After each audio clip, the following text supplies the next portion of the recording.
Silence. Thanks for that. Oh, God damn it. You said Raven. that as I transitioned scenes and Oh, no, turned that was on the epic. desktop audio, so everybody heard that. No context. No context whatsoever, and no one gets any Mm. context. All the audience needs to know is that this run is already cursed. We have already discussed the Scottish play. We're probably fucked. So, with that said, welcome everybody to All the Stars in the Sky. Let's go. It's fine. We Uh-huh. had to start discussions off some way. Yeah. I mean, Arcana's one who actually mentioned it by name. So I she's did. probably most cursed. But I'm the DM, so I'm allowed. So In your any adventures case- are cursed. You will see. Hopefully the curse wears off by next Saturday, but we'll see. In any case, welcome to All the Stars in the Sky. This is episode 5 of the Harmony arc. We are 6. in. Is this 6? Yes. Harmony. Yep, it is. Episode 6. Okay, so we are. Actually, let me double check and make sure I didn't mislabel this fucking session because I might have.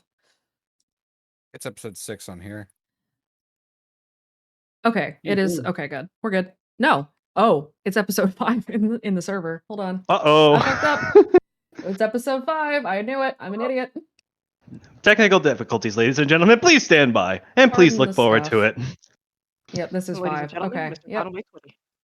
Derp. Okay, this is episode 5. Anyway. Okay, stream has been updated appropriately. Yeah, this is off to a fantastic start. In any case, welcome to episode 5 of All the Stars in the Sky. The 6. Harmony arc. It is not 6. I will hit you with a stick. Okay, so first thing we're going to go ahead and start off by introducing everybody. Go ahead and indicate which team you're in as well. Once we get through introductions, I will have team 2 mute up, and team 1 will start with their recap of last session. So we're going to start with the top of the list in Discord. Storm, who are you? Hi, I am Storm. I am the player of both Alex and Devin, who happen to be on the same team, as it so happens. Alex is everyone's favorite lore buff who is reclusive, doesn't have a whole lot of friends. While Devin is a nerdy doctor who, well, he's having a time of it. Sure is. Next, Senti. Hello, I am Baxter. I kick doors open with my foot. I'm on team 2. As opposed to kicking them open with your head. That's not kicking. Well, I mean, you Yeah, could but do one that's- or the other.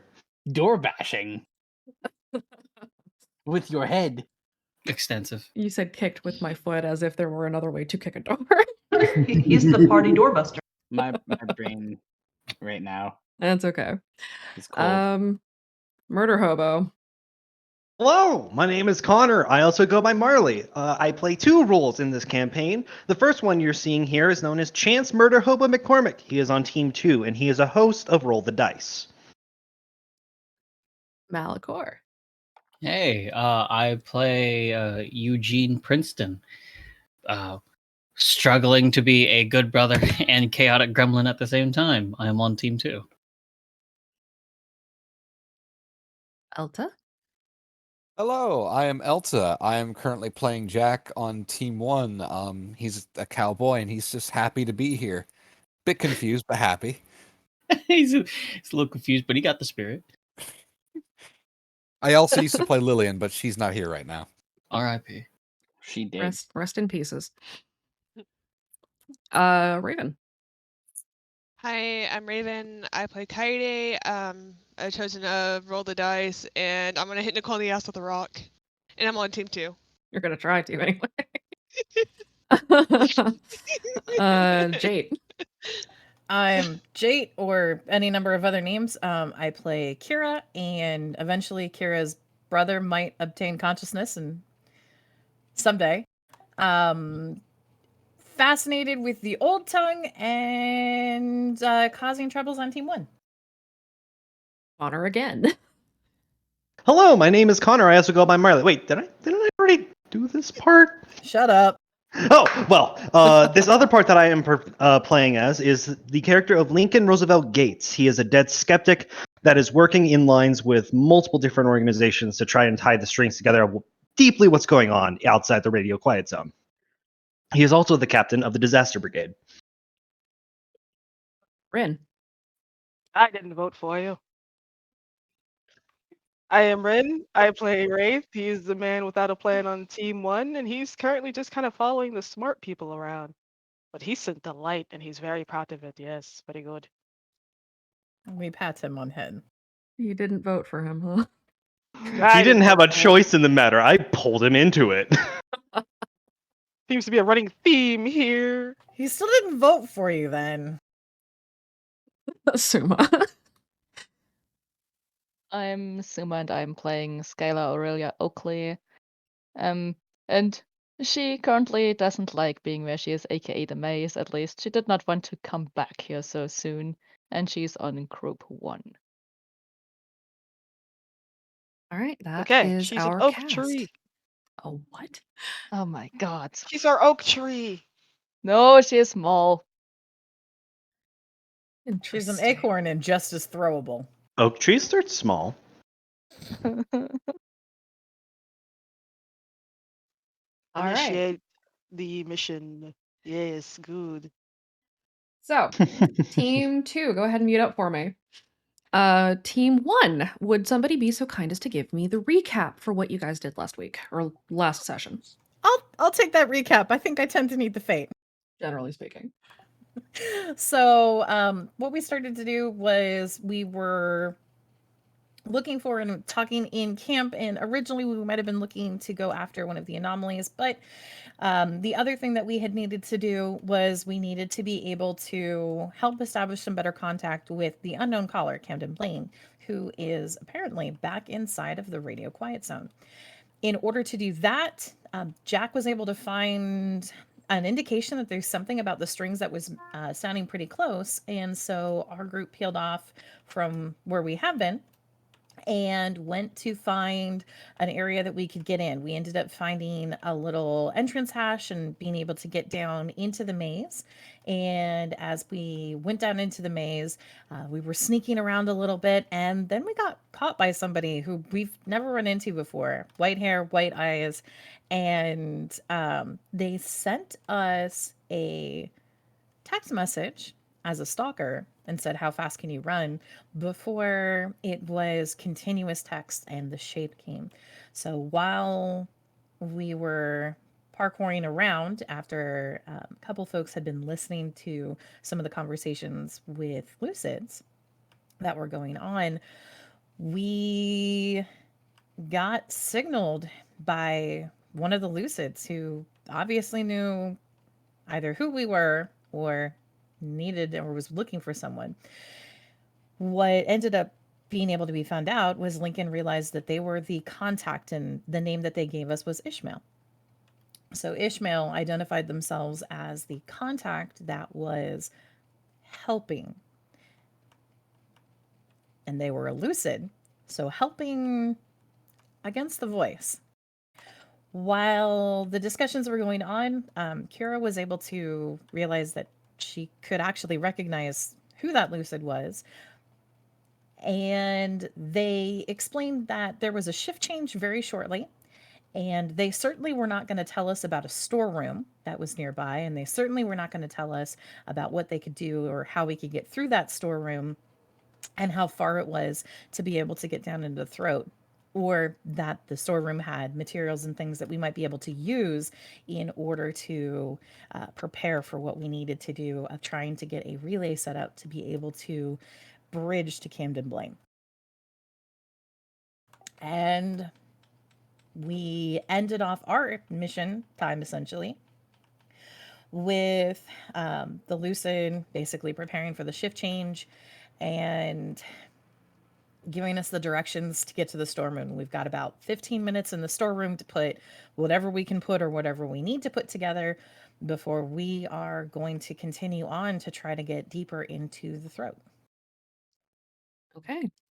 Anybody have anything to add to that? I don't want to be here. I want to go home. I think we're gonna make it, guys. Crying is a free action. There's a note I want to make specifically about the Lucid. Mm-hmm. Ishmael was a Lucid in the inner circle, so they were in very close ties with the voice pair. There is some level of distortion going on with the inner circle, the voice pair, and mentions of a project that was known as Harmony. Harmony included 3 different test subjects, 2 of which we know, the second and third Harmony being Nicole and Zeke respectively, and a first Harmony, which Team 1 might have run into, but we are not 100% certain on that. You guys are in the maze. You're still in the room where you had spoken with Ishmael before he had left, and you now have an opportunity to make a plan. What do you guys do? If we are in the storeroom, Kira's going to be looking around to see what sorts of materials are there because she has a couple of things she wants to try to build in the time. Lincoln's starting a timer for 15 minutes more, so 14 and a half minutes, so they have 30 seconds to hide. Gotcha. Everybody go ahead and roll me a random. Let's get our luck off to a good start today, huh? Great start. Thank you.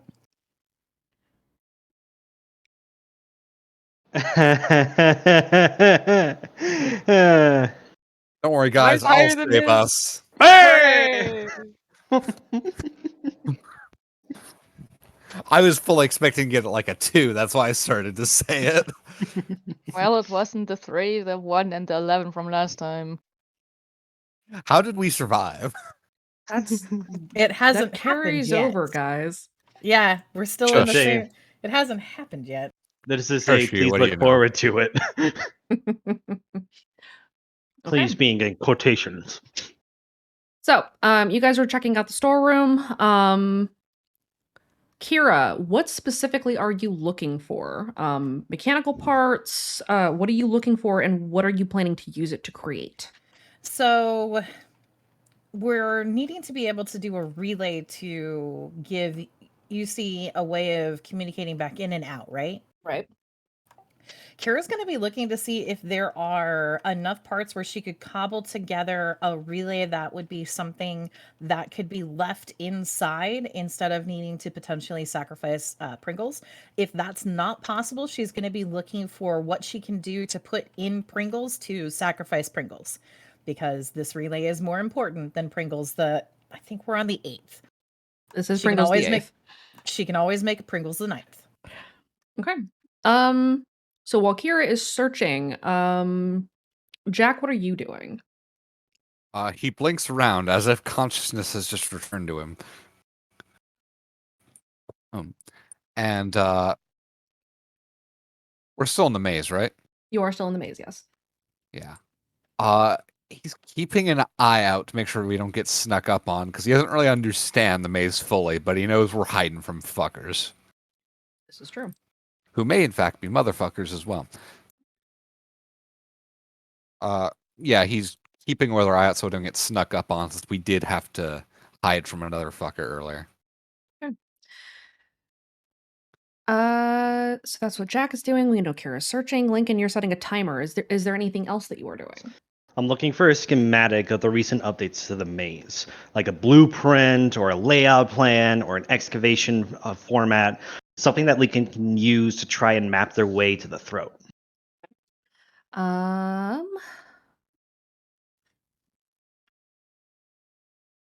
Wraith, what are you doing?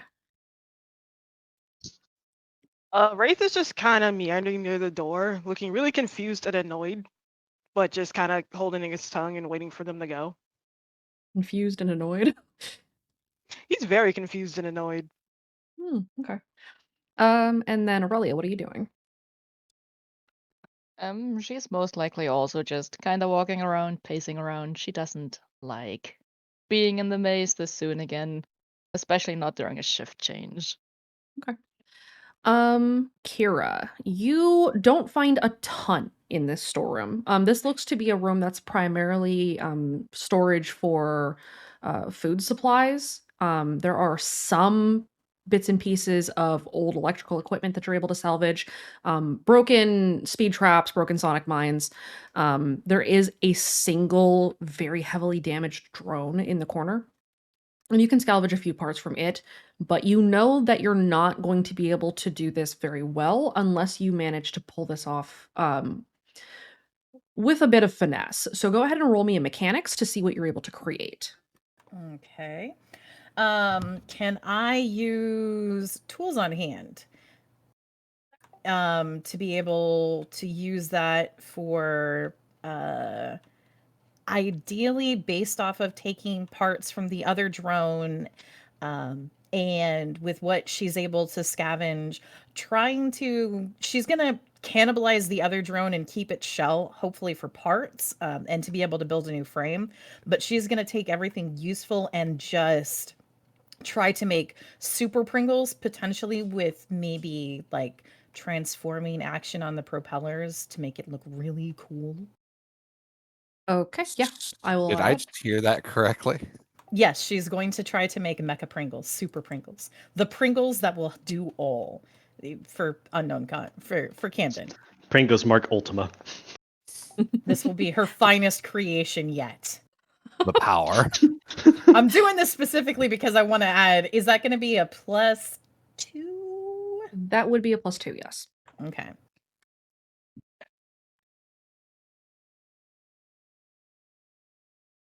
Okay. Yes, you are able to scavenge enough parts to make super Pringles. Super Pringles has like backup propellers, but also little grippy arms. That way, Super Pringles is going to be able to be safely anchored. And like the other grippy arms, one of them has a little tiny toothpick so that it could stab, in theory. Okay. So Doesn't Kira really sets do to any work. purpose. Okay. So Kira sets to work. Lincoln, you are looking for schematics, yes? Yes. Go ahead and roll me an investigate. Okay. No, I do not want to send that in a DM. I don't want to look weird. I cannot help you. The number of you that roll in my DMs is an astonishing number. It's not your What? DMs that I was rolling in. Thank you very much. That is a 5. You don't find schematics or maps exactly, but mounted on the wall beside the door of this storeroom is a rough floor plan of the Okay. immediate area. And you do see that there is a hatch that will lead further down into the throat below the usual patrol route. Okay, cool. I'm going to take a picture of that. I'll send it to everyone, and I will save that in evidence. Okay. Do I have enough? Oh, never mind. Oh no, go ahead. I was going to ask, do I have enough time to look for any other supplies that may be able to help us if we come into opposition? Yes, go Like, ahead and okay. roll me one more luck and then roll me another investigate. Okay.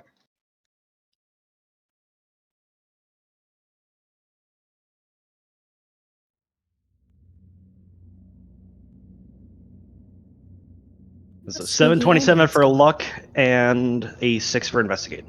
Okay, so there is, looks like a lot of flashbangs.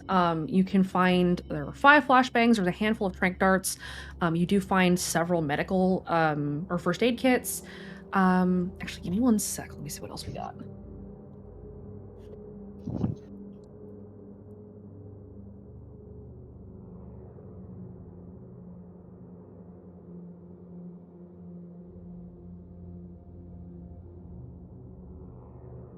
Okay.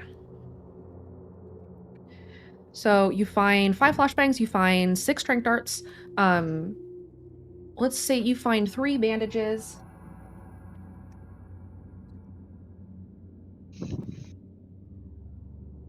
You find 2 first aid kits and several crates of foam insulator.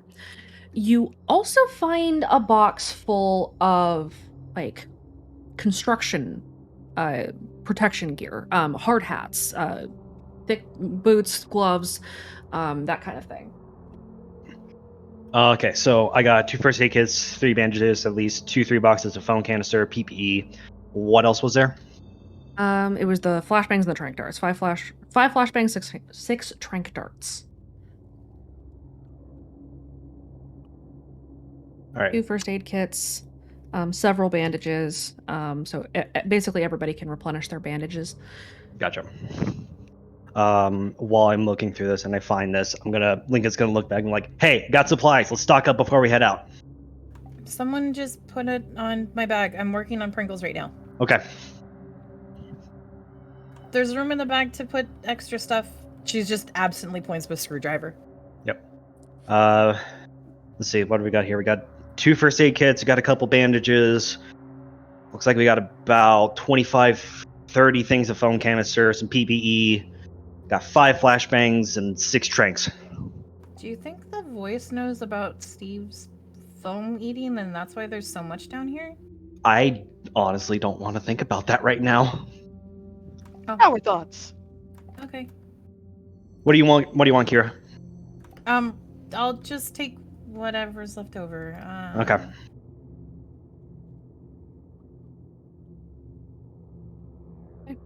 Is there enough PPE for everyone? There is enough for. There's enough for 3 of you, and the PPE in question is very large. So the smaller of you, Skybean and Kira, would be swimming in these if you were to wear them. Okay. Wraith, Jack, catch. Jack catches. Wraith catches it and falls over. Who needs tranks? Let me get one of them. That's 1 trank over to Wraith. Lincoln will take 2. Jack takes a look at the trank Wraith has, and that's obviously like horse tranquilizer, right? It's wild animal trank, yeah. It's like, those are wildly bad for people, right? We use them all the time. It's fine. I'll take 1. Listen, the people we use them on are wildly bad for us. That's fair. I just want to picture Jack getting reassured by this tiny person who is like elbows deep and ripping out wires and reassembling them into mecha Pringles. Jack I is have a first aid unsure. kit. I think I had an energy bar. No, I have 2 Jack, trank listen, darts. when you're confused, there's something I really want you to think about, okay? What? The greatest DC superhero is the robber that killed Batman's parents. What does that have to do with anything? Just think Lincoln's about gonna it. take 10 Focus foam on that. grenades just to be safe and pops them in his backpack. And he'll take 2 flashbangs. Wraith, Kira's if I was right. a psychologist, I'd want to dissect you. Why would you want to dissect me? There's no brains in my guts. Probably take 1. We'll leave the bandage. Okay. So Are there any Uh, more energy bars? There are there were not. no energy bars in here. Ah, man. But it is a This is- food supply from what the GM was saying earlier, so maybe there's something else that we can pick up. Are there any just random other food things that might be useful to get back? Not that are going to give us any perks, but for Survival's purposes? survival purposes? Yes, actually, there are a lot of different food items down here. There are they're kind of old, but there are military grade survival rations, MREs. Are there any also powder packs for shakes and things? Yes, there are. There are protein shakes. There are no energy bars or energy shakes or anything like that, but there are things that will definitely fill you up and give you calories and keep you alive. There's a lot of that. Oh boy, MREs. Kara's gonna whenever she finishes, if there is enough time, she's gonna take whatever they can get from those protein shakes. Jack, And you have a first aid kit, right? I know there was 2 that we got from Sparrow. Yes. Wraith is gonna take 5 of these foams, by the way. Okay.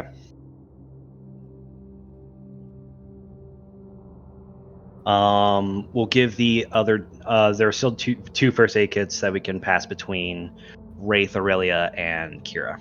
Kira has one. Kira's got the other one that we had from Sparrow. Ah, gotcha. So Okay, so already Kira has that one. So Jack, do you want to take the other one? Sure. Okay, so Jack has a first aid kit, so that's one left. You still have 3 bandages, 15 foam canisters, 3 flashbangs, and 3 tranks. Wraith will take a flashbang as well. All right, Aurelia, that's do you flash- take any? Just 1 trank dart and 1 flashbang and 5 foam. Because she is full on bandages. Yeah, she's full on the bandages. Kira can take the rest of the bandages because she's not. So we are out of bandages. We have 14 foam canisters, 1 flashbang, 1 trank.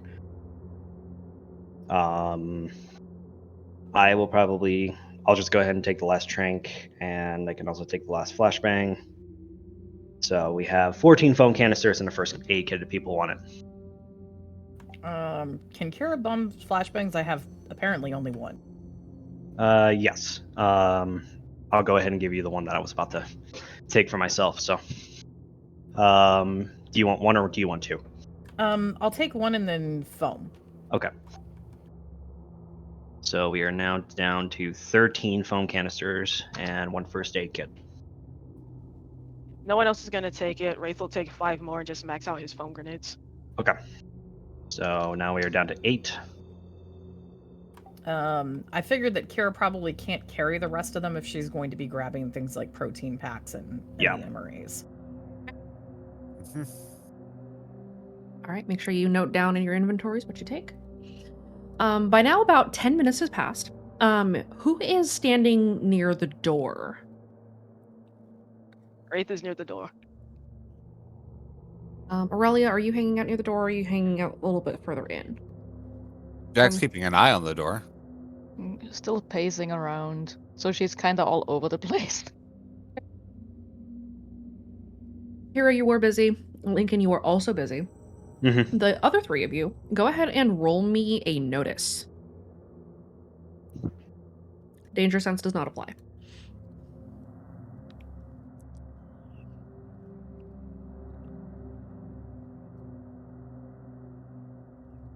Oh no! Jack, you Oh, don't what? notice a goddamn thing. Wow. Back to Meanwhile, violence. Wraith. Wraith sees all. Jack, you're busy staring dead at the door. So you don't hear this. You're not super paying attention to the environment. You're just making sure that nobody walks through that door. Wraith and Aurelia, the 2 of you hear the strings pick up, and it's very, very soft, and it's very subtle, and it's distant. It almost sounds like it's just a standard report. Wraith, you can tell, however, that it is not. It sounds very different from what you remember of standard reports that were being sent out through the maze. You hear the strings call, and then you hear another set of strings respond.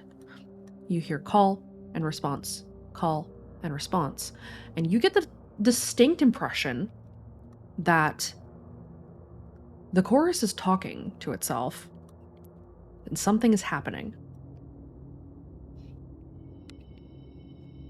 Wraith is gonna like tilt his head and lean in a little more to hear it better. He's like, do they normally like back and forth like that?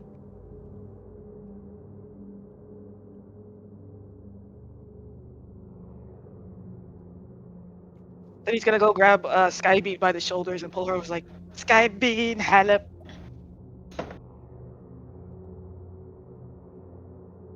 I don't think I can help you with that.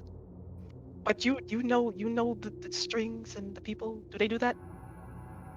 I wish I don't know the song and the shit. You know? Should we ask Kira? Hold on a second. I ask what? The strings are talking to each other, I think. What? What do you mean the strings are talking to each other? Like, I hear strings, and then it stops, and then I hear strings like talking back to those strings, and then those strings will talk to those strings. It's like a back and forth. Is it supposed to be like a relay? I don't speak strings. I barely speak English. If Kira pauses her work for a moment, is she going to be able to hear this possibly? Now that Wraith has pointed it out, everybody is able to take note of it. Is there any possibility that Kira has heard something like this before? This reminds you distinctly of when Sin reports are going in. However, this is a little different, and you've never heard something quite like this, at least not while you were in the maze. And the boxcar would be too far out to hear that level of nuance usually too, if it's ever happened. I mean, it's... Kira frowns. I mean, we know there's probably Cordis. Maybe it's someone giving a report to a Cordis, but that would usually be like a Cordis talking to another. It's like it's someone. I mean, they said that the song was communication. Is this what?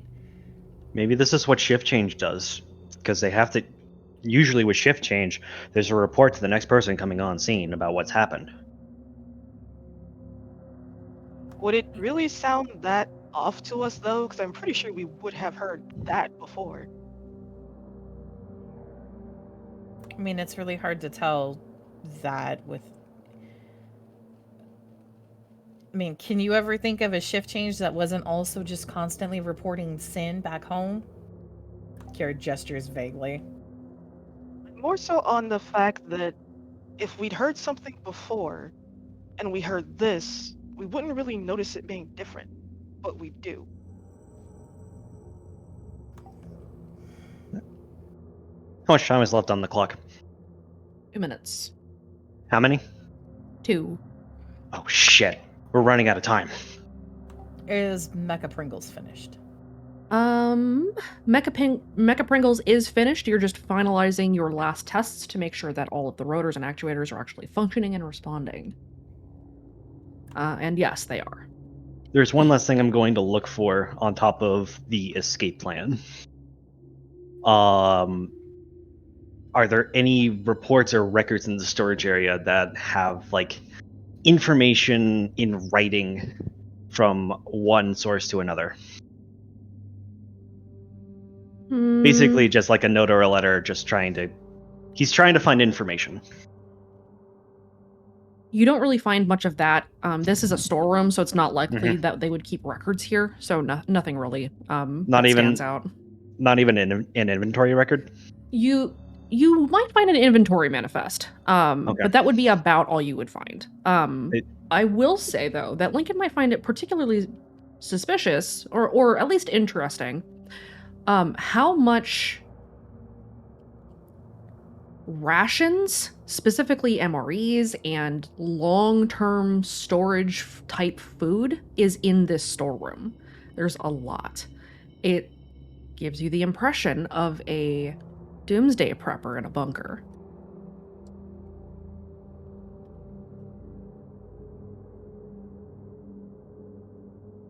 Lincoln's going to take a picture of the inventory to save it as evidence. And he's also... Was it written in pen or pencil? Marker. Sharpie. Is there a Sharpie around that he can attempt to forge around and fudge the numbers? Roll me a random.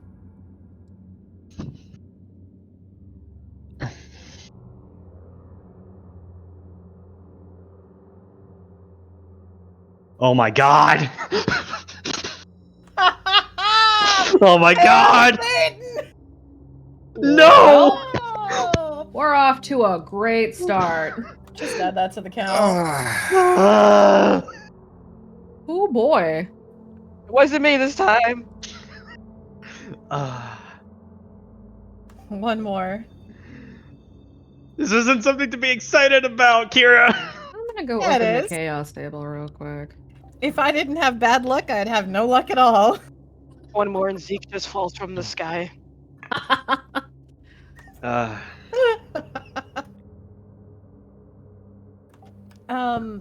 While Lincoln is trying to forge, the conversation, like discussions that are happening on the song, is it something that would sound akin to what the discussions about the origin of the word and the song? Would this almost be like a feeling of what that would have possibly been like? Like, is there meaning and intention that you can, even if you can't understand it, you can glean its presence? Roll me an insight.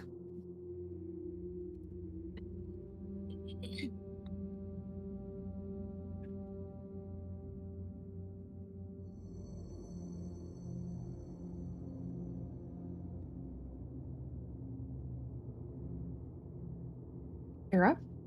Uh-huh. You've watched a fair amount of TV in school, usually in your politics classes and your civics classes, where a lot of fanfare and to-do was made about the movement of the President of the United States upon going to visit, constituents in certain locations.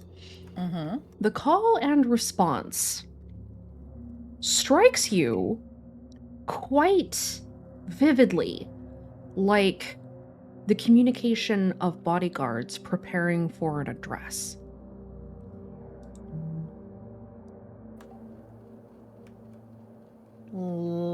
So the preparations before the voice pair maybe would be arriving or moving, that level of communication coordination sort of response? That is something that you could probably glean, yes. Kira's gonna pause as she's putting everything away and grabbing Pringles and making sure that Mecha Pringles is ready for transport. Did Ishmael say anything about the voice pair moving?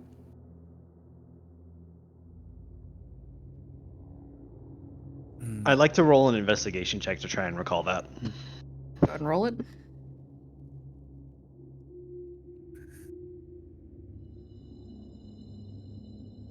That is a 6.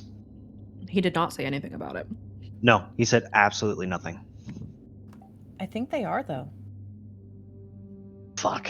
Which means Okay. one of two things. Either Ishmael did not think it would matter to you or impact you, or he was not aware. Okay. Cause listen to the song, right? Okay, so think back civics discussion and listen to the back and forth, right? Mm-hmm. Okay, now close your eyes. Or maybe don't close your eyes. I know you don't really like to do that. He's just staring at Kira. Kira's just continuing on. And think about, okay, you know the guys with the earpieces and the black suits and Yes. the way that they talk? Mm-hmm. Yeah, now listen to the pattern of how these addresses. It's like the notations that you'd have when someone important's moving. Like, oh, so you're talking like Secret Service for the president. Yeah, except this is the song. And it's for the voice pair. It might be it's probably for, like, it's either the voice pair or somebody else who'd have to be important enough for that. Who else would be important enough? The people of Harmony? Maybe the people of Harmony are doing the discussions? I mean, it's not like the voice pair doesn't know we're here. I mean, maybe they don't know exactly that we're here. It's not like any of us are sending them lights or something. All right, look, we got at least 1 minute left. We got to get started making our way for this hatch. I sent you guys a picture of the sketch. We got to get going now. All right. Is there anything else that we want to do here? If we gotta move, let's move. I'll talk more on the way, but this supply closet is very sketchy, and I'm starting to have some serious questions about what Red Dawn really is.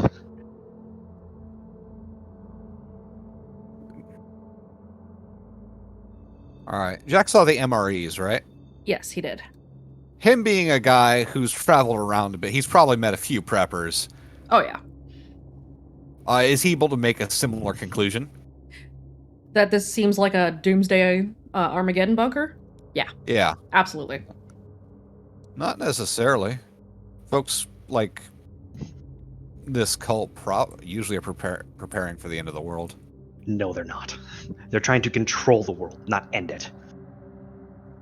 I mean, What do you probably. mean, end of the world? We'll talk more on the move. Come on, let's go. Let's go. Okay. Lincoln's taking point as he's having his phone out with the rough sketch to follow the pathway that he's found would probably be the best option for them to meander their way through towards the hatch to the throat. So you guys are heading down further. Yes. All right. You leave the supply closet. Do you close the door behind you? Yes.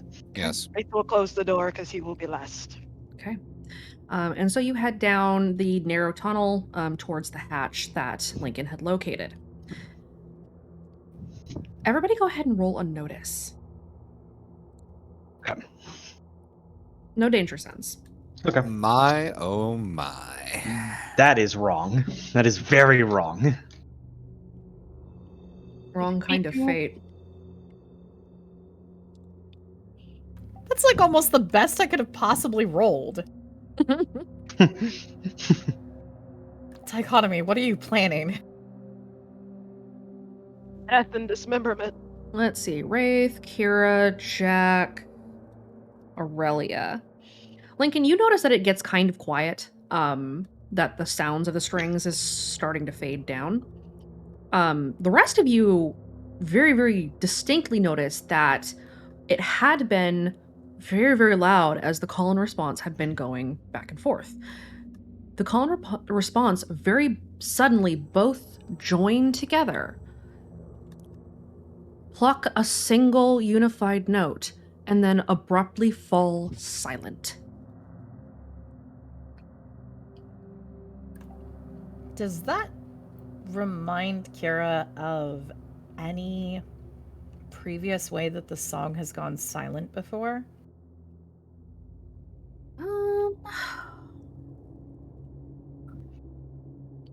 It almost would sound like that level of thing, too, kind of strikes me as possibly the step in of the voice silencing the communication.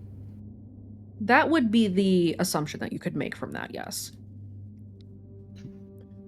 Guys, I think the voice stopped whatever the conversation was. Does that mean they're here? Great, more disembodied voices. I'm not gonna call their name and find out. Aurelia, you're the only one that notices this. You guys are alone in this tunnel. But like many parts of the maze, the tunnel has a view of other pieces of the maze. Adjacent hallways, there you can obviously see the throat. You can see the upper walkway where you recognize the patrol paths. That if you had continued to follow it would lead you into Redacre. You also notice that there are people on that walkway, and they are walking in perfect unison deeper into the maze.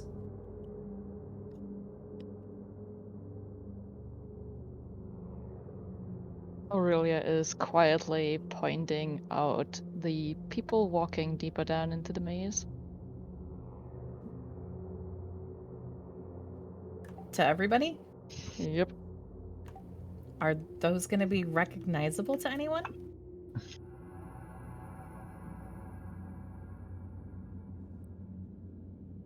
Looks like a bunch of sleepers and lucids to me. It is a bunch of sleepers and lucids. If anybody wants to roll an insight, you can make a guess about the situation. Sure.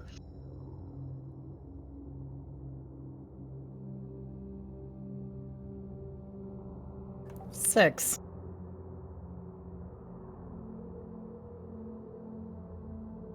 May I apply proof with evidence with the eavesdropping conversation I had with the other 2 Lucids from the prior session, the talk with Ishmael, and a couple of the photos of the sleepers and Lucids that I took last session. This would not be applicable in that case. Okay. That is a 3. That is still good enough. Jack, you haven't been in school for a while, so this just looks like a mystery to you. You're not entirely sure what the hell they're doing. The rest of you, this seems oddly familiar. This kind of feels like watching a lot of kids piling into the gym for an assembly. There's a message that the voice pair is probably going to give to everyone. Oh, Quick question. Why are we down here again? we need to be able to finish the relay. Why? Because that's our only way to get contact inside Red Acre, so we can figure out how are we going to handle this Red Dawn situation. We've When got did to this bridge. turn into Red Dawn and not getting our friends and getting the hell out like originally planned? We came down here because we need to make the relay. Because we have to be able to get communication, because someone went back into Red Acre who's there to help, but we can't have that communication if we don't get a relay made, and we won't be able to stop this, and we won't be able to save our friends. We have to do it for our friends, the ones that are in there still and the ones that are out. Everyone is going to be affected by this, and I mean everyone. And it sounds like a better idea for all of us together instead of just, us. Jack doesn't even know why he's here. Sorry, Jack. And we're kind of just, going on strings here. Well, right now we're in a very dangerous place. Let's keep moving. We didn't have enough time to try to get back with the rest of our group that we split off from, because we have to get this done to be able to get that communication. We're going to find them. We're going to get back to them and make sure that everyone's okay. We have to do that, but we're doing this first. I guess, but if we die down here, they're not even going to know where we are. Yeah, well, Comes with risk and reward, I guess.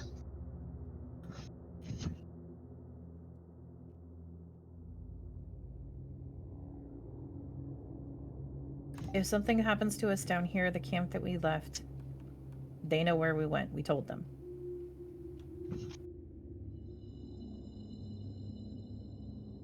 There's enough hosts of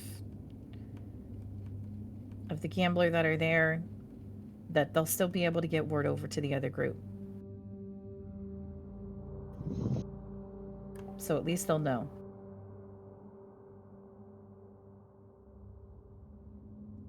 Yeah, I guess.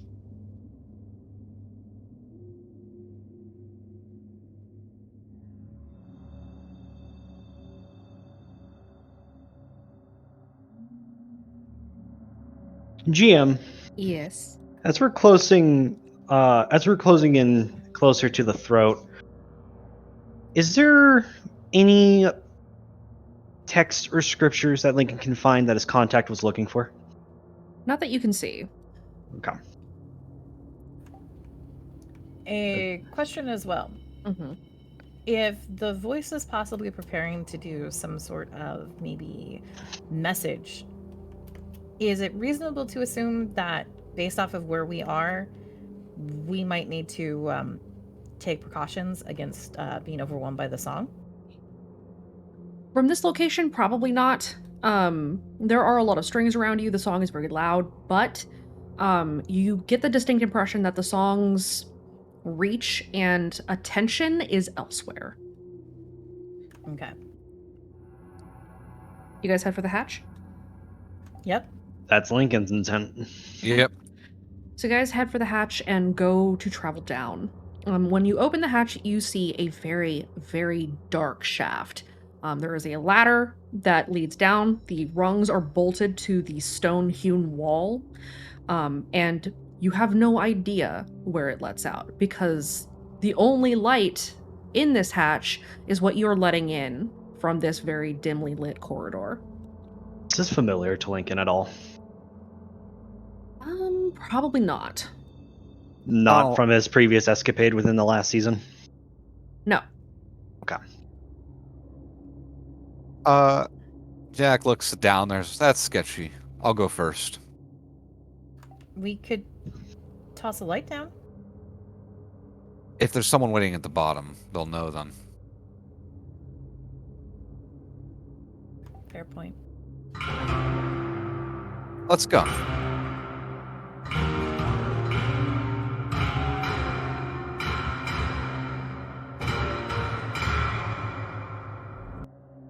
Lincoln's gonna look around. I think that's our cue to get out of here Go. Go. and get Jack gets Does that- going. Does that sound like it was a report about them? No, it does not. It's very distant. It doesn't sound like it's targeting you, and none of you feels the attention of the instrument nor the angel on you. It seems like something else is happening, probably further into the maze. I wonder if there's another crew One of moment. kids that are down here. Maybe they're from the club.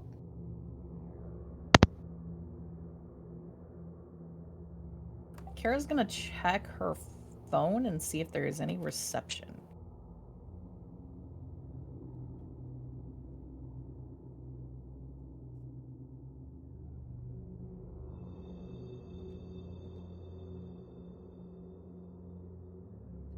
There is no reception down here. At least not in this corridor. You remember seeing a bar of it, a single bar of it in the storeroom, but that was it.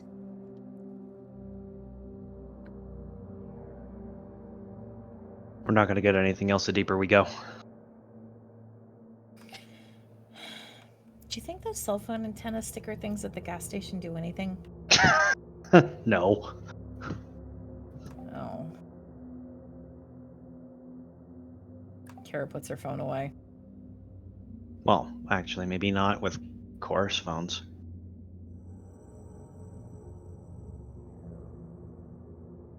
Not something we can think about right now. Come on, let's get down. Yeah. You said, Jack, you're going first? What order do we want to go down? If Jack goes first, Lincoln will go second. Do Wraith and Aurelia want to take the tail? Yeah, I got the crossbow. Sure. Okay. Kara will be middle munchkin then. You guys start heading down. Slowly but surely. Okay.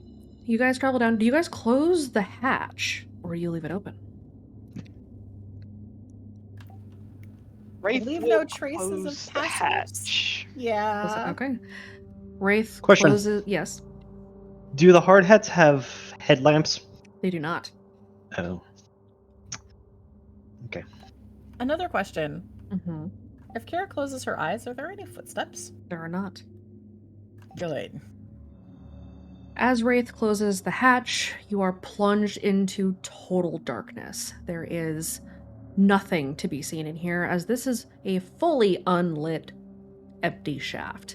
The shaft is a little bit small, it feels a little cramped and almost a little claustrophobic, but you continue down slowly, carefully taking each rung. And as you reach a certain level, you feel the hair stand up on the back of your neck. This is like when I took that odd job to clean out that sewer. I don't like it when I have to do those jobs for the club. Those were a terrible first 2 weeks. Members of the chorus, Oh, it's that one again. these children were rescued from themselves beyond the borders of our garden. Tonight, we replant them. Their flowers will bloom, their roots will grow deep, and they will know the love and mercy of the song.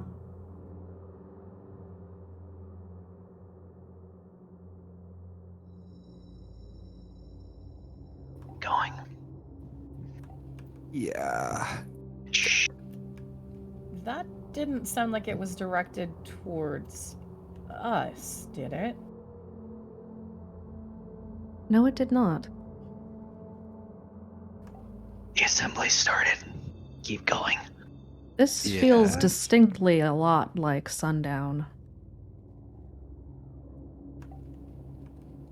Flowers from outside of town.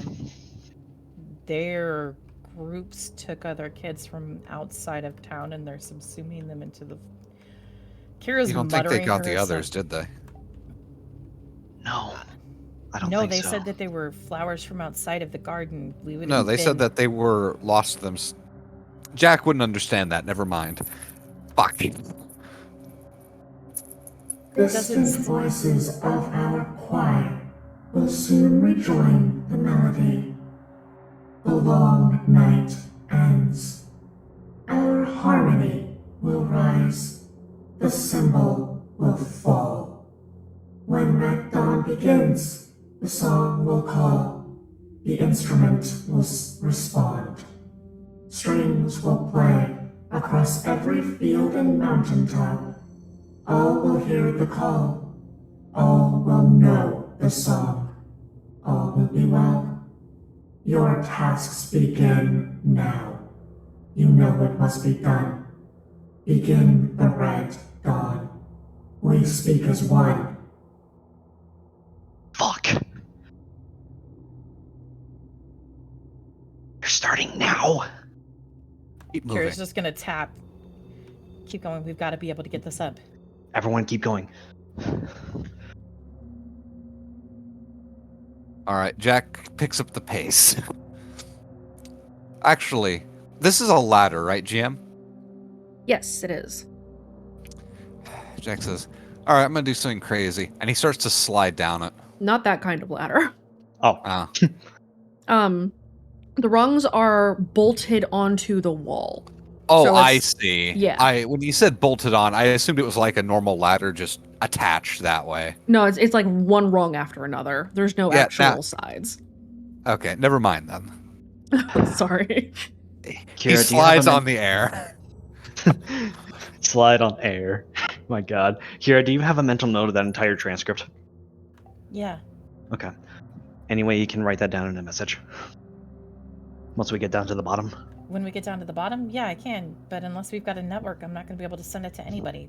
I can. We don't need I to can- send it right now, but we at least want to save it for when we get out. Yeah. I'll get it. Okay. Oh. Thanks. Tara, that little speech would be the second time ever Jack has heard the actual voice of Speak as One, right? Mm-hmm. He's like, so that's the big bad? One of them, but well, I guess a collection of them is a better. Whatever. Yes. The duolith, they're two. Well, they want to be one, so. Yeah, it kind of talked to me a while ago. What do you mean it talked to you a while Keep ago? moving, guys. As he's going, he's not stopping. He's saying, well, I went out to have a smoke. I grabbed a lighter. And I was talking to myself. Then my lighter disappeared. I don't know what happened. Okay. So, I'm sorry, I'm just imagining Lincoln face palming like, how the fuck? Kira's He's banging his head on the rung each one as he goes down. Kira's just gonna like gently try to stop him from doing that. Lights. When we find lights, there's special ones.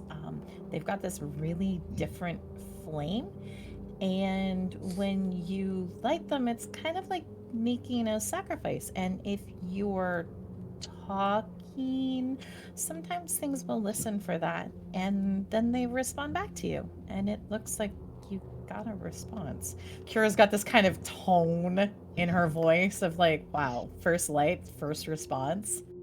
In layman's terms, you basically just gave a token, you gave a contribution to the church, and God just gave you a message. Except the God that you just talked to was the big bad that we're currently trying to fucking deal with. They're not. Look, Is my immortal skull screwed over? No. That happened before we got here. Shut up, Wraith. maybe it happened. Well, you'd probably be. Well, no, you probably wouldn't be pretty okay. You were in some pretty bad position. They were going to do the whole sacrifice thing, and that could have gone really, really bad for you. But you might have been better off if you hadn't stayed with us. Oh, Sorry. let's keep going. I'm sure it'll be fine.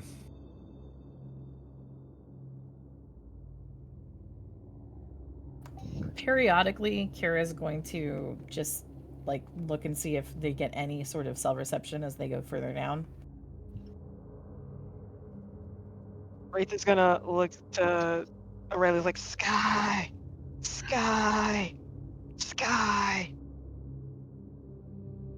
What? Hi.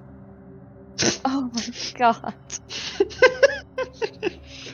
You're lucky you're above me. You could grab his ankle. Don't grab his ankle. That'd be really bad. Leave his ankle alone. Hey, Wraith. Yeah. Can you shine a light down real quick? Okay. He's gonna pull out the flashlight he got from way back at the pawn shop and shine it downward. The shaft is too deep for your light to reach the bottom. All right, keep going. I see the abyss and death. Does it stare back at you? No, it looks kind of lonely. You guys continue It's- down the shaft. Uh-huh. Okay. It's okay, Wraith. We're here for you. Wraith, you Yeah. remind me of a kid I met in Denver. Ew, Denver, Where's Denver? Colorado. Over by the Rocky Mountains. Is that good or bad? Depends on where you're at in the States. At the time, it was good because I had just crossed the Rockies on foot. I went with Why my would dad you- there once on a court case. It's actually really an interesting place. Don't want to go back there again, but I mean, I it was did- interesting. I didn't know you were part mosquito. But he doesn't have any wings. He means the bloodsucker aspect, because my dad was a lawyer. I heard there's an There- energy drink for that now. There's For an energy blood drink for sucking? lawyers? No, to give you wings. Bruh! Wraith, when I die, I want you to speak at my funeral. Also to put words on my headstone. Don't worry, I'll make sure that the public knows that I saved a horse and rode a cowboy. Maybe not those words. It's too late. I've already written them down mentally.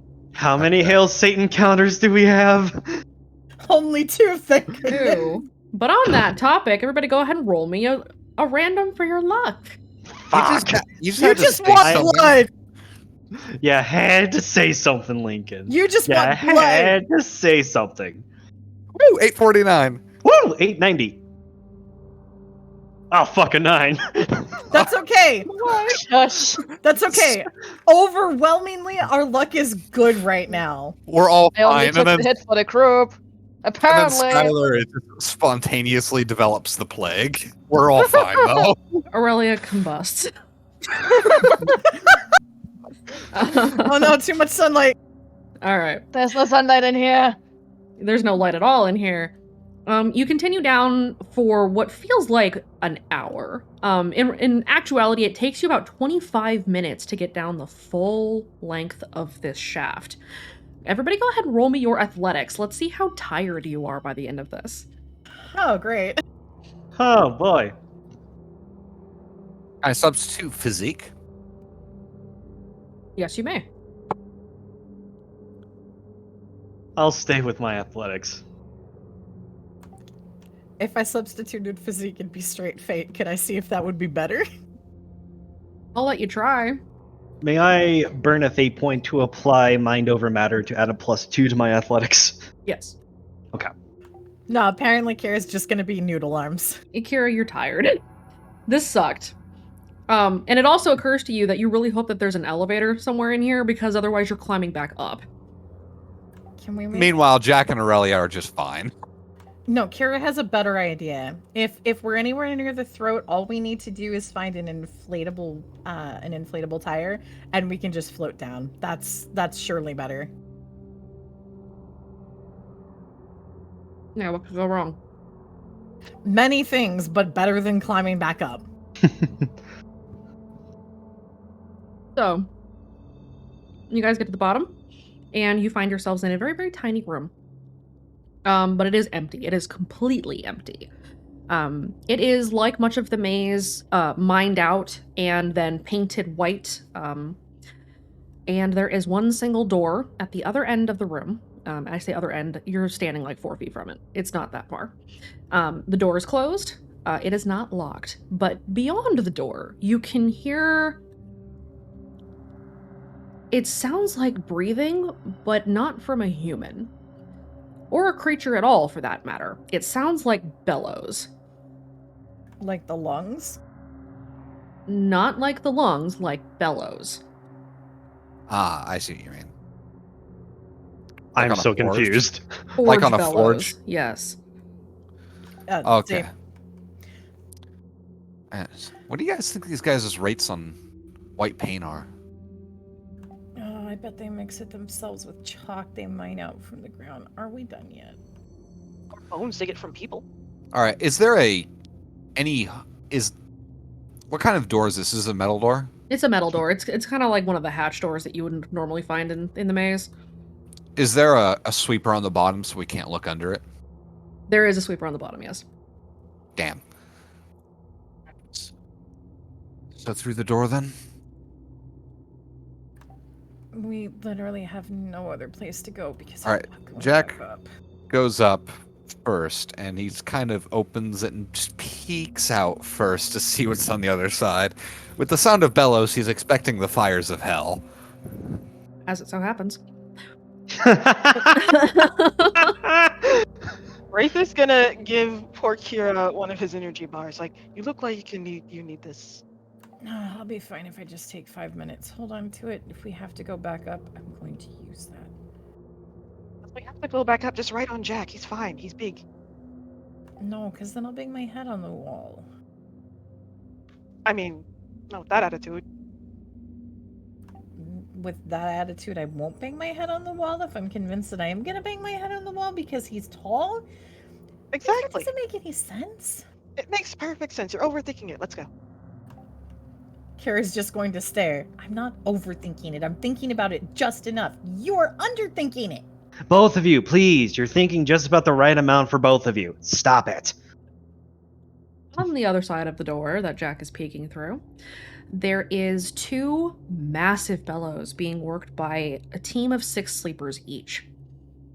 And what they seem to be heating up is something that looks like a massive fire beneath a metalworking cauldron that is hanging from a crucible, effectively, that is hanging from the ceiling. And he kind of slowly closes the door and he looks back. It's the bellows of a forge. There's like, how many? You said 4? 6 sleepers on each bellows. There's 6 people working it. What are they What forging? does the air smell like in terms of materials? It smells like iron. So, like the rough iron when they're doing the reinforcements in areas in the maze? Yes. Well, was there any place like this in the maze previously before expansion would have turned it into something else? Does it resemble maybe the configuration and the layout of the plexus, except the plexus center replaced instead of a crucible? Only insofar as there is a bellows on the left and the right, and there are plates beneath them to harmonize the sound that they make. Besides that, it does not seem anything close to the plexus. Okay. On the other side of the room inside, the massive crucible that is on a track that is strung from the ceiling appears to move off in another direction after the heat has been applied. You can kind of see towards the back of the room that there are another team of sleepers that are working a massive chain that appears to be running the track that the crucible is on. A little ways behind them, there is another door out into, you're not entirely sure where, but you suspect it's further into the throat. Lincoln, do we need to cross this? Lincoln's gonna check the rough sketch. just to reference where they're at. Because does it have anything including in this point? This is the last room that is included. The Okay. door on the other side appears to be the one that you were fairly sure led into the lower throat. Or at least this side of the lower throat. And you know that the rest of it runs clear into Redacre. You know that below this is the sinks. Okay. Yeah. So we gotta make our way over there. Any other entrance point, it's gonna take us right back into Redacre. We go deeper, it's gonna bring us into the sinks. So Where do we need to go to hit the bridge point? we gotta go through that door. He's gonna point to the one that's up past where the sleepers are working on the chain. Okay, so we've got to be really, really quiet. Mm-hmm. Are they making a lot of harmonized noise with their forge activities? Yes, they are. Forges it are is- super loud. They're super loud, and these ones have resonating plates beneath them to take the sound that they're making and transform it into something a little bit more musical. On top of that, they are working to a beat, like a heartbeat.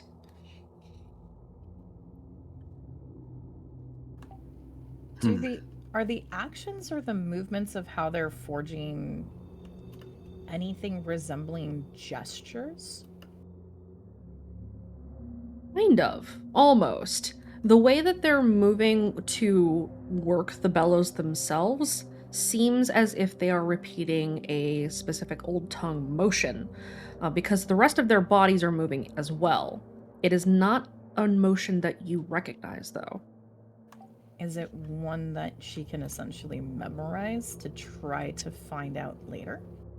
Yes, you can. Go ahead and roll me a lore.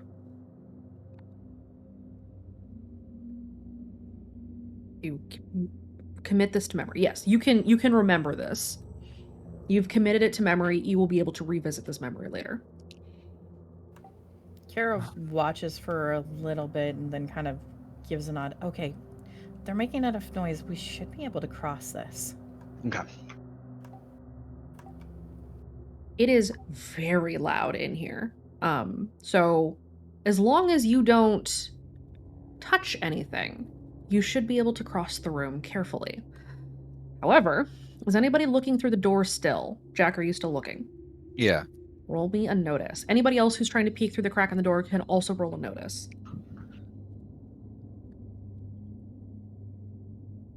Jesus fuck, Kira!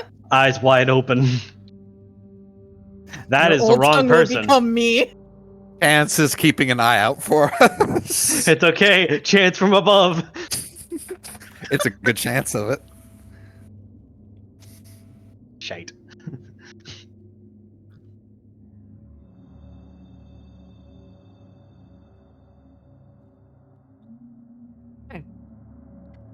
Jack, you and Wraith catch the halo of a flashlight kind out of the corner of your eye. Kira, you spot an upper walkway, and there is a Lucid patrolling up there. Guys, Lucid. Back. Steps back.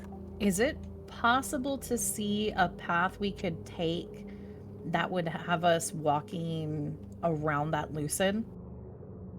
The Lucid is on a walkway that's kind of over top. There is a metal grate walkway that lines the walls around the Crucible track.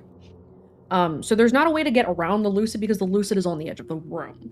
That said, if you want to try to chart a course based on information in the environment, you may go ahead and roll me an investigate. May Yes. I assist with this? You may do so. Okay. Hey, look, we've got the pathway with the Lucid. We just need to get around, right? Oof. So we just need to find the pattern and then we'll be able to dodge them. The Lucid's flashlight, you can see this. Both of you can see this fairly well. The Mhm. Lucid's flashlight does not travel very far. It's just a phone flashlight. They're illuminating the walkway, but that's about it. The real concern comes from the light of the fire being stoked by the bellows. However, Kira, you notice that because they are working to a beat and they are working in sync, the fire builds and illuminates the room, and then as they are drawing air into the bellows again, the fire reduces and plunges the room into large pools of shadow. You will have to do this in time, but you think you can get across if you can get from one dark spot to the next. Kira's gonna, while watching this, start timing out and go, okay, guys, as long as we move from where they are, can they see the general path of those areas that they'd need to hit? Yes. If we can hit, and Kira's going to point out, are there like 2 or 3 of them that they need to cross to? Yes, there are 3 different small spots that you can hide in between bouts of light, basically. Guys, okay, so you see, and Kira's going to point out those 3 spots. If we can get to one of those per time, when it dims, we'll be safe there because we'll be hidden from being caught, and then we just wait for the next dim, and then we can make it to the next one. As long as we travel through those points, we're going to be okay. Okay. You heard her.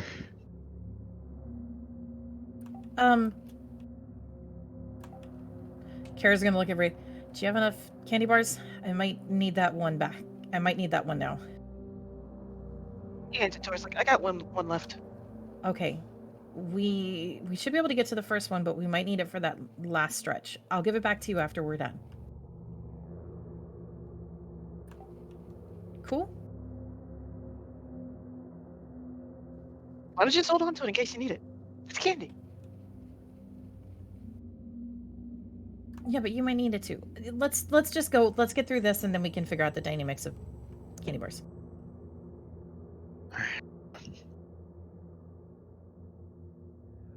So Kira's gonna wait until we hit when it's just about to get, and it's like, is everyone ready to move? Because we're gonna need to move. Yeah. Okay. Everybody ready? We're gonna move as soon as they hit to the next point, okay? And then we're gonna start to cross. Okay. Despite the fact that it is very loud in here, you do still need other aspects of stealth, such as not drawing attention to yourselves, generally speaking, and avoiding running into anybody or tripping any traps, which you may not know are present. So, we're going to go ahead and have everybody roll a stealth check. Your difficulty is a 1, so make sure you roll at least a 1. You're about to roll with the murder hobo again. I just noticed. Thank you. Yay! Yay, I passed! I'm a ninja Barely. bean. These get degrees. Don't worry. The murder hobo's with us in spirit. Thank you. Thank you, murder hobo. Okay.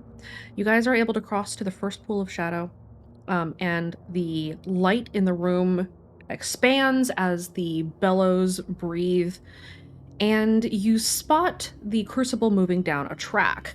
You see it join a second one, as you are in a position to see the narrow hallway that it travels down.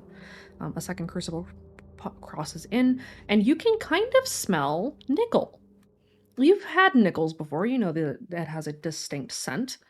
It sounds, or smells at least, like they're crafting not reinforcements, but something else down here. Can Kara make a guess of what they might be crafting down here?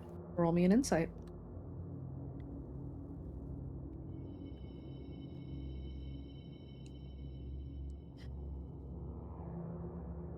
Normally you wouldn't alloy nickel and iron together, but you might use iron to create steel. And steel and nickel together are often used to make strings. Guitar strings. They're making more strings for the instrument? I guess that makes sense. No wonder we couldn't destroy it. This is like... Oh, man. No wonder the repairs would be so fast.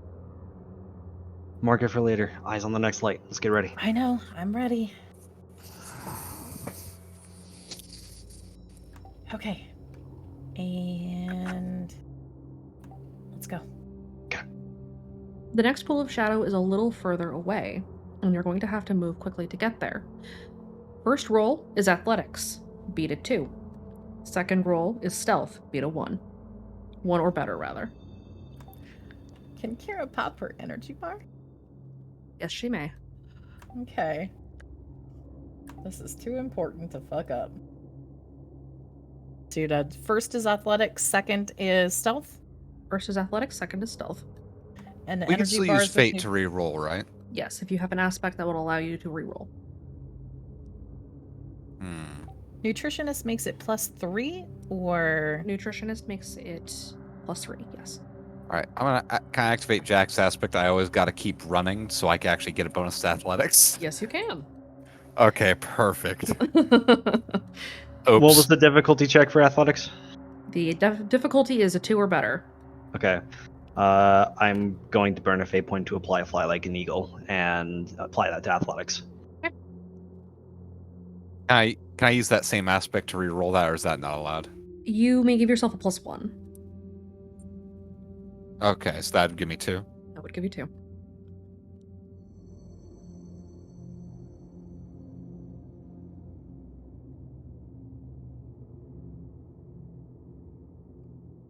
you could, instead of re-rolling, you could legitimately just No, add. no, I added that. That was a re-roll for stealth. That was a roll for stealth. Oh, okay. I hadn't done the stealth. Oh, yet. your stealth is really bad. Oh, Jesus. Shit. Yeah, Jack's not built like that. He's built different, okay? He's built different. Fuck. Apparently, You- right now, Kira is channeling ninja. On the bright side, he could probably take all 4 sleepers. That's not something we want to It do. was 6 per bellow, 2 bellows. That's 12. There's 12 sleepers in here, on top of the 4 sleepers working the chain and the lucid. yeah. I think he can take them. You poor, simple-minded soul. You really are the red shirt of the Deep Structures games. Look, it's not me, it's my luck. Also, why simple-minded? I just want to fight. Wait a minute. It's in point. Big monster. Anyway. Jack, are you gonna keep that or I'm looking at. okay. All right. Can I use his aspect, seen a thing or two, to let him reroll his stealth, and seen a thing or two? It can be a wide variety of stuff. I will allow it since you have seen people try to sneak past things in the past. I will give that to you. You are on the cusp of destruction, but you have managed very narrowly in both cases to survive. My God. As soon as he's back in the shadow, Jack, you could see him like, whew, wipes that sweat off his forehead. Disappointed soccer fan meme ensues. Jack, you're the last to make it into the pool of shadow as the bellows exhale and the fire illuminates the room, and the lucid turns at the last second, pauses to stare at the darkness that you stand in, and then shrugs and continues to walk. There is one more sprint to make, and this is the longest sprint. It is a considerable distance from here to the door, and as your last leg of this journey, you must pass the sleepers working the chain. That shouldn't be terribly difficult as they are very much distracted, but you are going to have to make it very, very quickly, as there is about a 30-foot distance between you and that door. And there are Alright. no other pools, and so it is time to run. Your first roll is athletics. You need to succeed with a 3 or better. I'm gonna pop an energy bar for this one. Hey, GM. Can I have Jack be the last guy to go for his athletics and use my physique to create an advantage of him basically warming himself up? I will allow it. Go ahead and roll a physique and we'll see how much of a bonus you give yourself.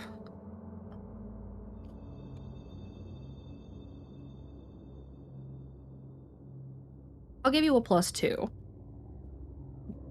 All right.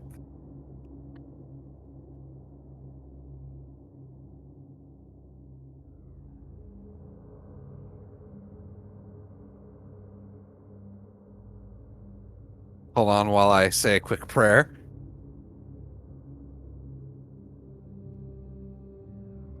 What was the athletics minimum again? 3. Okay. What's the stealth minimum? Stealth minimum is still a 1. All right.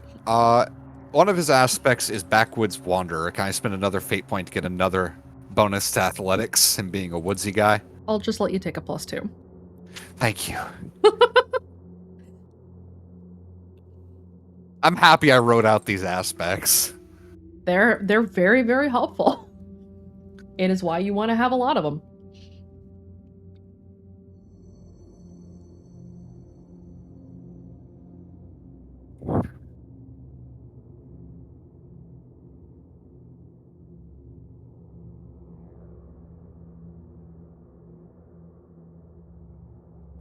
Is it possible as we're running over that Kara can try to help make sure that Aurelia's up front, because she's pretty sure Aurelia's going to be better getting them through the door if that door is locked than anyone else. Yes, you could do that. All right.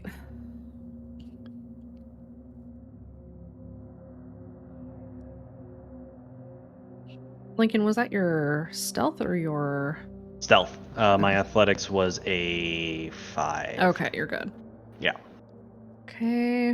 All right, you guys sprint to the door and find that it is indeed locked. Aurelia, you are at the front, and so you have the first opportunity to try to get through this door. How do you want to try to get it?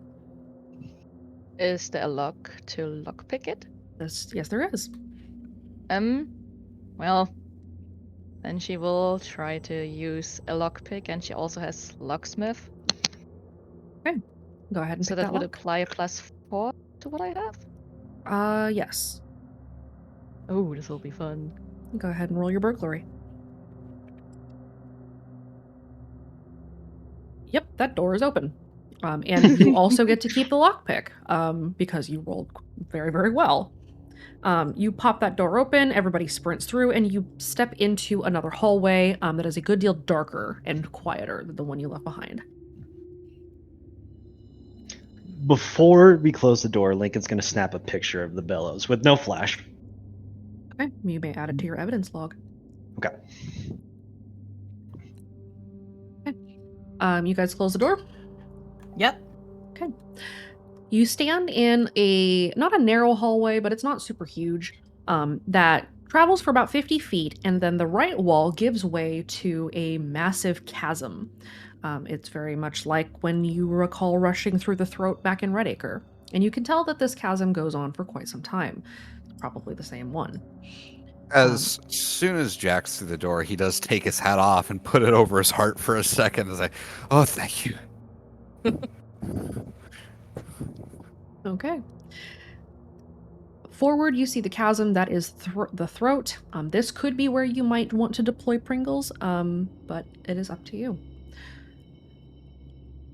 From Kira's knowledge of the Redacre area, would she know if this is far enough in, or do they need to go further for it to be a secured and optimal connection? You will probably need to go a little bit further unless you create a couple of relays. There weren't enough parts to make a lot of things like that. From what Kira scavenged for, from just the various other bits, is it possible for her to make a couple of relays to strengthen the network? You will need to find a few more things, but fortunately for you, there are doors all along the left wall. As you see this hallway and then walkway continue onward, so there might be a good chance that there are further supplies up ahead. We've kind of got two options. There wasn't enough to make any relays. Okay. If we go further in, we won't need any, but we're gonna have to go further in. Or we can check some of the side rooms and see if there's enough supplies where I can make a couple of relays. What do you guys think? I, for one, think we got to go deeper, but if you guys think we can find those relays, we'll stay here. I have no idea. How much do you want to stay in the maze? Not much. Okay. You know what, Lincoln? So far, you've had good insight. Not to say you don't have good insight either, Kira. Just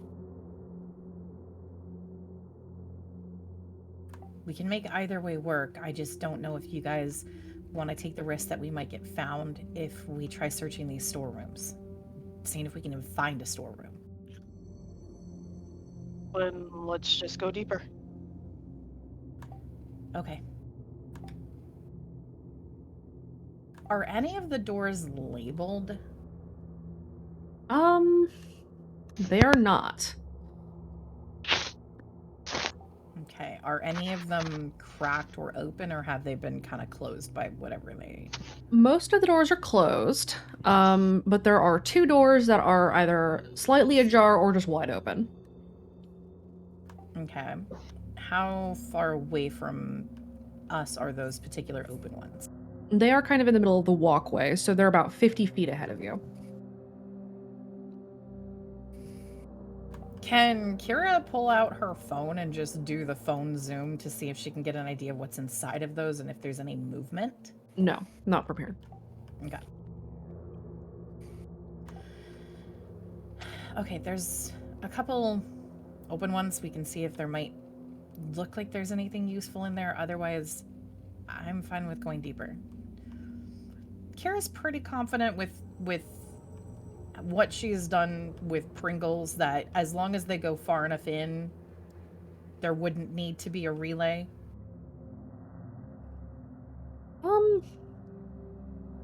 You're pretty confident that that's the case. Okay. She wants to keep her eye out as we're gonna move through that walkway. We have to move across that walkway anyways to get further in, it seems. Mm-hmm. So she's gonna see if there's anything that looks promising while they're passing. Otherwise, she's gonna review what she has, like that old drone shell, see if there's anything else useful in it that maybe can just be a single relay point if she scraps everything. Go ahead and roll me an insight.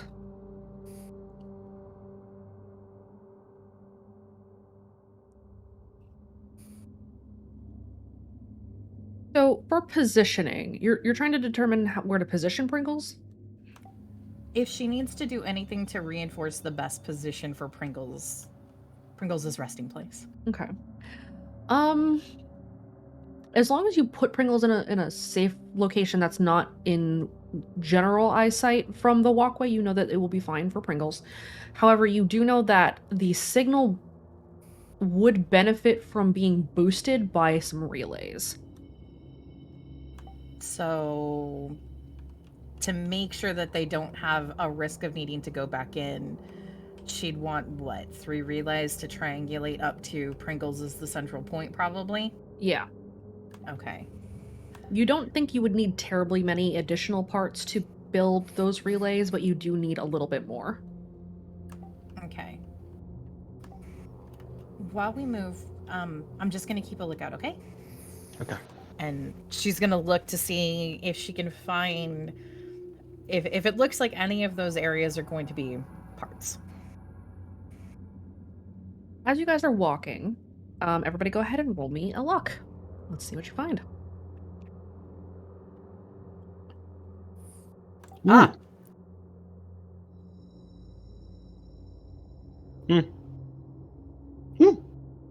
Ooh. Oh, Oh, I was saved. Wow. we actually rolled better this time.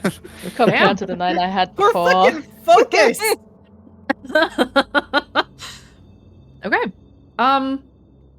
As you come upon the first door, it is the door that is standing wide open. And inside you see a table. This kind of looks like a break room. But on the side of the wall, you see some boxes that look to be full of confiscated items. And as you peek inside, you notice that one of the boxes is just full of old broken signal relays. Kira holds up a finger, dives back in. Someone look around and see if there's coffee, and she's going right for that box. Based on your guys' rolls, yes, there is coffee here. Oh my god. Is it already brewed? There is one brewed pot. It's lukewarm, so it's probably been there for a little while. But there are also 2 bags of coffee grounds. Lincoln is just gonna go ahead and take the pot and pour himself a cup, because God, is he gonna need it? Kira's just gonna someone get the coffee beans, and then she's gonna pull through if they're confiscated relays. She's looking to see which ones are in the best shape and are paired together. Go ahead and roll me a mechanics.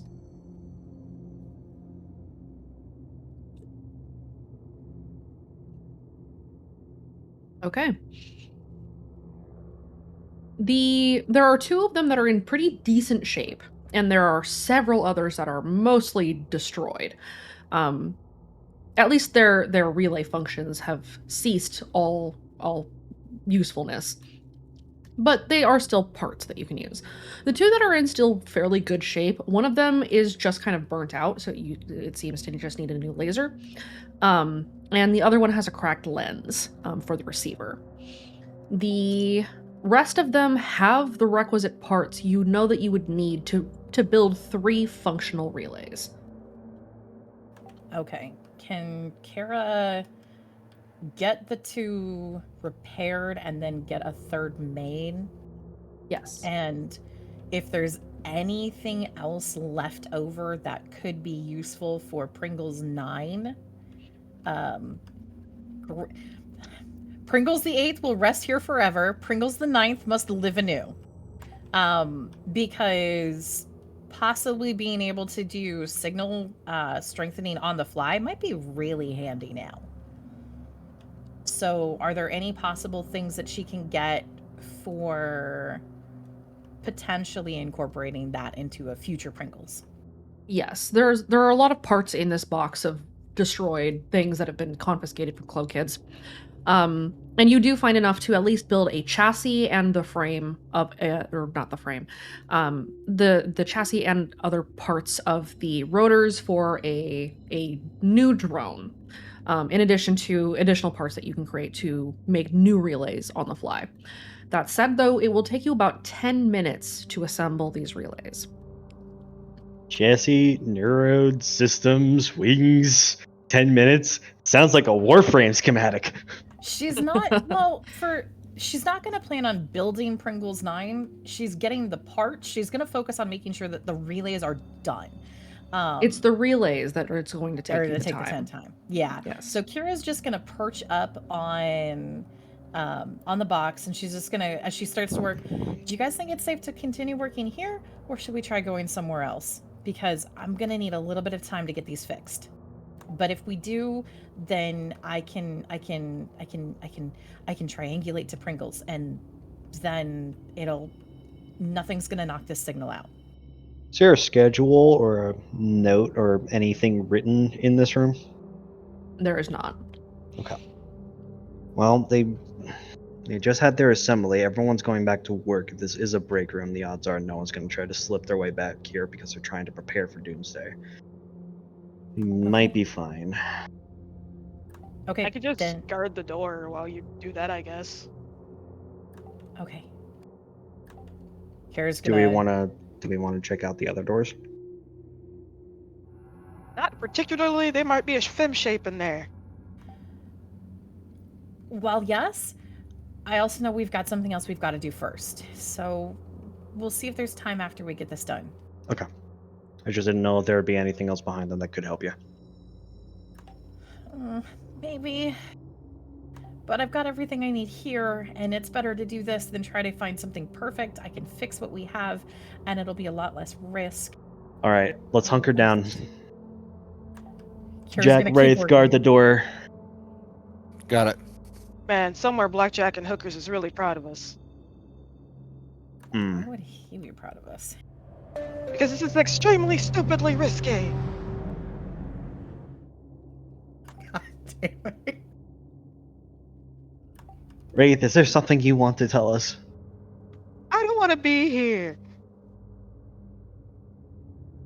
Tell me something we don't know. Aurelia, how are you doing? I mean, I just kind of got voluntold and dragged down here. I don't even know who UC is. UC is one of our contacts within the Skeptic. He was one of the main Camden. points of contacts for us. I think it's just gonna side-eye Kira for a second. And then let's just look back to Wraith. Aha. Kara just is working on it. Remember that person that the martyr died for back in Redacre? No, I don't. And this is what's pissing me off. No one's considered that I don't know what's happening. I'm getting voluntold that I need to come down here to help some guy I never met to set up a relay. We got another half a team that's probably doing something stupid. He got sold out by the club to the hunter. He'd come into Redacre. He got sold out by the club to the hunter. And if you heard about the hunter having a host that was taunting the kids, texting them, that was him. He got forced to do that all. The martyr gave everything he had to wake Camden up and get him out from that. And then even after the club had sold him out, he helped us out still at the end.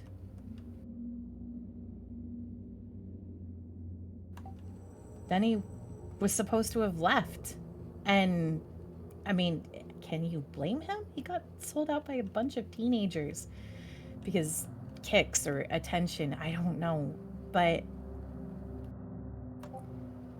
he went back in and he's trying to help everybody inside of town still. That's why you got voluntold. I'm sorry. I don't know if that helps make it more understandable.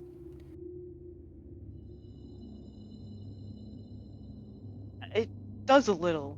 I just wish you guys would tell me more. I mean, Jack doesn't know anything either, and we're getting dragged all over the place when we're being told we had a plan, an original plan to leave, and then it gets turned around. And with our other group of friends who are mostly not that bright, love them to death, you know they're gonna get into trouble. Okay. I'm really bad about that, but I'll work on it. I'm sorry. It's fine. I'll just guard the door and you work on that.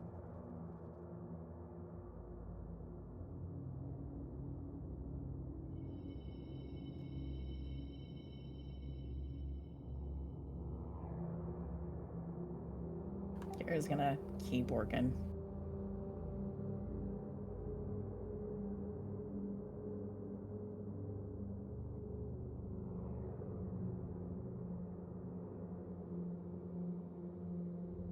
Okay.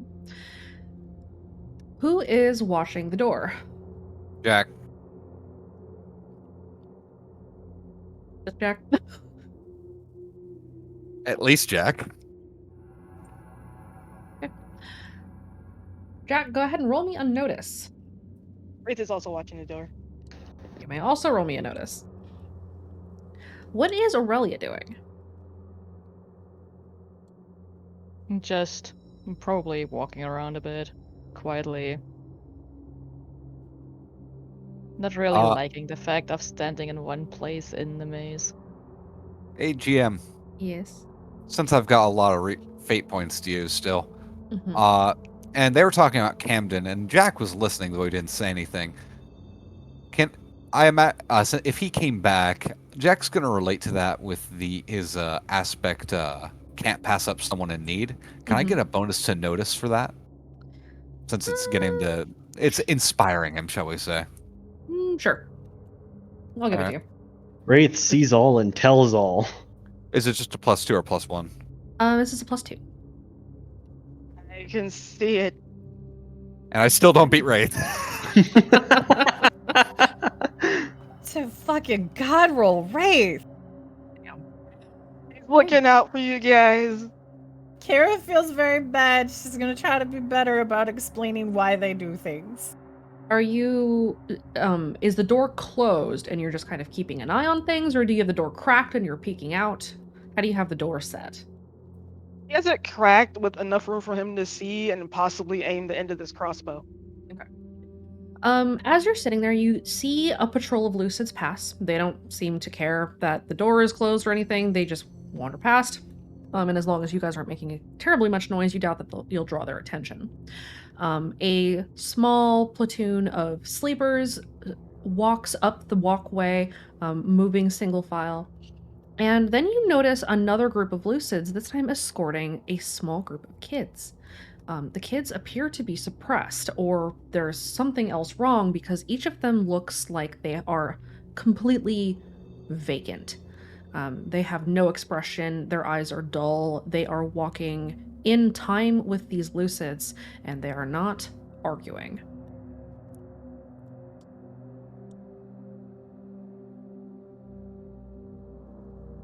Wraith is gonna wait until they pass and just kind of scooch backwards and pull on Jack's pants leg. Yeah. Also glides back.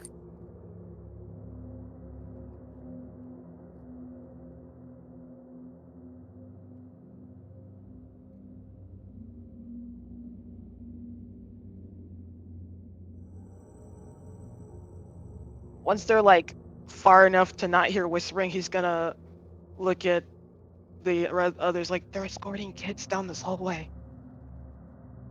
They're what?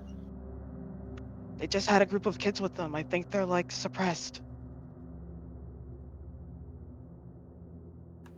Was it our friends? Don't think they were any of ours, but something's going on. Maybe that's the kids from the outside of the garden. Meaning they smuggled them in.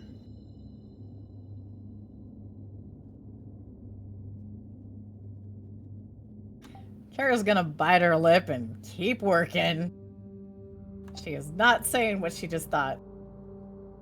Lincoln has a pretty good feeling about what she was thinking. If he peeks out, can he still see the group that's walking away?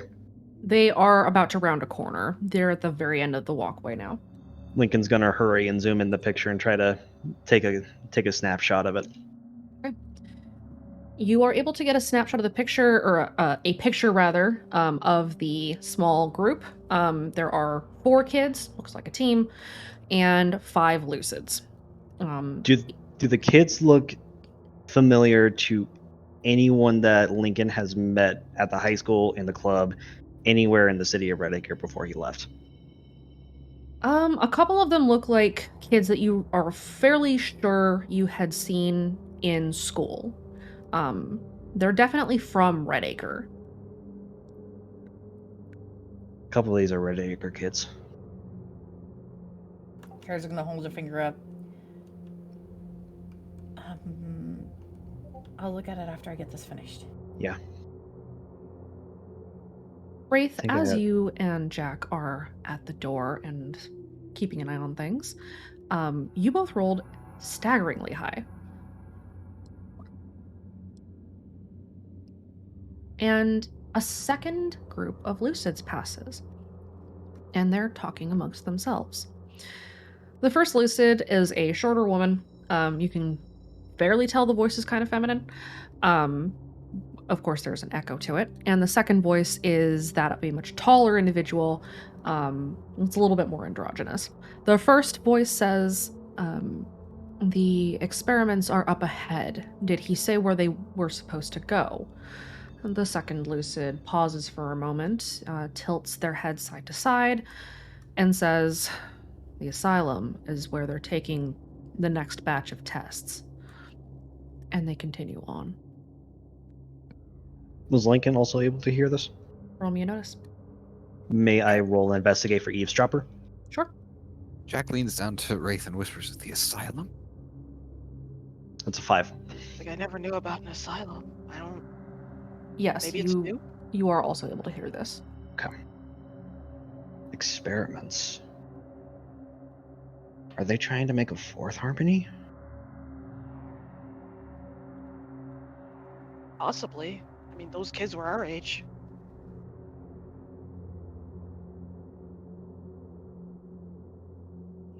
Roll me an insight.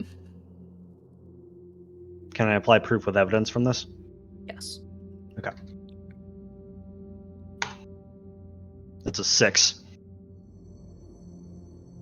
Johan mentioned... I'm sorry, not Johan. Ishmael. Ishmael mentioned that the program, Harmony, had been discontinued. Okay. However, you remember conversations that you had with Ambria about something that they're doing inside of Redacre. Chemical suppression. No, it's not harmony yet. Oh god.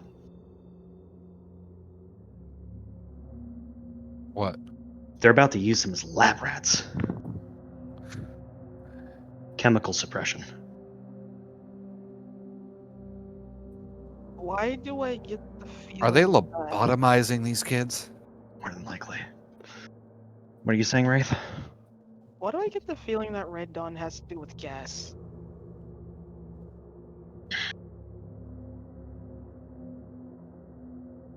Don't know. I thought the voice discontinued the gas experiments because it was too... What was it about that? There were problems with when they were doing it before. But they weren't doing them on kids, I don't think. Kira is kind of like half listening while she works. There's nothing... The previous experiments that were known about the voice and the gases that they were using for inducing states in the homeless, those were done, as far as Kira knows, on adults. She wouldn't know. There was nothing that they found or that the club had about them trying anything on kids, right? Nothing that you'd seen, at least not related to the gas experiments, but you do know that experiments were being run on kids who were marked as runaways who had been taken from the club more recently, and that a lot of dead kids had wound up happening over the course of the last couple of months before sundown.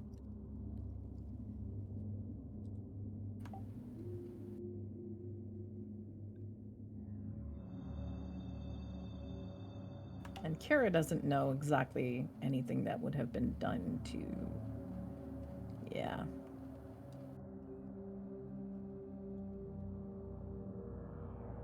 Kira was also likely provided notes on something called Protocol 4 by Ambria. And they'd seen some of the previous things and gotten even some of that information back before. I know that they had discussed... She had talked about protocol with the protocols with Ambria. I do know that. If they're doing... if they're doing chemical suppressions, then it's probably those protocols that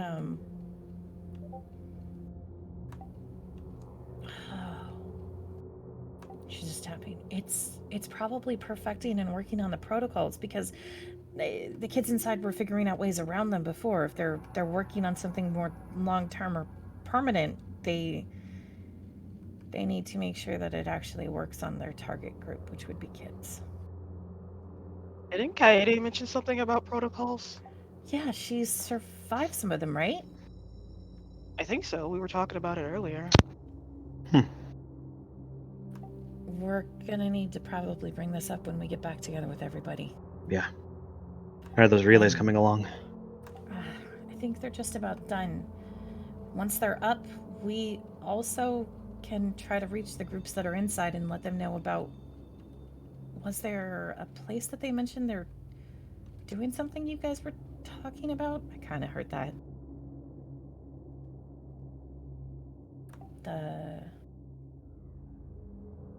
What was the building? Because we can send word to the folks inside.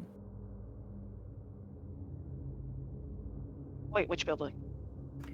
Where were they taking them? Oh, something called an asylum. Yeah. Does that ring bells for Kara? You know that there is a mental health clinic in Red Acre. Asylum. Would she'd know the name of it? What would the name that she'd recall be? Oh, fuck, what did we name it? I have it in my notes somewhere. Hang on. I haven't traumatized you there yet, so I don't recall it. No, we've been there before, though. I know you guys have been there before, but I haven't done my terribleness yet. Yeah, TM.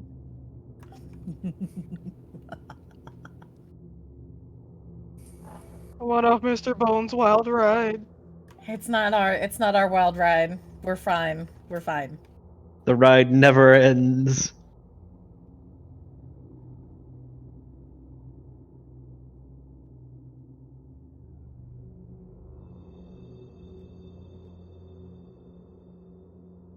I have it somewhere.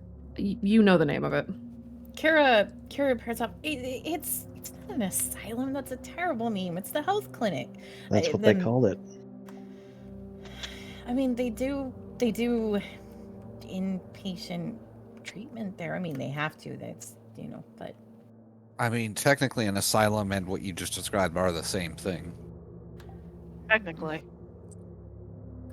we need to make sure that we tell them that we get that word out to our folks, but also make sure that it gets to inside. Kira's gonna check over her relays and see if they are done. You have completed your relays as you guys come up on the 10 minutes that it had taken for Kira to complete her work.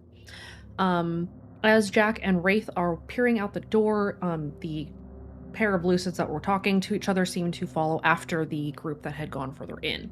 If you had to take a guess, those of you who've been to Red Acre, you're pretty sure that they're headed towards the town border, that the Throat and the Sanks are much, much longer than they had once been. And you know that if you keep going on this path, you will probably end up back in town, which is probably not something that you want.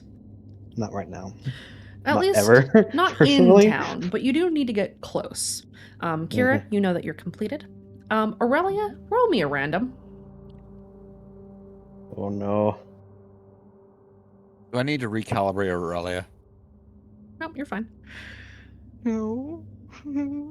Aurelia, you have the distinct sensation of familiar attention on you. It doesn't feel bad, but you do feel watched. As somebody appears to have heard your prayer.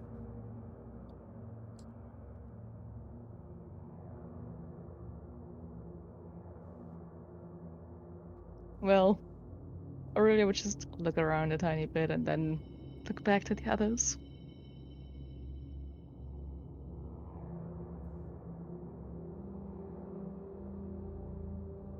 Everything all right?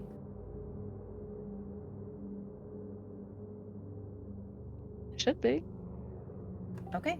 Aurelia, are relays are you done? lying?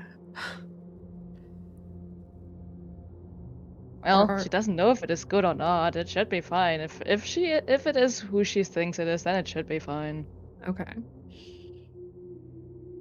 Everything's fine. Everything is fine. Because she sent the light only to one voice, so she's kind of certain it is going to be fine. With You the sent a light attention to she that has. voice in the maze. That is the only issue that I'm currently worried about. Hmm.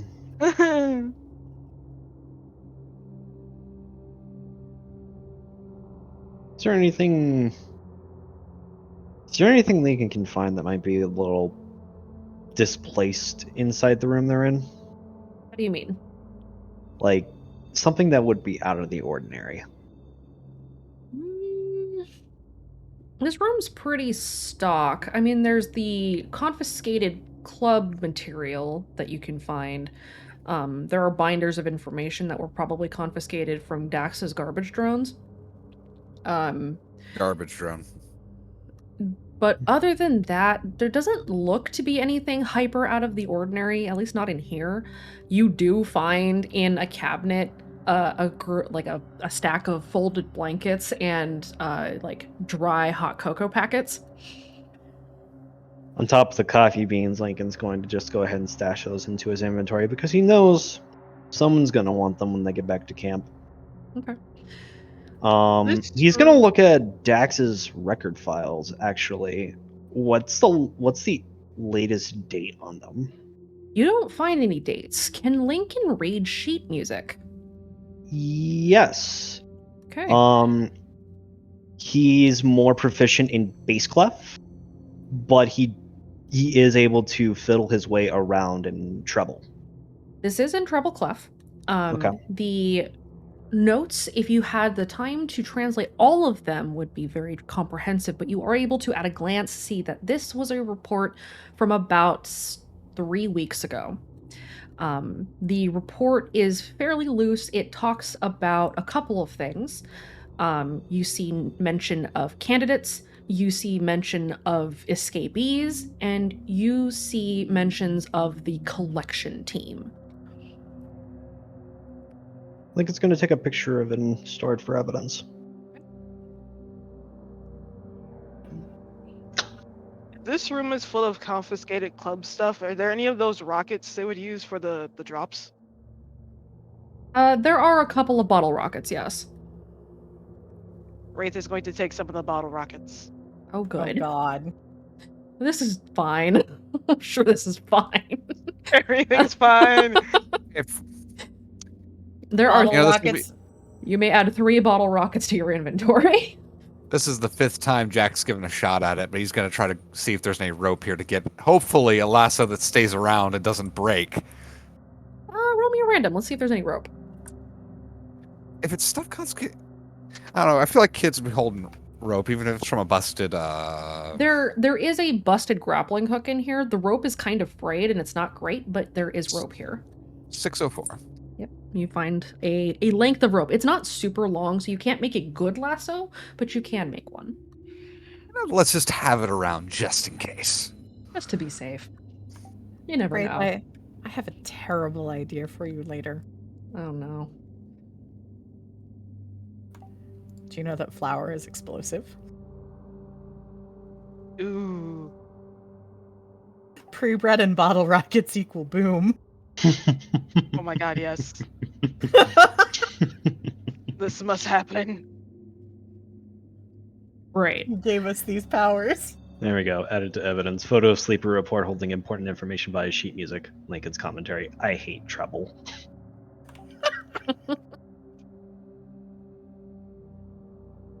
So we've raided the coffee and the hot cocoa collection, right? Yes. We're finally gonna have a lucid hot cocoa. The hot cocoa and the blankets are real, but you suspect that they are only real to those who are suppressed first. Guys, we're finally gonna have a cup of hot cocoa from a lucid. I don't trust my state registered lucid. We don't have to. We have our own. Where are the blankets? We'll pick them back up at the tents. Let's. That's not lucid provided though. Those are our blankets. Okay, we can find lucid All provided right, blankets let's not here. try to get blankets from strange adults now, shall Okay, where do we put these relays?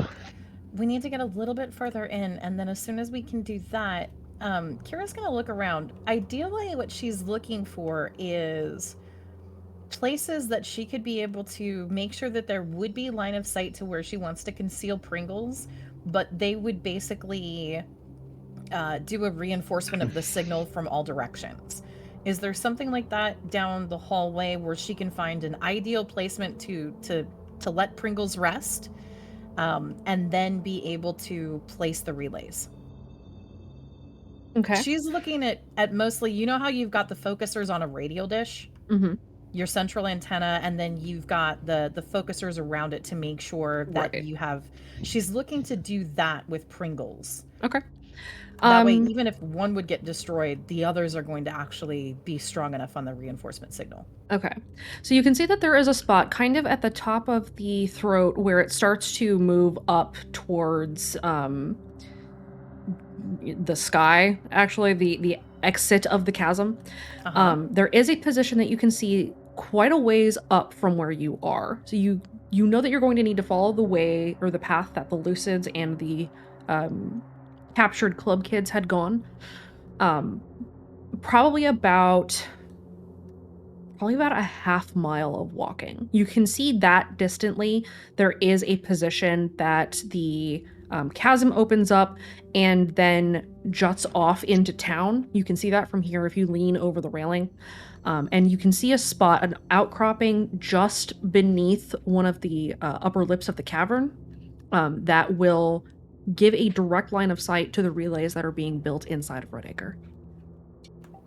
Okay, Kira's going to point out that I can get Pringles to there, but that's where we need to go for being able to get this in. As long as we can get there, nothing will stop the signal. Okay. You guys head out? Yep. Yep. Okay. You leave the room and you head back up the walkway. The Lucids and the captured club kids have long since turned off and gone somewhere else, but you kind of have the walkway to yourselves for a moment, and it is very, very quiet. You can kind of hear the murmurings of strings further on in the maze, but this area in particular is eerily hushed, and you're not sure if it's intentional or if this is just a location where the strings have not fully been built out yet. Is there any vibrations?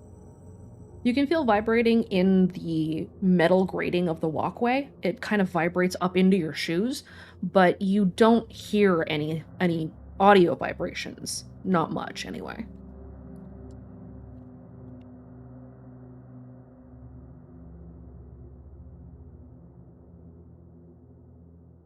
So Wraith is going to continue to travel like in the back of the pack to look around.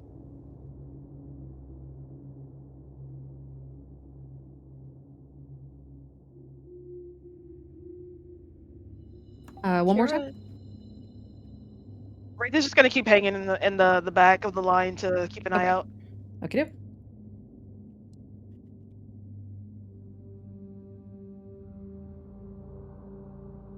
Kira's looking for the right places where she'll be able to do the triangulation that she wants for the signal. Kira, go ahead and roll me an investigate. Anybody else who's just kind of keeping watch, roll me a notice. I would like to try and help Kira as well. You may go ahead and roll the investigate.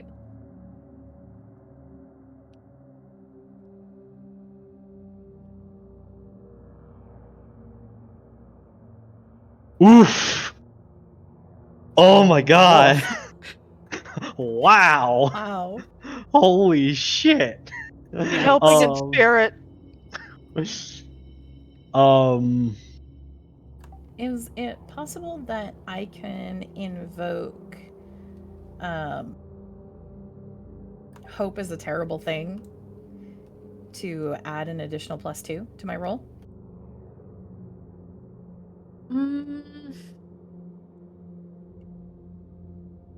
I don't know that it would necessarily apply because you aren't pushing on hope, you're pushing on perception. Then this will work, I believe in it? That will work. Okay. I'm going to add a +2 then. Okay. I'm When you trying take to your see. 0. I'm trying to see if there's anything that I could use. Yeah, Yeah, it was pretty rough. It's very, very rough. Because it's in the maze and I'm trying to make a plan to avert sundown, may I apply hatred of the voices to reroll that? Mm,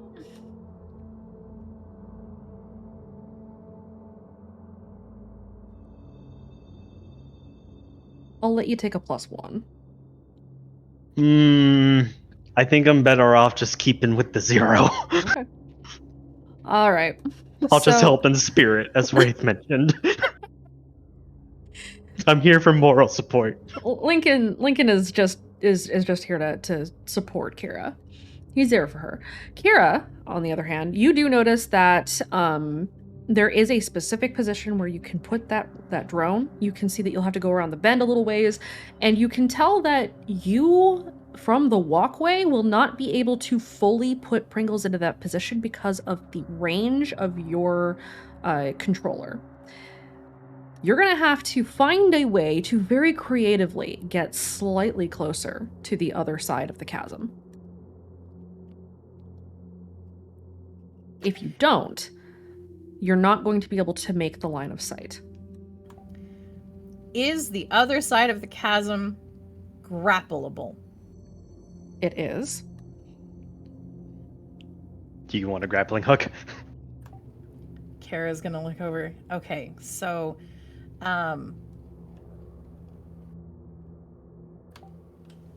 if the grapple hooks and attaches to the other side, is it possible to have the rope tied and secured and suspending with the rope, use that to kind of pulley over a little bit and get close enough?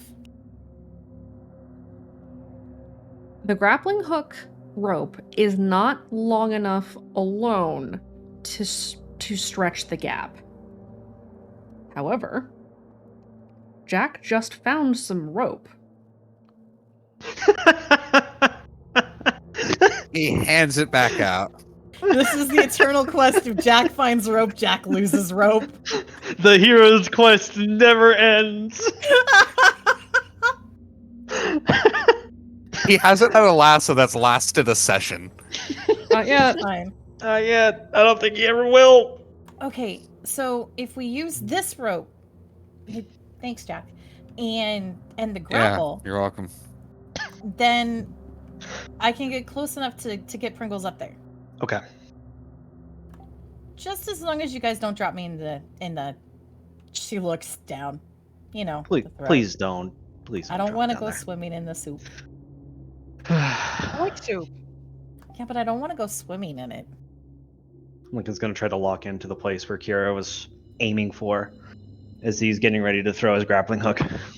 She's gonna point based off of estimation, as long as they append the extra rope so that way it can be used as a rough pulley system. Yep. So sorry, Jack. So Okay. the rope's tied on. Like, we're making sure of that. Mm-hmm. Yes. So, like, he's not throwing the grappling hook willy-nilly, and he's not going to get it back. So, Yep. once he aims, raises it behind himself, and he launches it forward. I'm not gonna make you roll for this. It's a grappling hook. And your familiarity with aiming this grappling hook, we will call a pass. You're able to land the grappling hook on the opposite side of the chasm, and the rope, with Jack's help, is long enough for you to fashion a loose pulley system for Kira. It is going to take a couple of you to hold that rope steady, though. I assume Jack will be among those. Lincoln, are you also helping with the rope? Yeah. Okay. Wraith, are you standing watch, or are you helping with Kira's tightrope walk? He's gonna keep watch. Okay. Aurelia, are you keeping watch, or are you doing anything else? Probably keeping watch. as well because she isn't the best at trying to hold on to things. Given that every time you get tossed into the air, you are or land on someone's back, you are just taking for a ride. Probably for the best that you don't help with the rope, as you are a small. So Wraith and Aurelia, are you two sort of stationed on either side, like watching up a different direction of the walkway?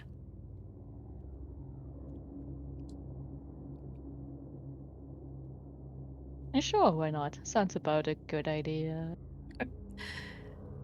Wraith and Aurelia, go ahead and roll me your notice to keep watch. Jack and Lincoln, go ahead and roll me your physique. Oh boy. All right, I'm gonna use a fate point to get a bonus from Jack's stocky build, Okay, I'm gonna use strength from determination. that's and that's probably a plus good 2. idea. Yep, plus 2. Okay. Lincoln, you can go ahead and use strength from determination and roll your will instead of your physique. Given that I'm fairly sure you have none of the latter. That's not true. I have 1. Ooh, neat. One whole physique.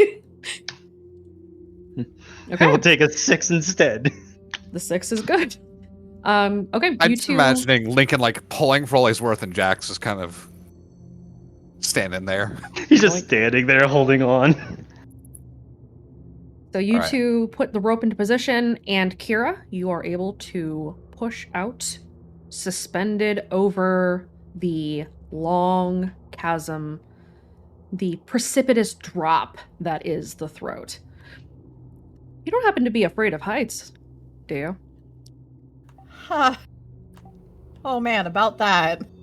Kira, I'm never sure of. I personally am. And usually that got reflected in Kira's fear of making some of the jumps initially. So possibly yes. I can coin toss and see. Flip a coin. Let's see if you're scared of heights. Okay. Fuck, I don't have a coin. Have the Would you like murder me to quarter flip do the it. murder quarter? Have the murder quarter do it. Well, hold on, I gotta find it. There it is. Okay. Heads is yes, tails is no. That is heads. Well, Kira gets that. Kira, you may take the aspect fear of heights and add it to your sheet. Thank you. I Of will course. treasure it always. Kira, you move out over the chasm, and you are moving very slowly because holy shit, that's a long drop. Okay, got this, got this, got this, got this, got this, got this, got this, got this. Roll me a will save. I have one of those! You have one of those. It's more than I had last year. This is true.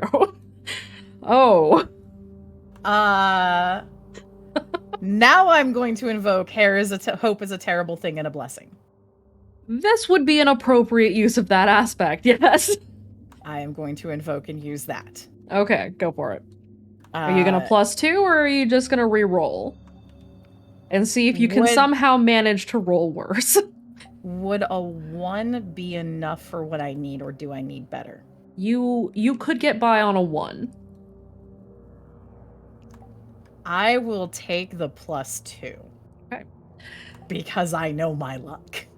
You are forced to pause for a moment as your stomach sort of twists and your heart locks in your chest and your limbs go dead.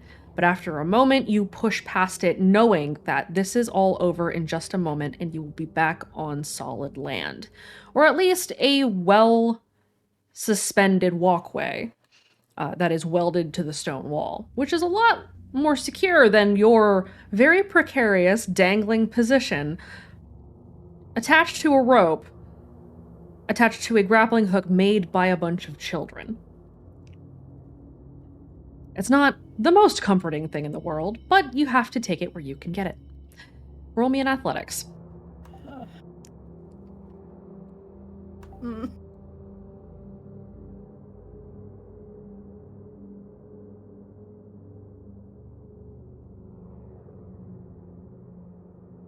It's 1.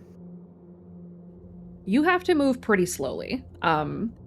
You are a little on the noodly side. This is pretty hard. You remember trying to do pull-ups in gym class, and hoo boy, did that shit suck. You can push yourself up when you're doing parkour within Redacre, but that's familiar territory, and roofs don't move when you pull on them. This rope does. And so you are forced to move very, very slowly over the chasm until you're about halfway over and in position to be able to move Pringles. Everybody roll me luck.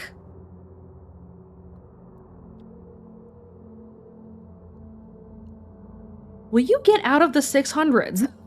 No! Well, You're welcome. No! That. Oh no, there's our third Hail Satan. Oh, fuck. Yep, it's the third strike. I didn't know Oh that. my god, why are you guys dancing with death? Why do you do this to me? It's the Oh. third strike! Oh, well, that's our Hail Satan. Not that. Oh god. Oh no.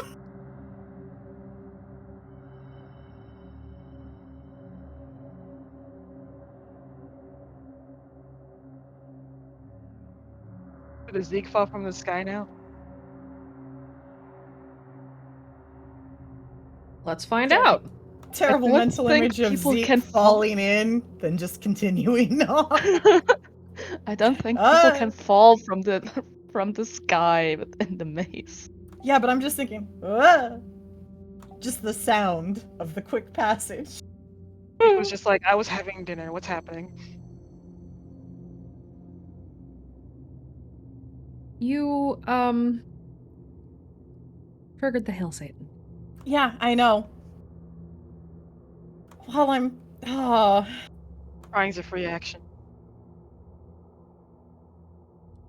Kira is going to be crying and probably rocking. My fear of heights is like the longer that it's sustained, the temporary complete tunnel vision and like blackout levels of fear reaction. Kira, Yeah? as you are suspended over the chasm, Why did I give you ammunition? roll me a notice. Uh-huh. Well, it was an honor serving with you guys. Ah. Death approaches. Rapidly. Comes for all of us. That is not the end of service. What if I want it to be this time? There are worse things than death. Death is not the end of service. Don't say it in that voice. I'll let everybody else roll a random as well. Anybody who's keeping watch. Lincoln, you're kind of preoccupied with holding the rope, so you don't have the bandwidth much.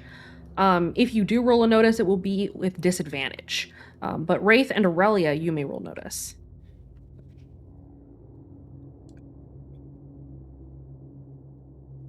We tell Elta as soon as they left, we hit the Hail Satan counter.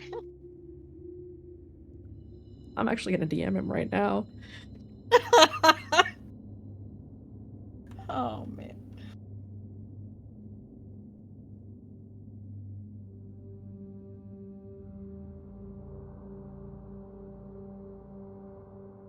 Okay. You guys noticed that where it had been utterly silent before, the strings have started to vibrate again. And that starts with a very low, deep thrumming that slowly builds in a crescendo. And over time, it becomes multiple sin reports sounding off around you.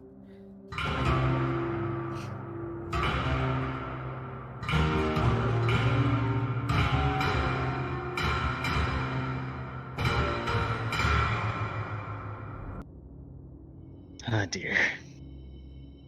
You hear on either side of the walkway as the sounds of boot falls start to echo off of the walls as it sounds to be Lucids sprinting up the walkway in your direction. Wraith, they're coming from your side. fun. You see Wait. down the hall or down the walkway, the halo of light from the end of a flashlight that is slowly building. They haven't rounded the corner yet, but you can see that they're getting ready to. So, Wraith is going to signal to the others that Lucids are coming, and he's gonna go drop his tripwire in the hallway.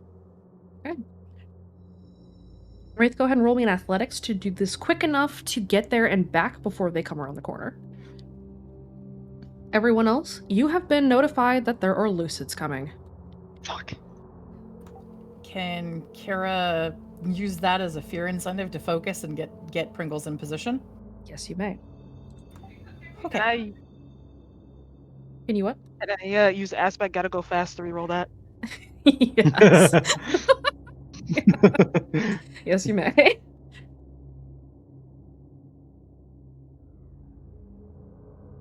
Oh, that helped. Well,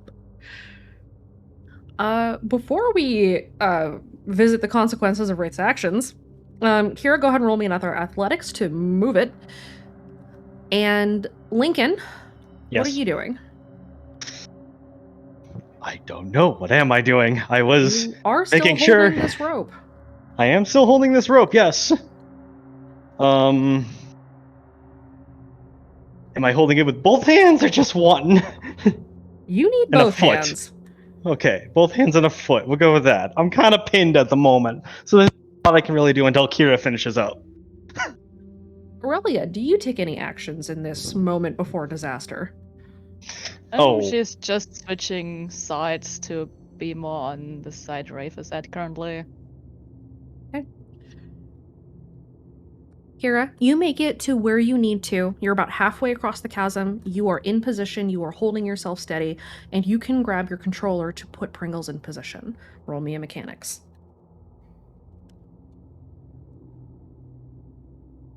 Wraith. Aurelia, are you rushing up towards Wraith, where he is getting ready to drop the tripwire, or are you kind of hanging back a little bit? I'm kind of hanging back a little bit. She's like in between Lincoln and Wraith at this point in case she needs to act for either side. Okay. Wraith, you drop the tripwire. Do you back up to where Aurelia is, or do you turn around and walk back? He backs up. Okay. As you start to back up, 5 Lucids round the corner and spot you immediately. They all, a couple of them whistle, a couple of them just shout, "Hey, you!" And they rush towards you. And all 5 of them snap the trap and drop, just as 7 more round the corner.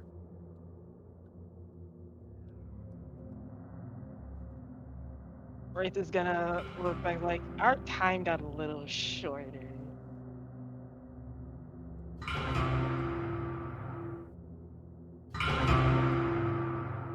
All of the bodies are reported. Oh, fun. Is Kira able to get Pringles up? Kira, you are able to get Pringles up and into position. You need to also have Pringles position the relays for you, since obviously you can't reach, before you can finalize Pringles' position. Roll me another mechanics. Oh god, okay. Springs are going off all around you. You hear the telltale sound of multiple... Oh, that's a 6. That sure is a 6. You get the job done. But they know you're here now.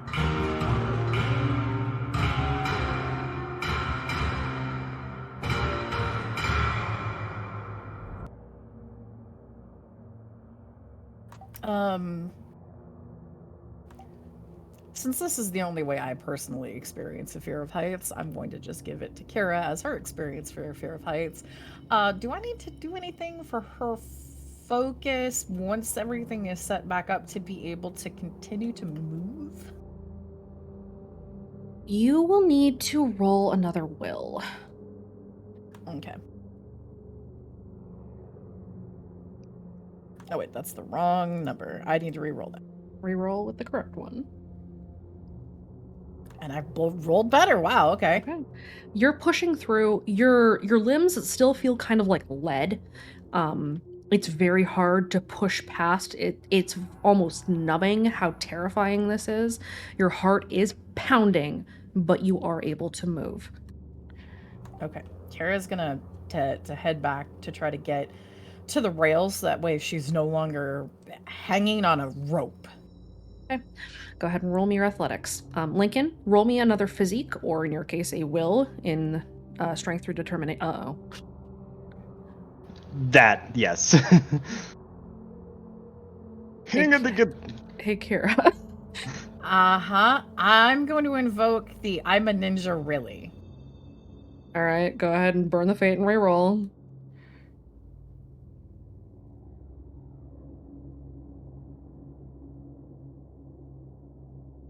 A success is better than a 0. A success is a success. You are moving pretty slowly though, and your grip is, you're having a harder time keeping your grip on the rope. Your hands hurt. You have a little bit of rope burn on your palms, and overall you're tired. You had to travel down a very, very long ladder to get down here in the first place. You are exhausted. Lincoln, the rope is starting to shudder a little bit because of Kira's grip on it. And she is shaking because she is suspended over a chasm and she has a fear of heights. Kira, stay with me. I know you can do this. Focus on me, okay? Come on, we gotta get out of here. Kira is probably the level of terrified where she's close to the nonverbal because it's very hard to focus. Like it's tunnel vision's level of methodically do the thing because if you stop you're going to die levels of fear there. Wraith and Aurelia, you have 7 lucids sprinting at you. What do you do? I'm gonna eat a flashbang. Okay. Aurelia, what do you do?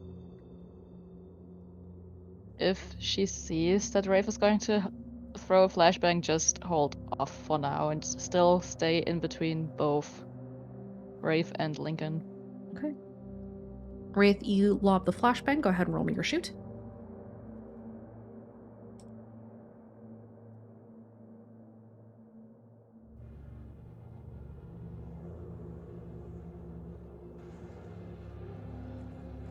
How dare you?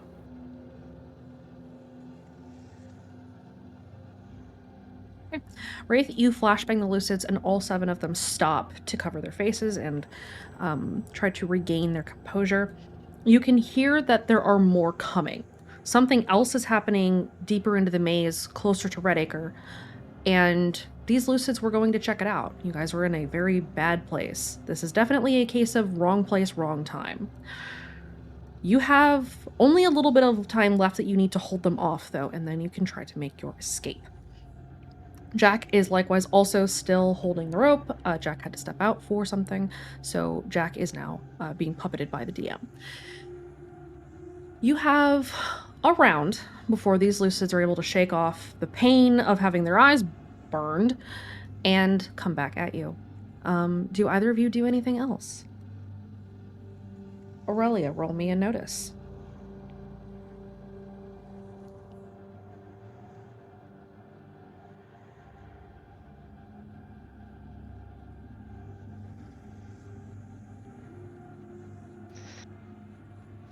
Aurelia, you feel a little bit agitated and you're not quite sure why yet.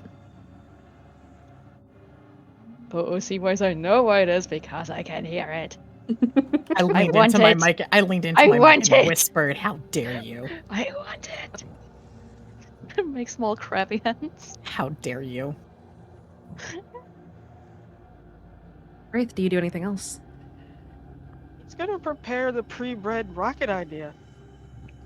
Oh boy. Excuse me? You're turning this into murder now, you heard it correctly. Flour can be explosive.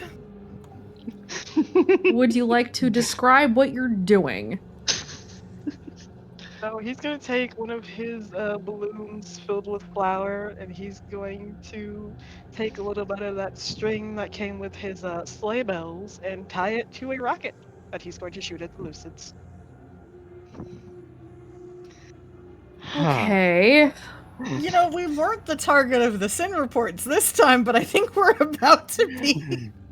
You were this past one because there were 5 reported bodies. It's fine. Crying is a free action. I'm gonna cry. Crying is indeed a free action. Wraith, you are firing a flower bomb bottle rocket at these Lucids. Yes, I am. Okay. Roll me your shoot. And then The roll me a random. The resignation.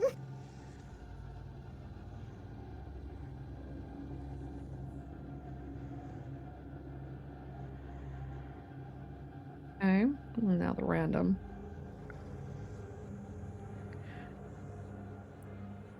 It's not a Hail Satan this time. We're good.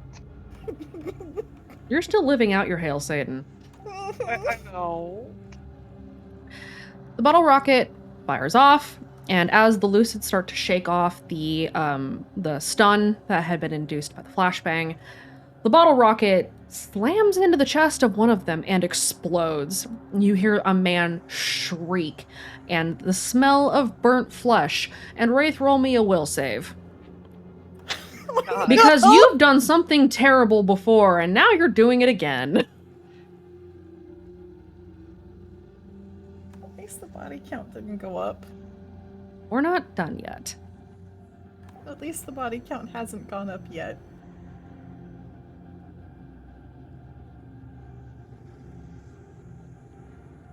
This poor motherfucker. Uh, The man's jacket catches fire, and he staggers and stumbles and twists to try to get out of it. And in doing so, runs into the railing and tips over it and falls into the chasm. oh! There's the body count going up. Girl, you had to say something.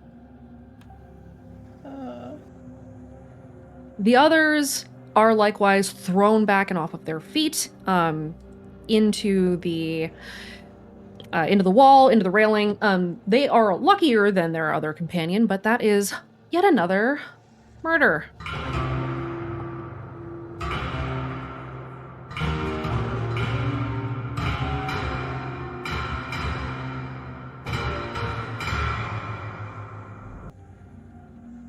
It's legitimate murder this time. Fuck. Kira! Please! Kira is trying to still move. Should I try to roll another athletic? You have one more athletics, Wraith, one more will for strength through determination. Oh dear. Or Lincoln? One more roll? Lincoln, one more strength through determination. Kira, one more athletics. I thought you Yeah, you're said thinking of the right other there, murder. and I was like, wait Oh, a minute. Sorry. That's a 3 for athletics. Okay. Jesus. Jesus. No prone to disaster today. Why is Lincoln motivated by murder? I'm not motivated by murder. I'm motivated by not getting murdered. Motivated by, oh fuck, the shape is coming is a good motive. It's a very good motive because he's had to deal with it multiple times because of Frost and Steve. Maybe Dan. Yeah, I was there for that. Ugh. Lincoln, you have this rope held. You are able to reach out and grab Kira and pull her back as she races down the rope and away from the chasm. Kira, you are back on solid ground.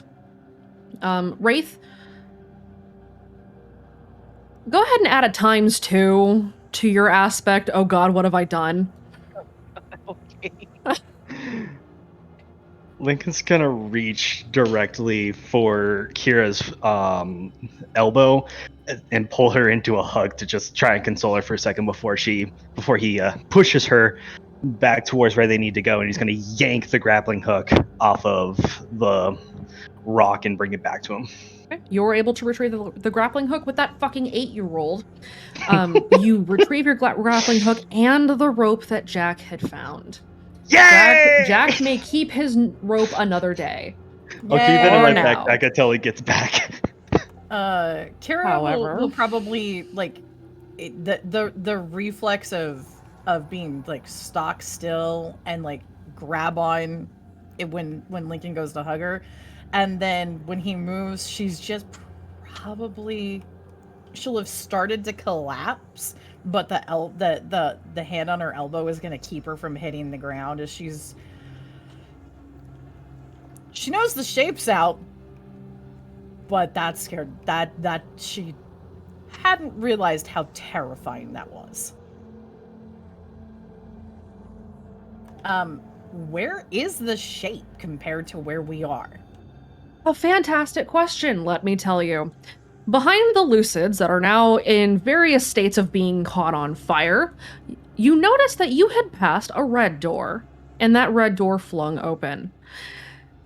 The shape steps out, and though you don't see it unless you close your eyes, you do feel its presence. And for some reason, he's already pissed. Can't imagine why. Can't imagine why. He was too late to save the Lucid that went over a cliffside. He sure was. Ah, gee, it's a terrible accident.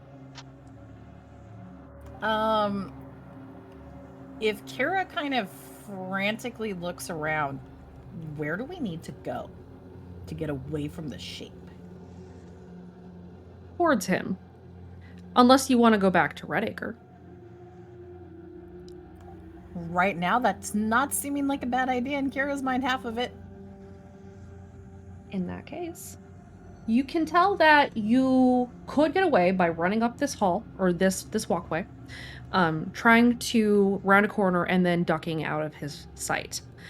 You're not sure how long this walkway goes, but if you had to take a guess, there's another mile or two that you would have to travel to be back in Redacre proper. You would be on the edge of town, but you would be inside. However, the shape is pissed. Very, very pissed. This was a murder. A legit murder, in fact. And, he's already in angel mode. Oh no.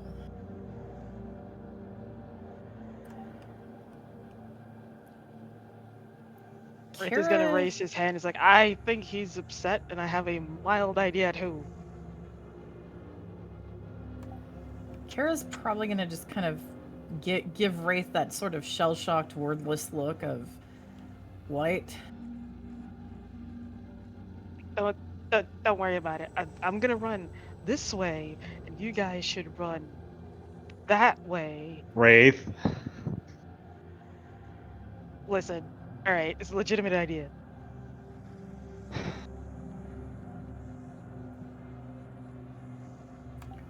Since You know- our group had basically promised that we'd head back, we can't go into Redacre, so there's really only one way to go. We still have some flashbangs. We have flashbangs, we got foam. And trank. We got dogs. tranks. As long as we keep running, And it's gonna be our scorpion. best option, yes. But the biggest thing we gotta do right now is get out. And we're gonna get out together. What do you guys do? The Lucids are still staggered. A lot of them are still recovering because that was basically a bomb that you fired at them. And one of them has died. And the shape it? is barreling towards you. So you have a couple of options. You can try to flashbang them, get around them, and sprint the other direction. Or you could keep going up this walkway and see if there's a way to break off and loop back around. That said, you don't know who's coming from up the walkway. It could be that they're coming from behind the shape, or you could be running straight into them. You're not sure. You have those options. What do you guys do?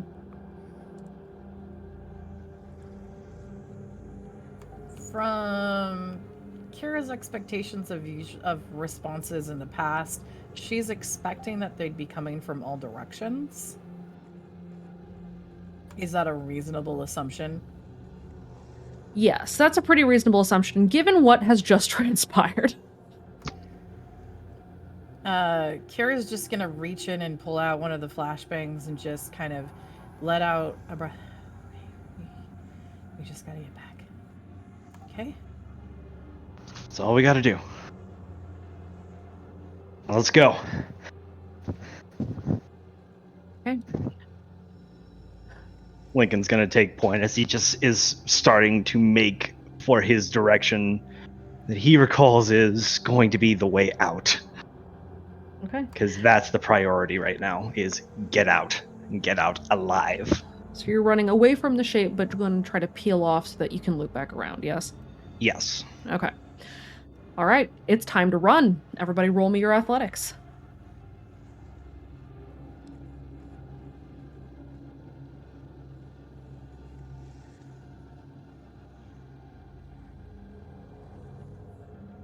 Here we go. Whee! Ah, shit.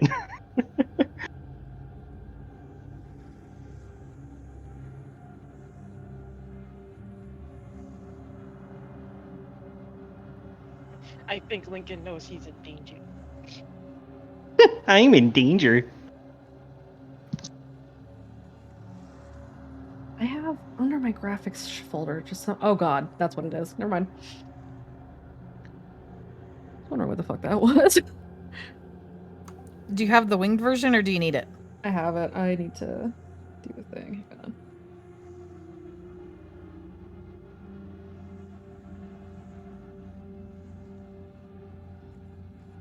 There he is. I just switched them. Look at him. I thought I had. Oh, maybe I don't. Okay, hold on. I need to add something because the shape is out. Guess who he's on? I have no idea. Probably I Aurelia. don't know.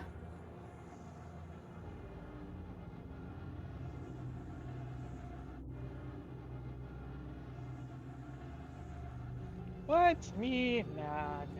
Has to be a mistake. I like how the eyeball's hiding the body count right now. We can feel less terrible. With listen. Uh-huh. Okay.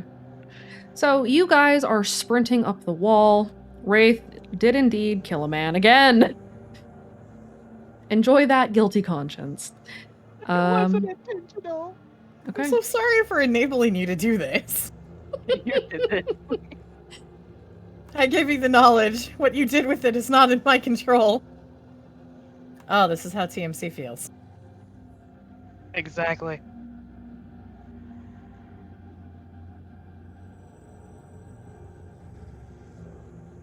There you go. Oh, great. Our sins are still visible. Okay. Our sins and our Satan. So you guys are sprinting down this walkway. It curves around the edge of a cliff, and you see a series of doors leading up ahead. But you also, at the end of the walkway, or at least the end of what you can see of it, see a squadron of lucids and sleepers barreling towards you. You can peel off at this point. There are two side hallways that you can take away from the walkway that leads into the throat, and peel off. You're not 100% sure which one will take you in which direction. You get the sneaking suspicion that the one closer to you will loop you back around towards the way you had come in, but you don't know for sure. It is, as it is named, a maze. If we have a sneaking suspicion, that's better than no suspicion at all. Are there any particular pathways that look like they have maybe ways that we can pull ourselves up to actually, like, lights that we can pull up to, things that we can hide on? On the walkway, no. But if you duck into one of the side paths, you can see that there are at least pools of shadow, there are corners that you can hide in, there are small rooms off to the sides that you can hide in as well. Those will be your best bet. Kara's gonna signal for the first one. That one with it looks like it might loop back enough. Okay. So she's gonna signal and head towards that one.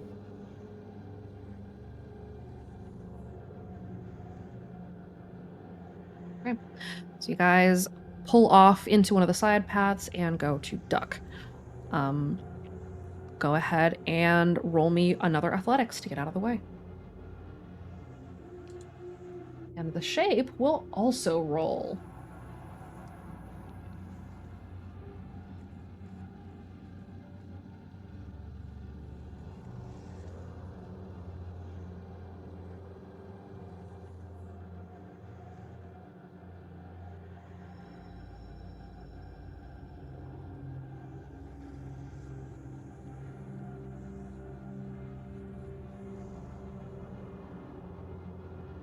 Fortunately for most of you, he is hunting Wraith. Yeah. And Wraith, fortunately for you, you are just ahead of him. But he is right behind you. You can feel the pressure of his presence as if he were breathing down your neck. He is very much racing past Kira. He rushes past Aurelia. He barrels past Lincoln and snatches at Wraith, but misses barely as you pull off to the side and round a corner. You have seconds to find a place to hide. Everybody roll an investigate or a notice to find a place to duck down and break line of sight with the shape.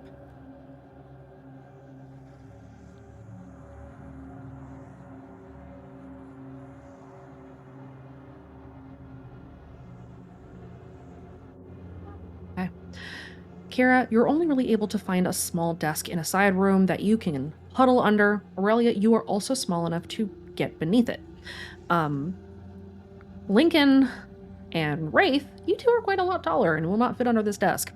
Wraith, you do find a series of lockers in the next room, and you find a small sleeper locker. Lincoln, you likewise locate this as well. You could fit into these lockers, or you could try to find somewhere in the room to hide. There are benches, there are large lockers, there are smaller lockers, and there are rafters that you could try to climb up to and hide in the shadows.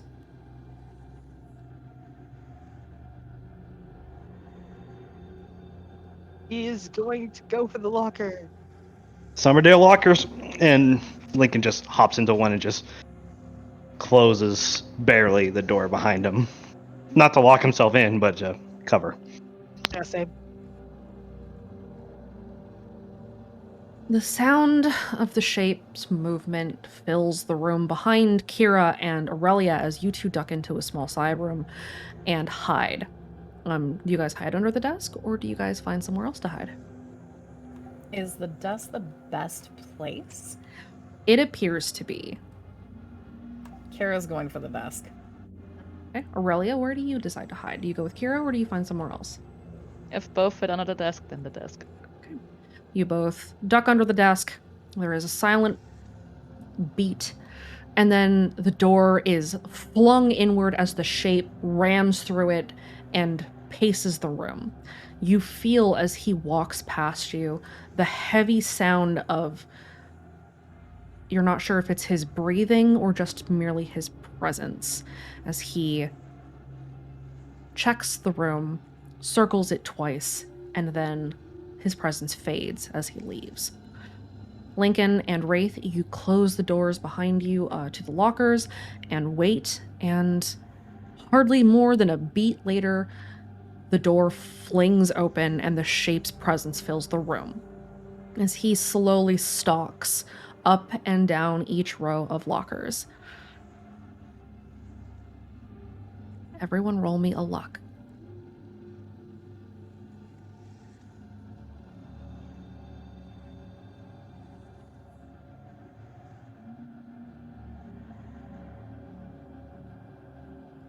That's unfortunate. Oh, good. Oh, God. God. That Shush. is right outside of it. Shush. Oh, no! Okay. I accept the compellment. Prone to disaster, my dude.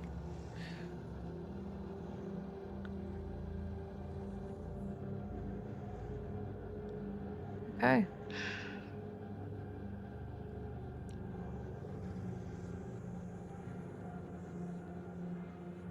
Wraith and Lincoln. Serving with you all. Before we get to that, Aurelia, roll me a notice.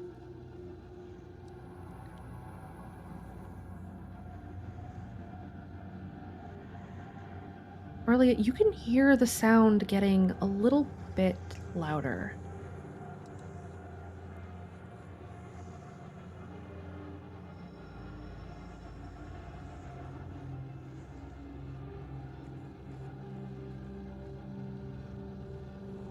She would just probably tense up a bit more and then just silently be like, oh, I think I hear a cipher.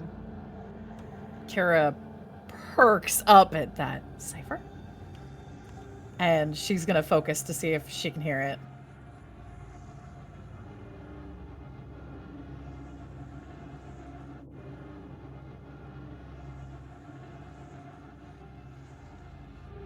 Kira, you can hear it too, now that you've been paying attention to it. Does it sound stationary or moving? It sounds like it's moving.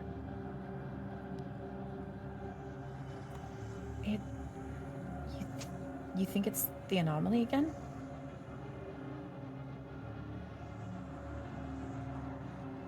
Maybe. If it is moving, then probably. It sounds like it's moving, so it's gotta be one of those anomalies. Man. This is the worst time. We once we get out of here, Lincoln promised we're gonna take it out. It's a cipher. We'll get it. We just can't leave them behind.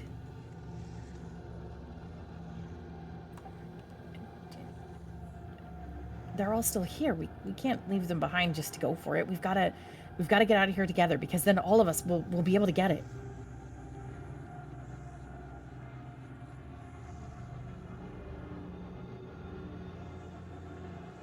Well, it's still a cipher. I know it is. We can't get it right now. We've got to make sure we can get out of here. We've got to get them out of here too. I still wonder if it would go after Lucids and Sleepers too.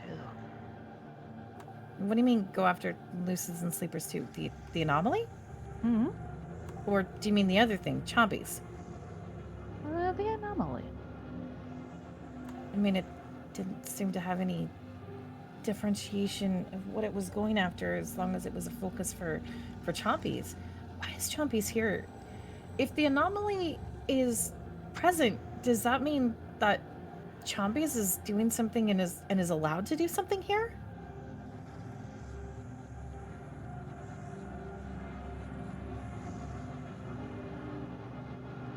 Or is Chompies rogue trying to feed off of something? Who knows? Lucids and Sleepers are kinda hosts. You think it's going after Lucids and Sleepers to be able to get them in, maybe to incorporate what they are? That's possible. I don't know, to be fair. I don't know about that part. And I haven't heard back about that question yet. You asked a question?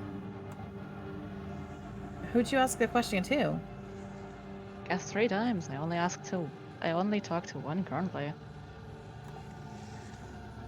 Yes, she did. Oh.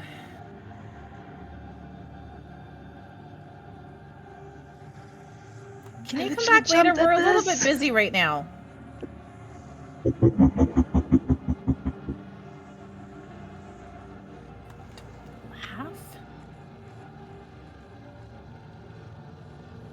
Well, this is a funny situation currently regardless. The angel extremely mad, someone went off.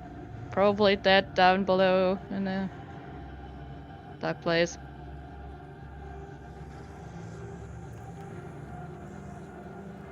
Kira's just kind of like staying underneath. Are you... Get your answer if you can, and then we've got to make sure that we get them out. the answer to your question. Such a sound is made only when an anomaly is wounded.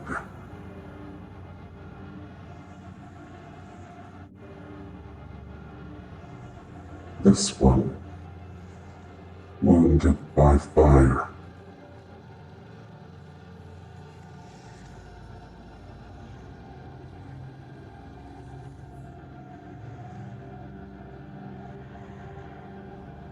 Well, this means this one is not going for sleepers or lucids but us. It recalls you and left its mark on one of you. Another left her mark on it.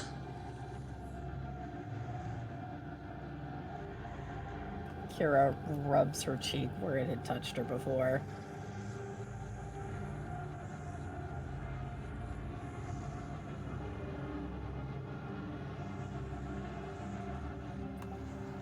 Oh, this sucks. Good luck. Thanks. We don't have time to deal with this right now. We've got the angel, and the angel is after us and our friends, and we don't have time to deal with this. We don't. The issue here is we don't know if the other room where Lincoln and Rafe went, if that has an exit. If it doesn't, then we will have to go through this thing regardless. Does it sound like it's waiting for them where they need to go? Roll me an investigate. Can I possibly use insight? I'll allow it.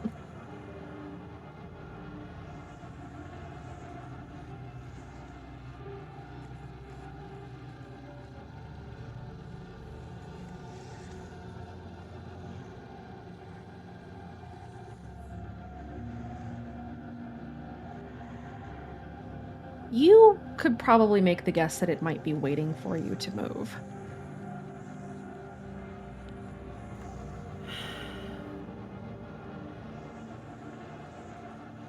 Kira's gonna pull out her phone and scroll up in the text messages and recheck the history. And look at the sequence that they'd bandied about before for the one to kill it. She's gonna look at Aurelia.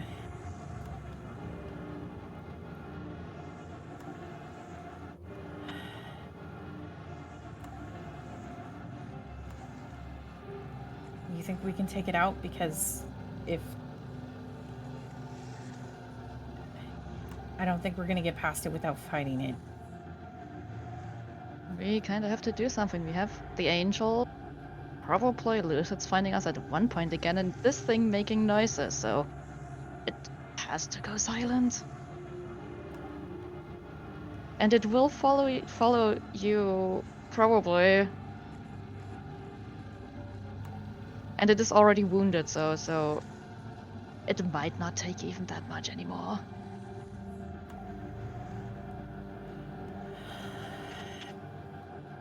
Go for it then? Do you think we should now? We should try it. I think the others still have flashbang at least, or Rafe still has strength darts too, and foam. In worst case, they could just yeet those things and run past us. Then we might have to break off from the sequence.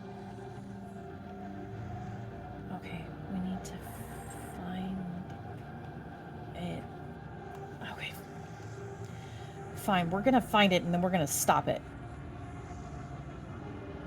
I'm pretty sure with how it's sounding, it isn't even too far away. Does it sound like it's either moving closer to them or... It hasn't moved in a bit. Okay. If Kira closes her eyes, can she see that absence of it? It does not appear to be in the room with you, so you're not able to see it right now. You can see the shape through the wall, though, and he is stomping. But we will get to the shape in a moment once Lincoln returns. Kara's gonna nudge Aurelia. Okay, let's go for the door. We need to find it. And then we need to make sure that it doesn't keep coming after us, okay? Mm-hmm. Okay. All right, let's do this. She's And gonna. at this, Aurelia also hands over one energy bar to Kira because apparently Aurelia constantly keeps hoarding those things. Literally, I have 2 of them. She's a hoarder. Okay, Kara's gonna look at it. Okay, she's gonna eat it now because. Okay. No, she's not gonna eat it now. Once we find it, she's gonna eat it, and then we'll go for this. So Kira's gonna go for the door and see if she can find, like, listen for any direction where it seems to be coming from. Okay. And if she can find that, I guess Aurelia and Kira are going for it. Okay. Here you go, killing again. So, you guys We step. don't know that it's death. We think it's. They didn't tell us that part. They haven't told you that yet, no, because the other team is still in the dead zone. And you guys are in the maze. Uh-huh. So we don't know that. Here you go, killing again. Anyway. So you two step out from under the desk and go to find the anomaly? Yeah. Okay. Roll me an investigate to find it. Can I use the special thing I got with the +2 to investigate in regards to ciphers? Yes.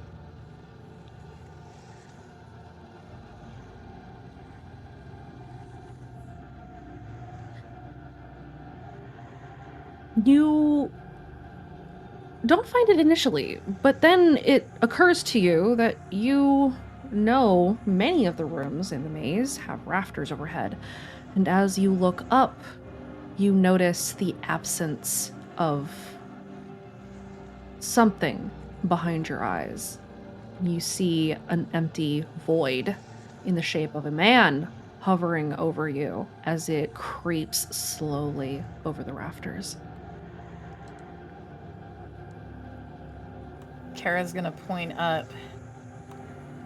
Okay. Fire, right? Burn the danger. We can do it. Okay. Kara's gonna pop that energy bar. All right. The energy bar is popped. Take it out of your inventory. Roll your will.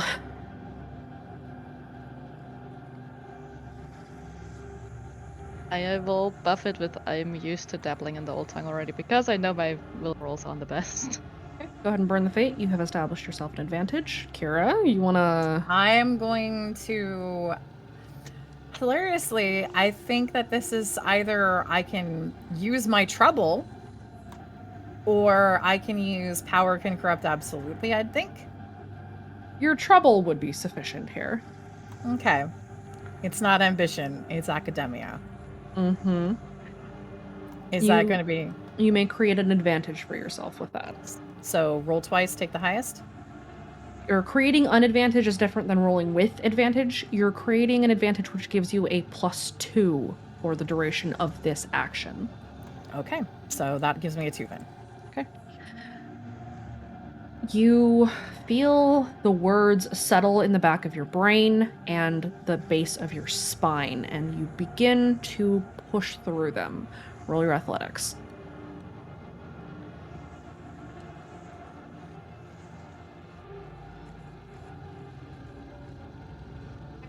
The first word completes. You feel more than see as the anomaly slides down off of the rafters and almost drips to the floor. You hear it sort of crack as bones rearrange themselves, and it starts to crawl towards you on all fours.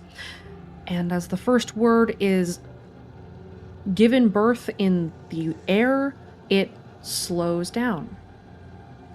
You start the second word. Roll your will.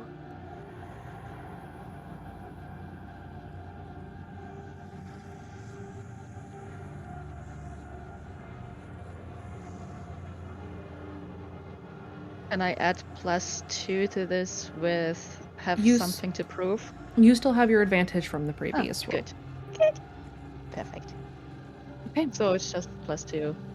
The second word becomes solid in your mind, and now you begin the action of naming it to the world. Roll your athletics.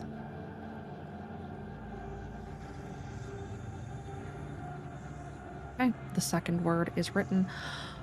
Both of you feel something shift in the air as it becomes a little colder. Wraith, you can feel this happening from the next room, despite how terrified you are, and we'll figure out what's happening to you in a moment because Big Stompy is there. But you can tell Oh, something boy. is changing down here as the tone of the strings shifts.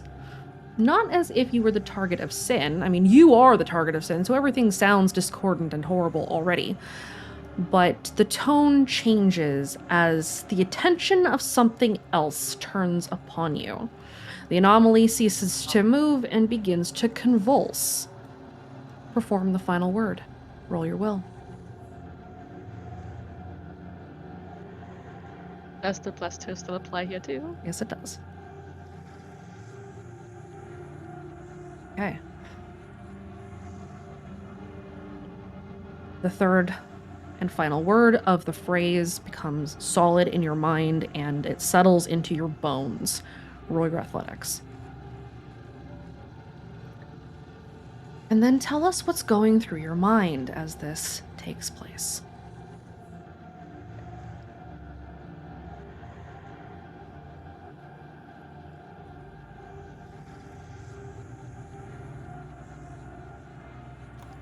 Really, you want to go first?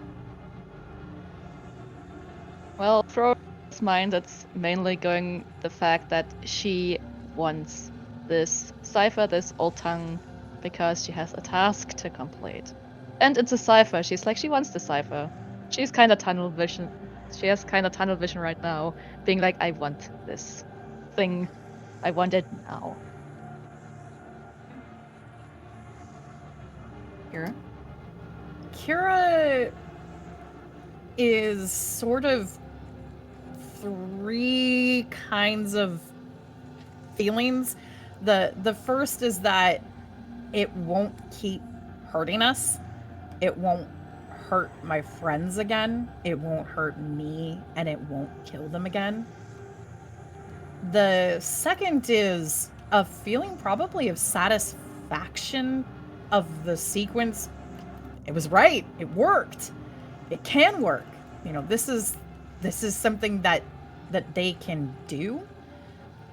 And probably the third feeling is wanting to be able to have even better finesse. It's a language. She wants to be able to speak that language.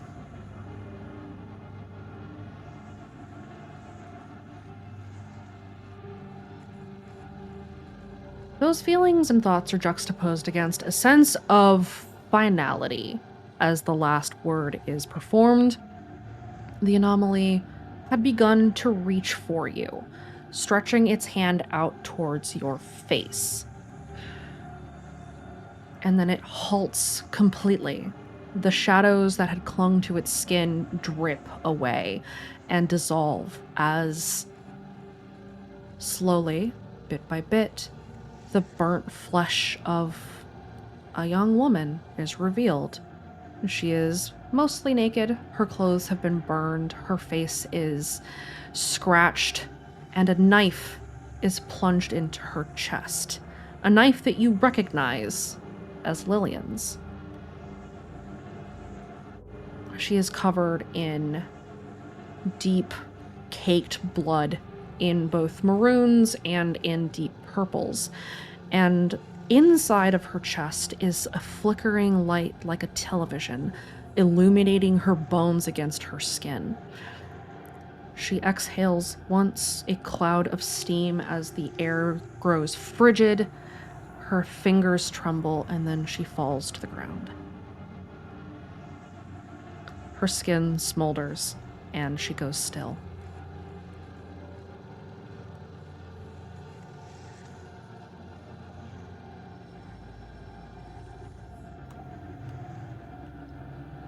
Kara probably sinks to her knees, realizing that was a person.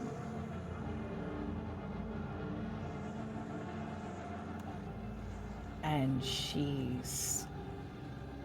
stares.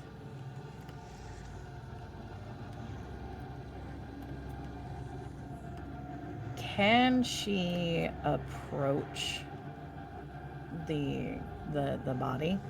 Yes, she can. She goes to the body, and are the eyes open? The eyes are open, yes. She reaches out to close the woman's eyes and pull Lillian's knife free.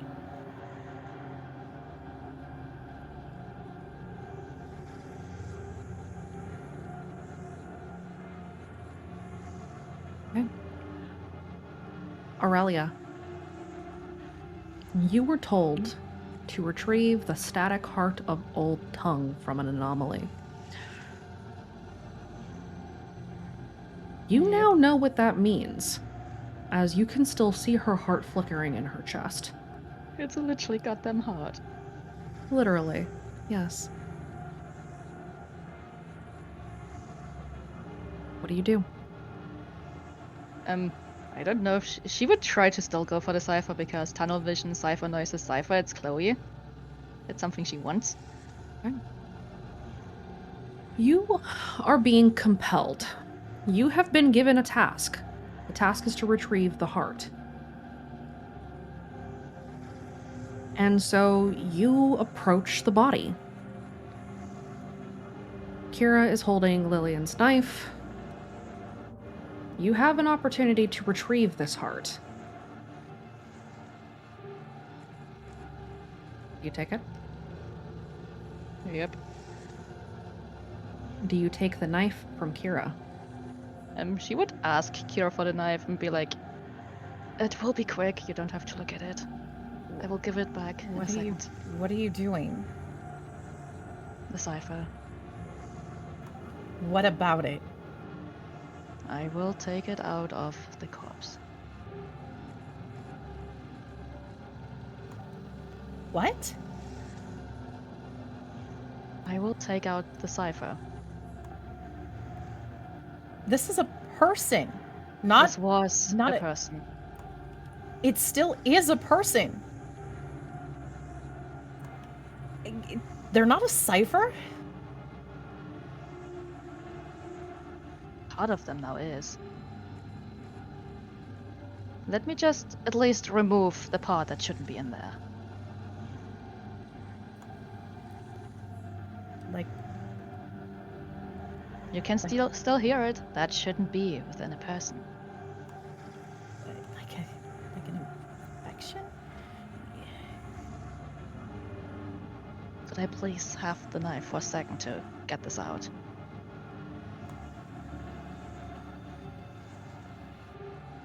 Kira looks down at the knife and over at Aurelia.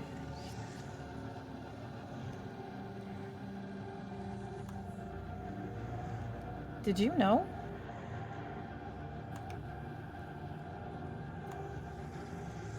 That this was a person?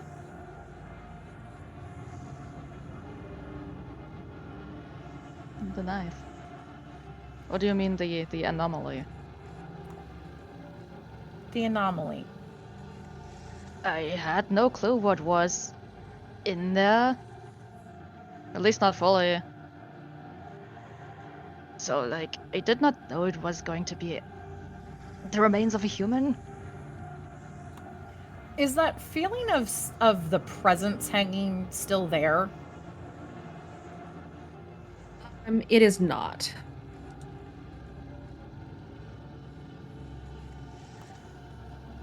You might want to ask your voice what he knew.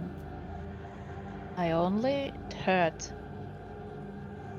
him say that it was a static beating heart that I had to look for, but I did not know that it was literally a heart. You maybe need to ask better questions.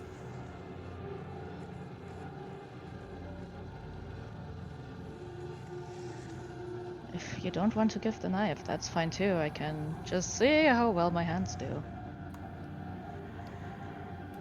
Kira's gonna look down at the knife and look at the person. I don't think Lillian would want this. And she closes her hand around the knife.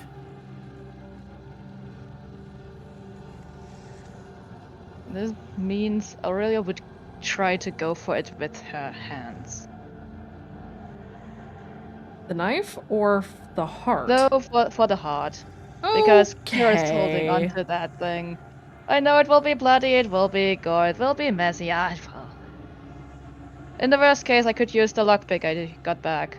Maybe that thing will help a bit. Oh god, okay. Well, Kira Aurelia- doesn't think that Lillian would have wanted her knife to be used to desecrate a body. Aurelia, first I need you to roll me a will save. What you're about to do is fucking horrifying. I probably have to do a flat one. I can't use anything, not even Cypher Dict or anything like that.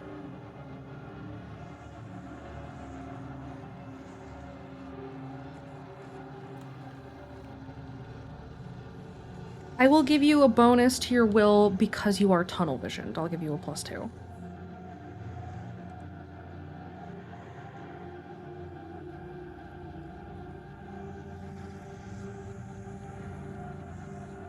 Your hands are shaking, but you are able to proceed forward unless you choose not to.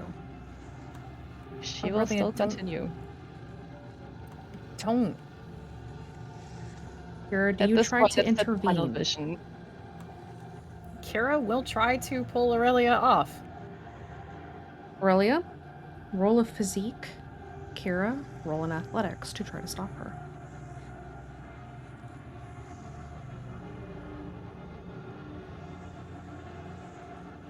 My god! Kira, you get in front of Aurelia and stand between her and the body. Aurelia will push Kira away to go for the Cypher. She has the tunnel vision, she wants this, and she will get it no matter the cost. This session got real fucking dark, guys. Well, Kira's gonna try to hit Aurelia with a tranq dart. Do you have a crossbow? Or are you gonna do that by hand? She's gonna have to try to do it by hand because she'd have to dig her crossbow out. Okay. That's a contested roll. Kira, you will need to roll fight. Aurelia, you will need to roll athletics to get around her. Oh, I've got nothing in fight! You are a noodle.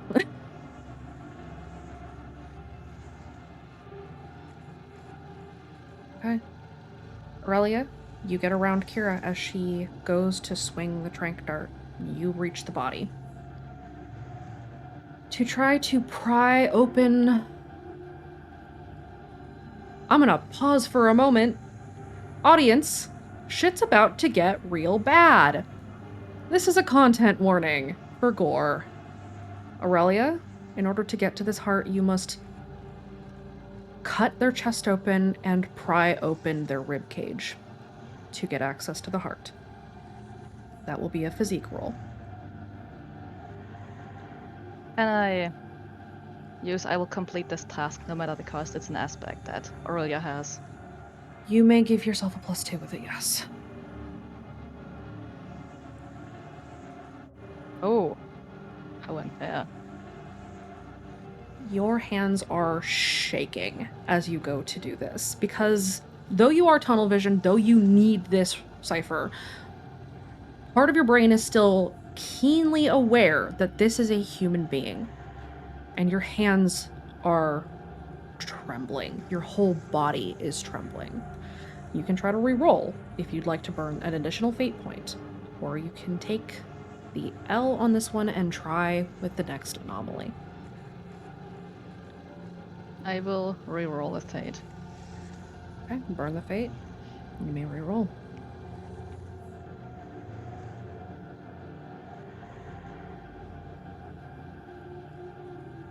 The sounds of squelching and tearing flesh echo through the room as Aurelia slowly but surely digs into the skin, pulling apart burnt sinew and muscle and prying the ribcage open.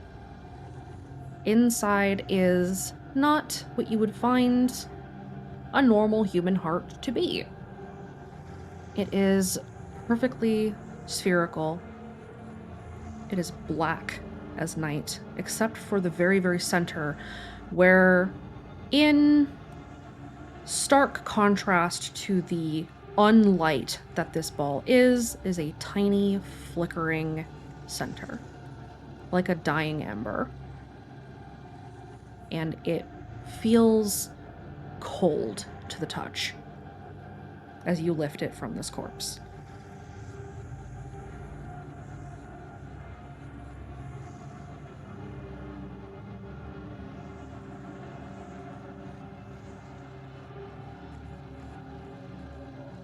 Well, at least that thing is out now.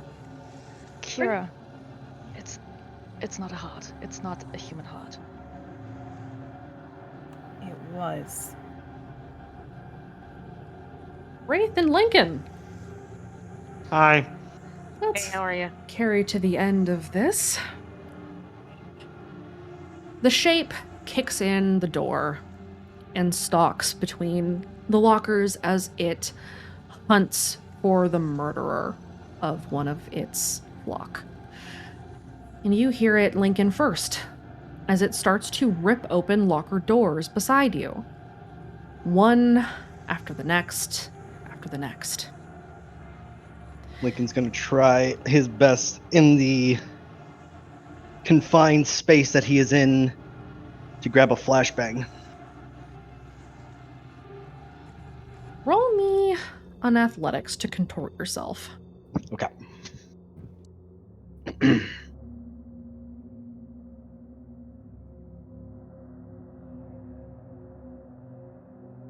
That's a 2. Okay. It takes you a minute and it really hurts because you have to twist your arm almost all the way around to get it into position to be able to pull out a flashbang, Okay. but you manage it. You feel the shape stop at the locker door that you are behind and reach for the door. And then the shape ceases moving. You feel its presence almost overwhelming, almost suffocating you, as it very suddenly turns. Distantly, you hear more strings as they go off all over the maze. Wraith. Lincoln's bad luck has not always just fucked over Lincoln, has it? Oh boy. As the shape stalks away from Lincoln's locker door and rips the door open, behind which Wraith is hiding. He reaches out to grab Wraith by the throat and hoist him into the air. Does Lincoln hear this? It's not quiet or subtle. No! Lincoln slams his arms open. Flash out! Throws the flashbang right at the shape. Okay. You huck the flashbang at the shape. The entire room goes white. And that is where we're going to pause for Team 1. Oh. I just need the vivid mental picture. Aurelia has blood dripping down her hands, and she's cradling a sphere in which a flickering ember of a thing exists. Meanwhile, Wraith is being hoisted as Lincoln is trying to strike and save him from the shape. Is that an accurate picture here? Yes. And Jack just sitting around somewhere, just watching the scene, like, well, this thing got interesting. Jack got separated from you guys in the shuffle and is in a different room, but is making his way back. Oh, well, he will have a blast once he sees what's going on in the hallway. Oh yeah, it's great. All right, team 1. That is where we stop for you guys, because I'm not going to have time to do any kind of in-between sessions, so I am perfectly fine to put you on a cliffhanger. Because I That am is gone for the very next 2 weeks. That is Thank okay. you. Thank you so much. Sorry. Oops. Whoops. I am Hey dangling. guys, we got the anomaly. Yeah. That body count I think needs to go up to 5 now. It already has. Oh, that's so many. That was team 1. We're going to take a quick 15-minute break to give our players the time to get away, get stretched, get food, get drinks, and come back with team 2, who is also in the middle of some shit. Well, the good news for me is I can stop and go get boost because I'm gonna need it for this next round. Oh boy. Shit's gonna get dark tonight, apparently. So we're gonna pause there for about 15 minutes. We will be back. I am gonna leave us unmuted for the time being, but I'm gonna step away because I have to pee super bad. So we will be right back. Okay, bye-bye. I'm gonna shower and clean now. Go wash the day off. Wash off your guilt. Okay. I can't My shit God. We've been watching shit off. God damn. I'm very happy. You were happy. Kira did not think that Lillian would want her knife to be used to cut into a corpse. Aurelia I just mean, it was shrugged, already like, in the "Nope." corpse. Kira pulled it out. Okay. No, I'm gonna have to wait for when they're back and see if Kira's idea on that was right. I'm just curious to see if there's going to be a goddamn curse inside and if it's going to hit hard the next time. I mean, we get to figure that out. Yes. And also, But I will hold on to it. And also everyone's reaction of They see a corpse why are you covered in blood? Why is there a corpse? Why is its chest cavity ripped open? Why are there cipher What dices? is that cipher? I mean, that's a spherical thing. What have you done? Only removed something from a body that It's shouldn't be there. probably the most simplified answer to all those questions just to make our lives a little bit easier. Oh yeah, I what have a have you- cipher. Aurelia, I have a cipher. Kira, I got Lillian's knife back. Hence the knife to Lincoln. I'm pretty sure Lincoln would be happy to have that knife. Wraith got trauma and chokeslammed. It's all fine. Wraith has been traumatized and choked. I feel bad that you killed someone with the flower bomb already. I thought that was gonna be a Wait, what? What? Yep, Wraith killed someone. Wraith killed someone with a bottle rocket and flour because I pointed out that flour is an explosive when heated. It's why Yeah. you don't throw flour on a cook fire. Yeah, and they murdered someone. And and Wraith killed another man. All bad. Well, he did kind of fall down to his death, so Yeah, he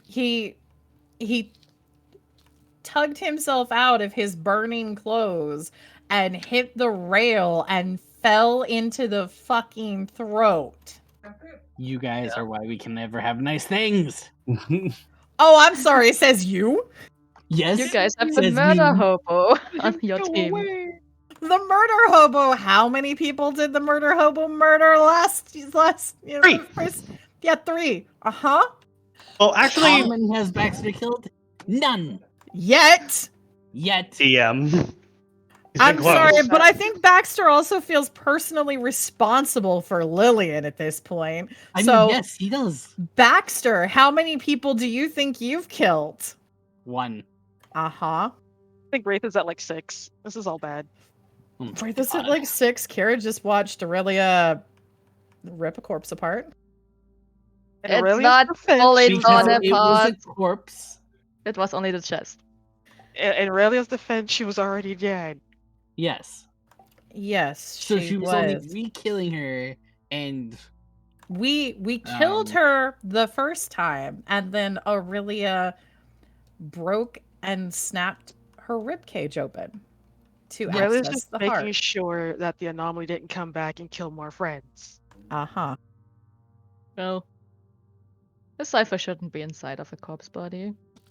No, it's While out. that is correct, and also I am saddened to report that part of Kira's thought process is, I don't understand this. How did this happen? I need to understand what this is now. So it's not all just, oh god, oh god, oh god. It's also, ooh. Yes, because Kira can now see it doesn't look like a heart.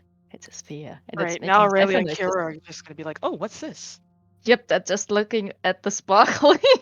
Oh god. It's a new cipher. Let's look at Go it. take out the trash. I'll talk to you guys later. Later.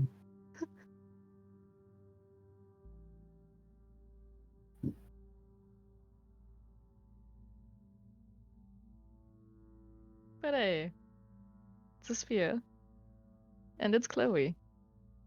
It's making cipher noises. and it's glowy. Yes.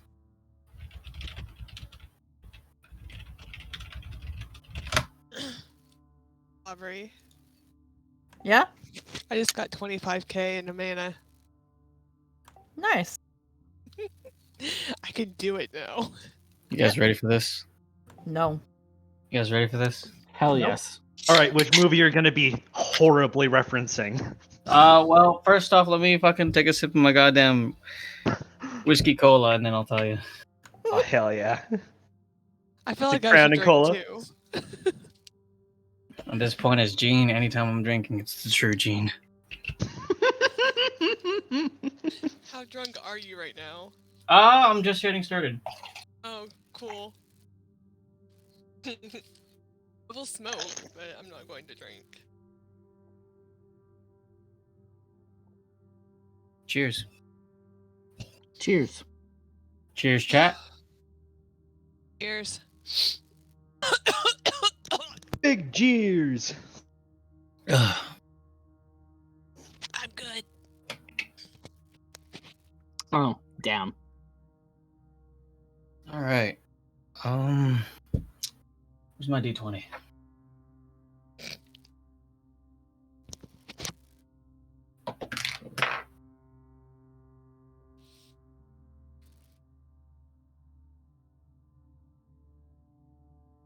I haven't smoked in like a week, so this should be fun. I picked it out. Are you Will trying not to know quit? what it is until it happens.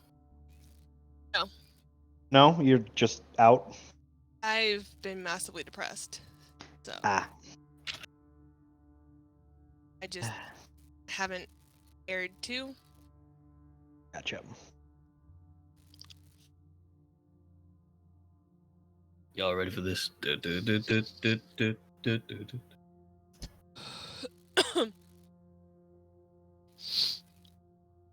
Just a lot of stuff going on. It's all good now.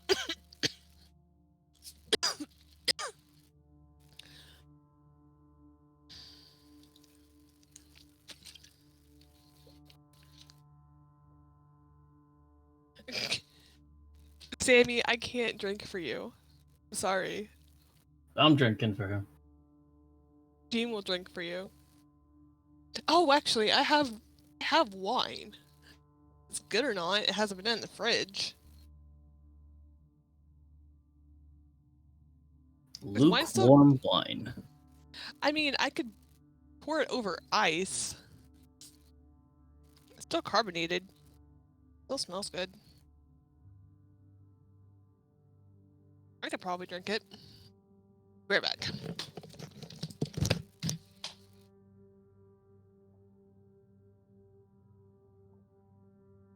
All right, I have returned. We will be back on in 7 minutes. Are you ready? Are you ready? All Transformation station. Reformation Station.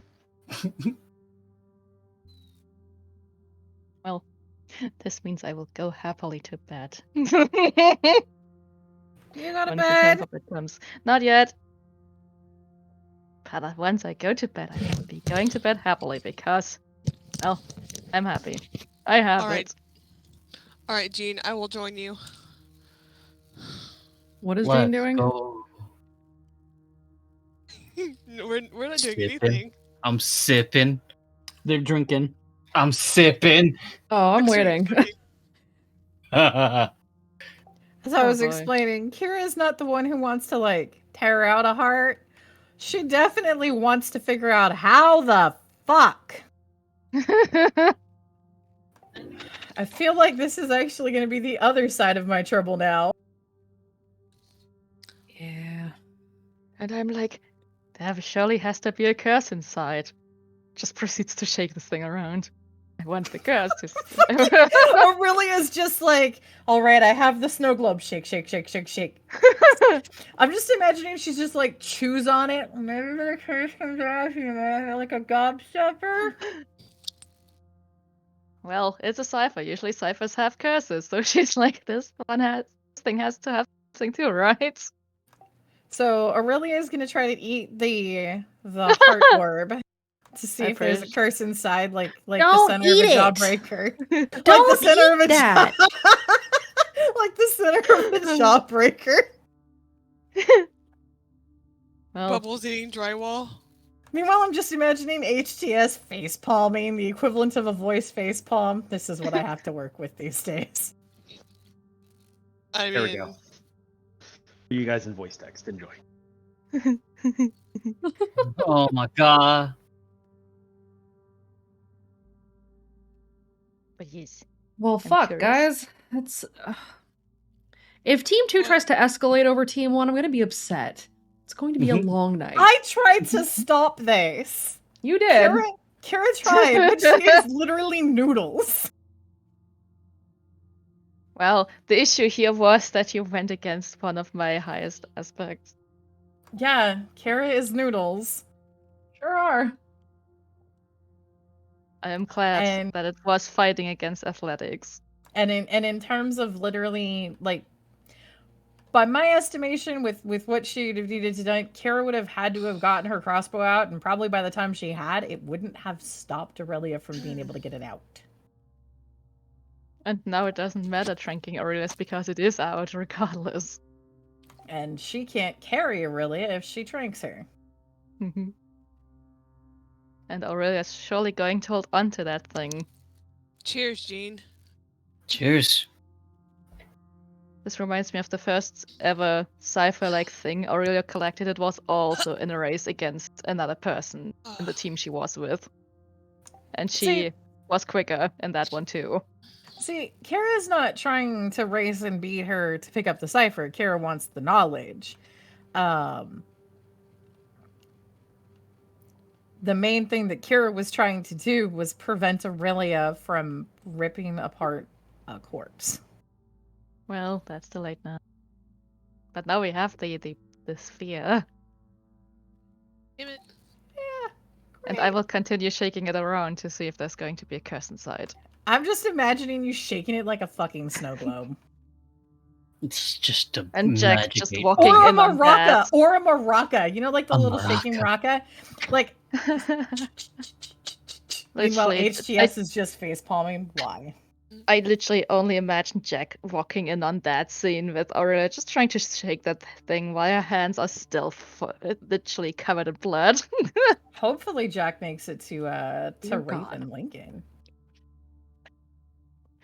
They Jack, are the boy. main priority. Yeah. It's an obligation. It's a necessity.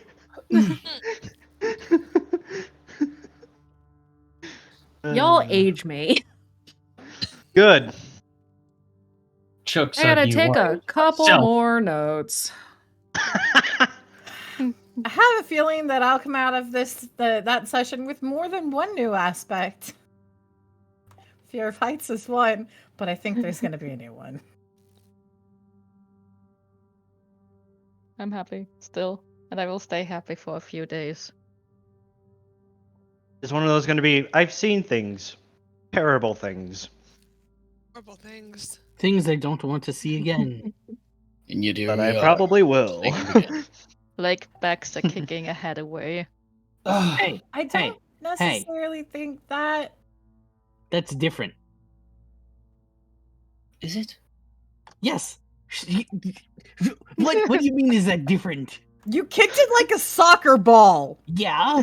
She dug her hand in her chest and pulled it apart. And yet she's not the one described as kicking it like a soccer ball, making whoosh noises. So, I mean... Besides, I Making got the whoosh cipher. noises.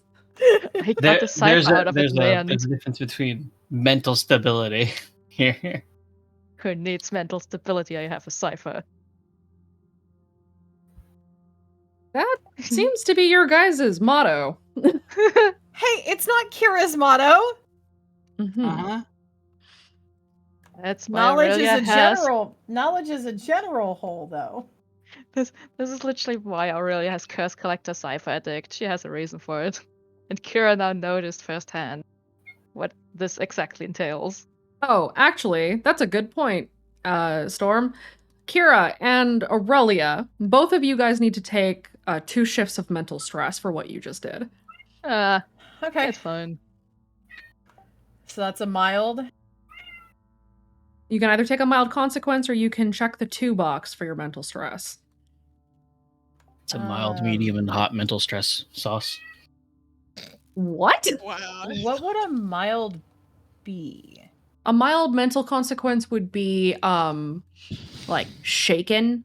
It would cause you to have to roll some not scared. will saves with disadvantage. So if you take a consequence, that's the kind of thing that might happen.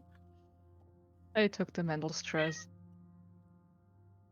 You guys have not had a chance to rest, so any stress or consequences that you take during the next couple of sessions, you will probably not get to reset for a while. Can I help you, Yeah. Kat? Meow. I will Um, rather hold off on my consequences because I'm pretty sure those will come in too, and rather go for the mental stress. Is mouthy. As a question, since Kira was already having essentially an issue with another trauma, I feel like I have to take more of a consequence on that. That is fair. A mental consequence for you would be resurfaced trauma. Oh, dead kids in the maze. Mm-hmm. Oh, I've got so many aspects related to this. Fun. Yeah, I've got I can still hear the echoes of death, and grief makes the heart go crazy, and I can't keep losing them, and I shouldn't have left them behind. I've got 4 aspects related to it. Oh. It's just in front of your screen. Yeah, he's sitting in front of my right monitor. I'm like, bruh. Aww. Is he orange? He is Mhm. orange. Oh. He's cute. What's his name? Pip. Pip. Pip is short for Pippin. Think I get the reference? Because he's a fool. Fool of a took. Yeah. Lord of the Rings. Yeah. Okay. Timer's up. Is everybody just about back? Yeah. Yeah. Let me take a bite of my Reese's Fast Break bar and I'm good.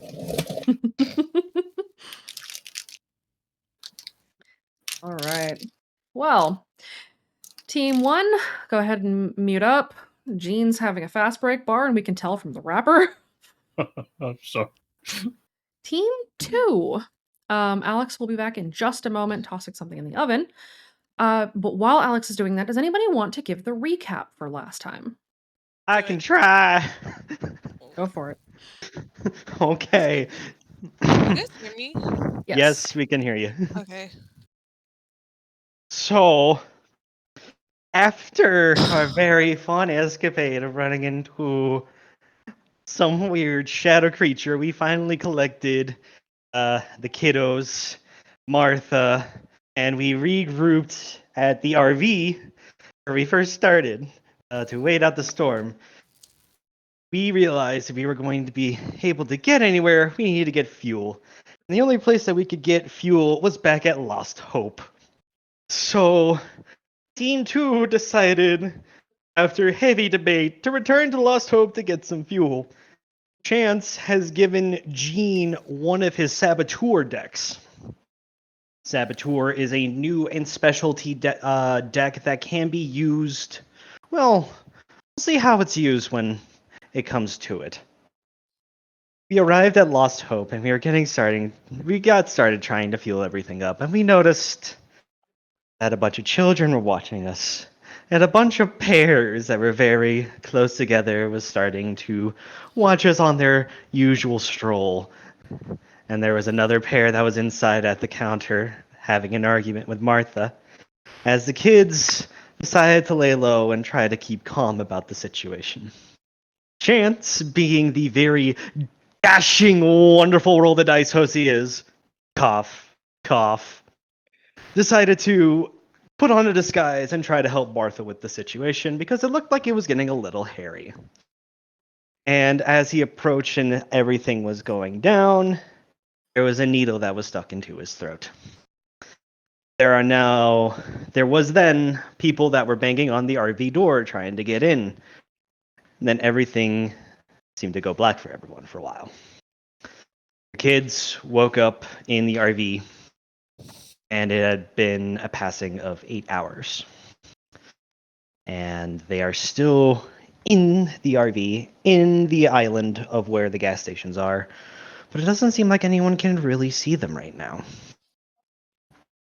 Chance woke up with Martha and Dustin and Devin inside a room inside the gas station, where Nicole was very, very intent on interrogating Chance to the worst degree. There were some quips back and forth. There was a kiss. There was vomit. It's quite the lovely sight.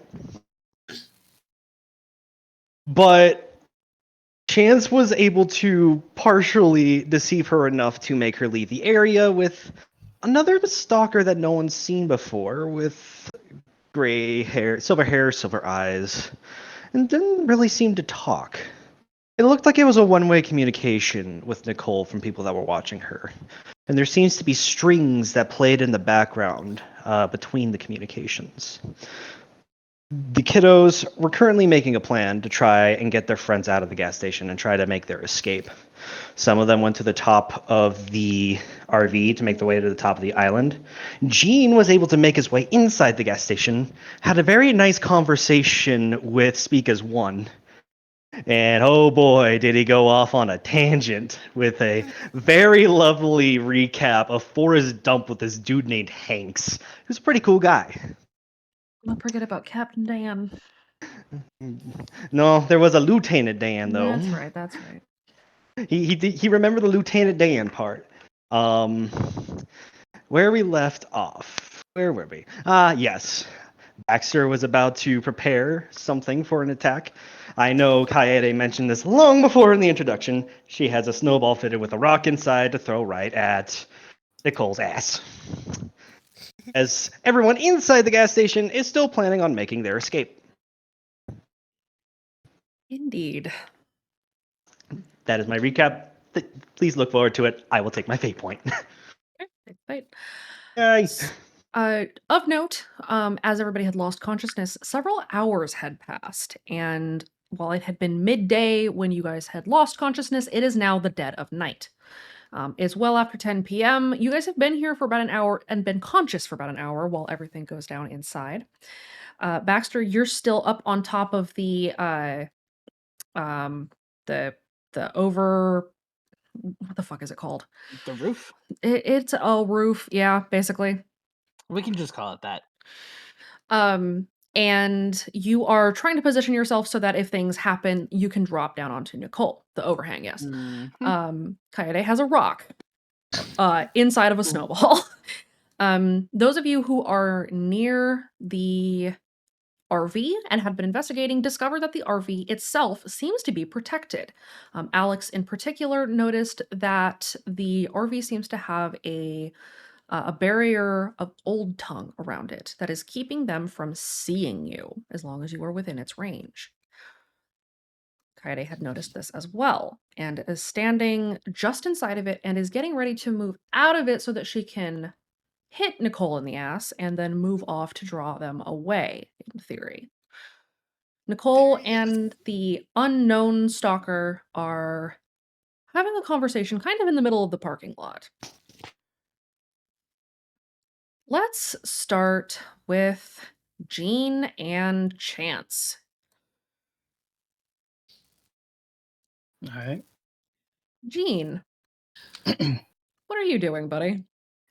Well, this is post flashbang. This is post flashbang and post ramble, yes. Okay, cool. Jean did stick one of the the paired people with one of my trank darts, Mhm. and they hit the ground. And then you said that they severed their connection, and the other person's snapped awake. The other person has snapped awake. They're very confused. They haven't really zoomed in on you as having anything to do with this. They're just very, very concerned and confused. I cannot for the life of me remember what description I gave this person, so we're going to say it's a middle-aged woman. Okay. And you were getting ready to race past so that you could try to get to Chance and Devin and Martha. Yes? Yes. Okay. So the hallway that you're in, you had come down the ladder from the roof entrance. You had been met with these two people who appeared to have been hijacked or suppressed in some way. The woman is now confused and looking at the man on the floor, and does not seem to recognize him. She's sort of backed up against the wall. She's trying to figure out where the fuck she is, and is paying you zero attention. If you continue down the hallway, you see that there are doors into the stock room, and that's where you assume Baxter or Chance and Martha and Devin have been squirreled away. Okay. Jean Jean was expecting more chaos in the hallway after the flashbang and the trank dart. So he reaches the door, but kind of stops and looks back down the hall to see if the lady did anything afterwards. And she's just against the wall, right? She's just against the wall. She's kind of hyperventilating. She's panicking, and you can tell that she's either gonna bolt or she's gonna go, she looks like she's about to embrace a fight or flight instinct. Probably be best to get away from her and leave her alone. Mm-hmm. Jean raises his voice. Take the ladder or the back door. And he just turns and just tries to push open the door to the stockroom. Okay. Inside the stockroom, you find Chance with some vomit on his, was it tweed that you were wearing? Yes, a full tweed suit. On your dumb tweed suit. Devin is face first on the ground, still tied to the chair. Martha is trying to work her way free, but Martha's kind of an older woman. She's in her early 70s. She is a little bit older. She's still pretty spry for a woman who is 74 years old, but she is still 74. And so she's having a little bit of a harder time, and she's not feeling very well. You can see she's very pale. This room is not well heated. Chance and Dustin are back to back. It looks like Dustin's working with the knife that Chance had in his pocket. Yes. Dustin stops as the doors open, and he kind of turns his head as much as he can because he's facing away from the door. Chance, you are facing the door. And you see Jean step inside. Dustin, my hero! Sighs with relief. I can't see who it is. Who is it? It's one of the kids. Hey, hi. Get us Jean out of just- here! Okay. You will not just believe what just happened, and it's kind of weird outside. But here, he goes to Martha and just starts helping her out, and he starts talking. We something happened to the RV, and we fell asleep. Something knocked us out, and we woke up, and he's still untying. Do I have to roll for anything as I'm untying or anything? No. Okay, cool. So as he's untying, he's like, I think we did like the math, and it was like 8 hours or something. We woke up. It was really dark outside. You guys were nowhere to be seen. No one else died, so everyone else kind of woke up in the RV. We were at the door when we fell asleep, and then when we woke up, we were in our bed. So that's a little weird, but I didn't want to like think about that too much before we found you guys. So Baxter and we climbed to the roof of the gas station overhang, and then we decided to leap over because apparently I know her face. She was in here. She came out with some other guy, and they were talking, and they didn't notice us because they just didn't know that we were there for some reason, which was kind of weird because we were right there underneath a street light at the gas station, but whatever. So seeing that they didn't know we were here, I swung over through the grappling hook and I tried to cross, and then they shot my grappling hook out, but I landed on the other side, so I'm here. And then when I went down to the hallway over there was just two people. They were like holding pinkies, which was also really weird. And then what was his name? Buddy. They were talking, and then I started talking about a movie, because they were coming close to me, and then I threw a flashbang and I stabbed one of them in the head with the drag dart, and the other guy's down. The other lady's in there. She's still awake and she's really weird. She's freaked out. I don't know if she's stuck around, but now I'm here and I'm untying. Here you go. What? Chance is just gonna take off the tweed jacket and just throw it to the side like, wasn't gonna be my suit anyway, and just moves his way over to the door to see if that woman is still there. She's gone. There is a man that's kind of like slumped over on the ground who definitely got hit with a tranq dart. But the woman seems to have bolted.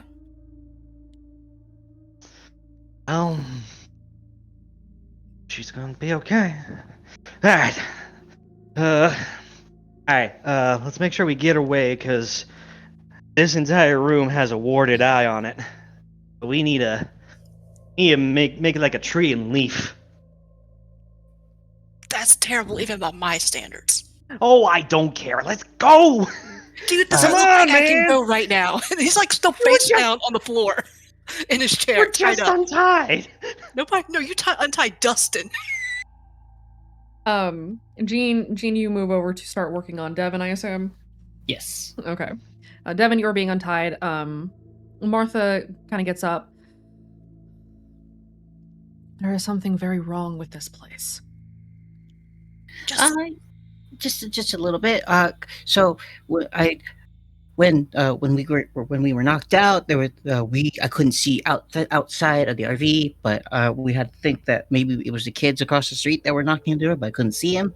And then I felt funny, and then we all fell asleep. We woke up in the beds in the RV, and then you guys weren't there, so we tried to look around, and now we're here. But apparently they don't know where our RV is, even though it's right outside, which is kind of neat. Martha seems a little bit relieved, and she nods. Then the old tongue is still working. Good. The others, they're in the RV? Yes. Yeah. Kaede, Izzy, and the other kids are all inside. Baxter's probably still on the roof, the overhang above the gas station, because he didn't. I told him to stay there while I looked inside. Everybody go ahead and roll me a luck. Everybody on team 2. Let's see how we start things off. Oh boy.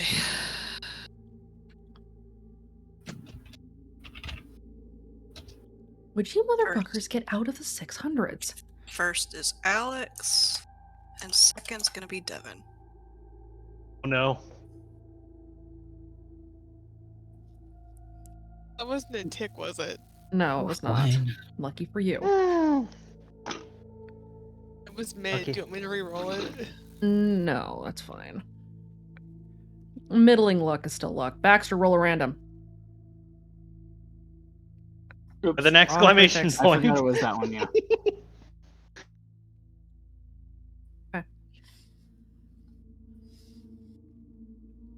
The stock room looks kind of barren for a stock room. It looks like the place has kind of been picked over, and that somebody left in a real big hurry. The warded eye being on the floor, probably a dead giveaway that something is very much wrong with this place. But other than that, you don't really see any supplies in here. You do, however, notice, all of you can see this, because it is hard to miss that there's a red door in the back of the room. What is? What? Oh touch it, don't touch it, no! don't touch it, don't touch Nope, it, don't nope, touch it. nope, nope, nope, nope, Uh, don't touch it. Is Is there this like the little anything? doorway to hell? Yeah, kind of. Yeah, let's go with that. Can we move a shelf to block it? I don't think it's gonna help. I mean, it would make me feel better. Okay.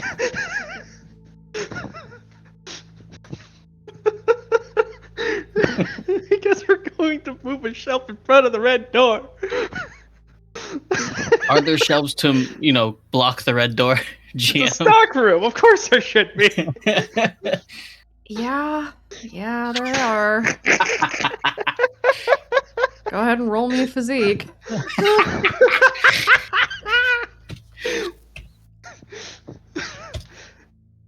That's a 4. Gene, you realize you're going to be carrying me for this one, right? I got you.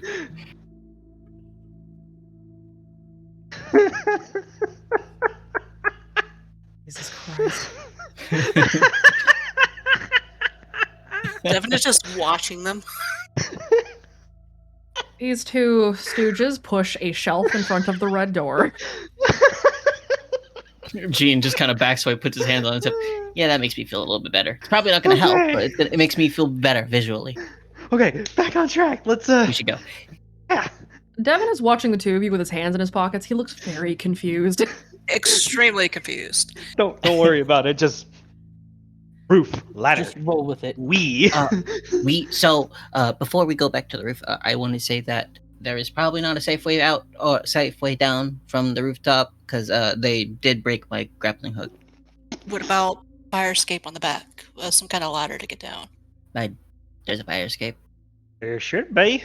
So Possibly. Probably. I would imagine.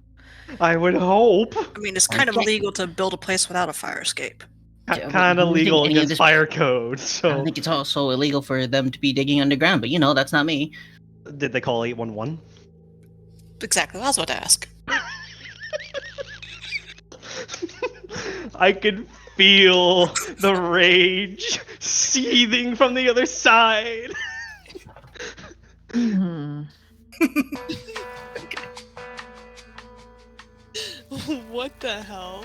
As you guys are having this conversation, the overhead music speakers start to play, apropos of nothing. I don't want to listen to this. Let's go. This is little elevator music. This is hell.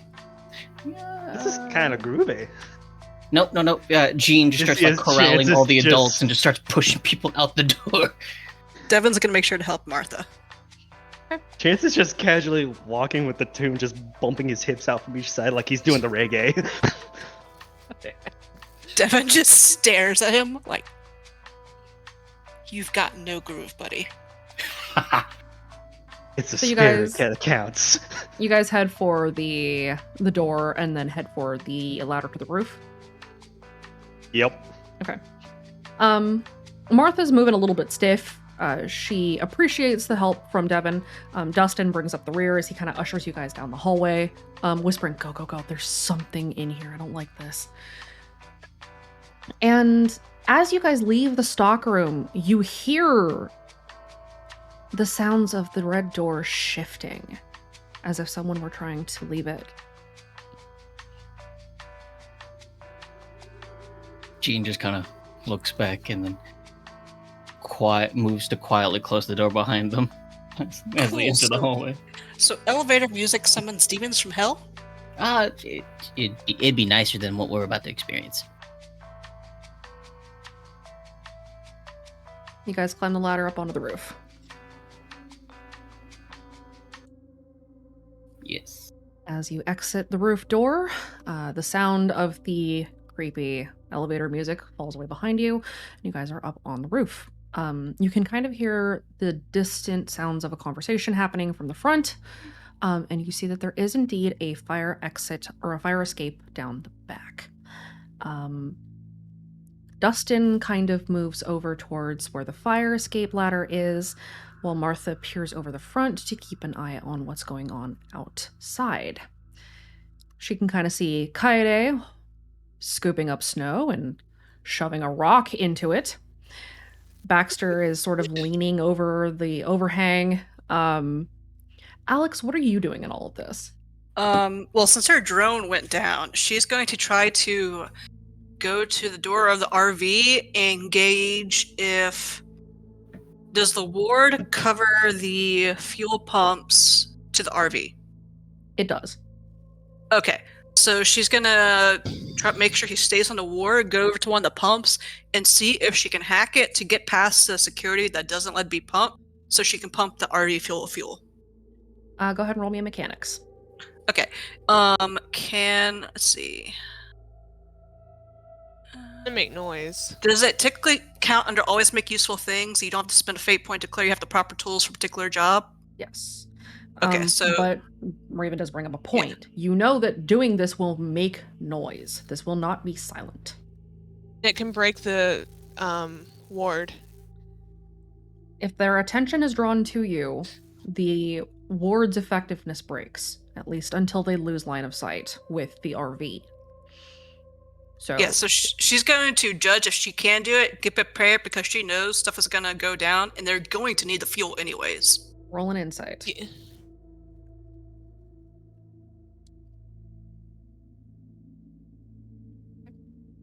They're very close to you. And gas pumps are not silent. You know that if you hack this pump, it will make sound and they will know that you are here. Doing this will break the ward for now. Right, so she's going to hold on until she expects all hell to break loose. Okay. So she's going to have her gear in hand ready to do it and do it as fast as possible once everything goes down. Okay. On the roof, Martha is keeping an eye out. Dustin pauses for a moment as he reaches for the fire escape and kind of hisses over his shoulder towards the rest of you. Hey, the town that you guys are from, that's Redacre, right? Yes. Why? Seems a little weird for a truck from Redacre to be here in Lost Hope, don't you think? I mean, it would be weird if things didn't make sense, but seeing seeing the red door and then seeing who's outside in the front, it kind of makes more sense now. And I don't like that it makes sense. I'd rather it just be a mystery right Talking now. Heads but, is you know, expanding. Ching. Shh. Yeah. So, this is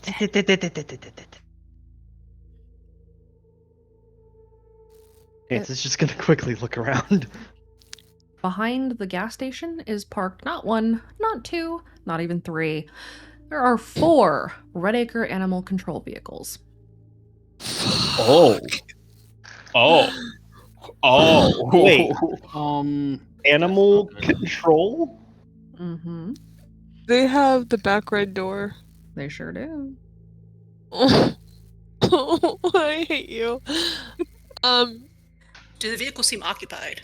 You guys can't see them. Well, the kids in front cannot see them. Those who are on the roof can. The front of the vehicles is not occupied. But the windows are tinted, so you're not 100% sure about that.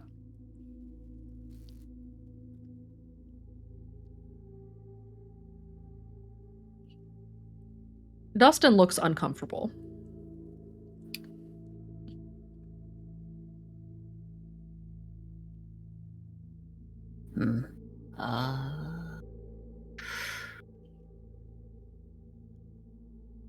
Do you think anyone's in them?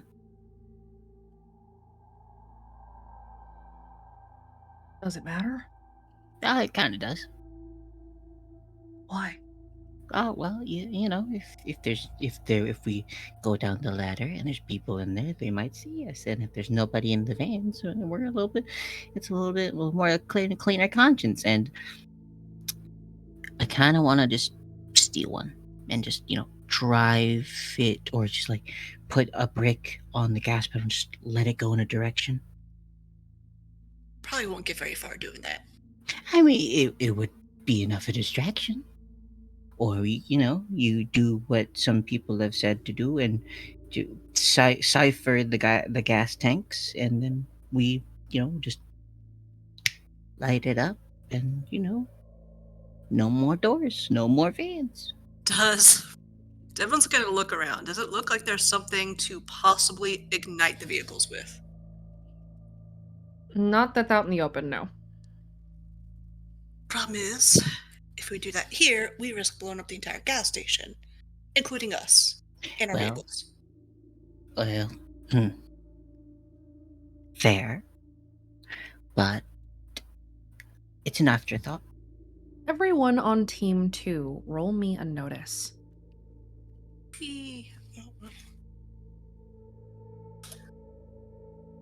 Alex's drone is still stuck outside, being taken. First is Alex, second is Devon. She doesn't notice Jack deadly squat. Kaide sees everything, apparently.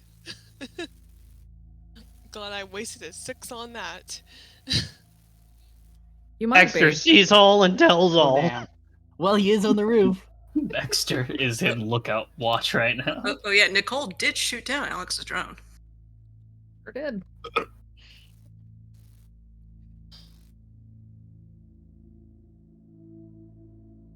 Okay. Let's see.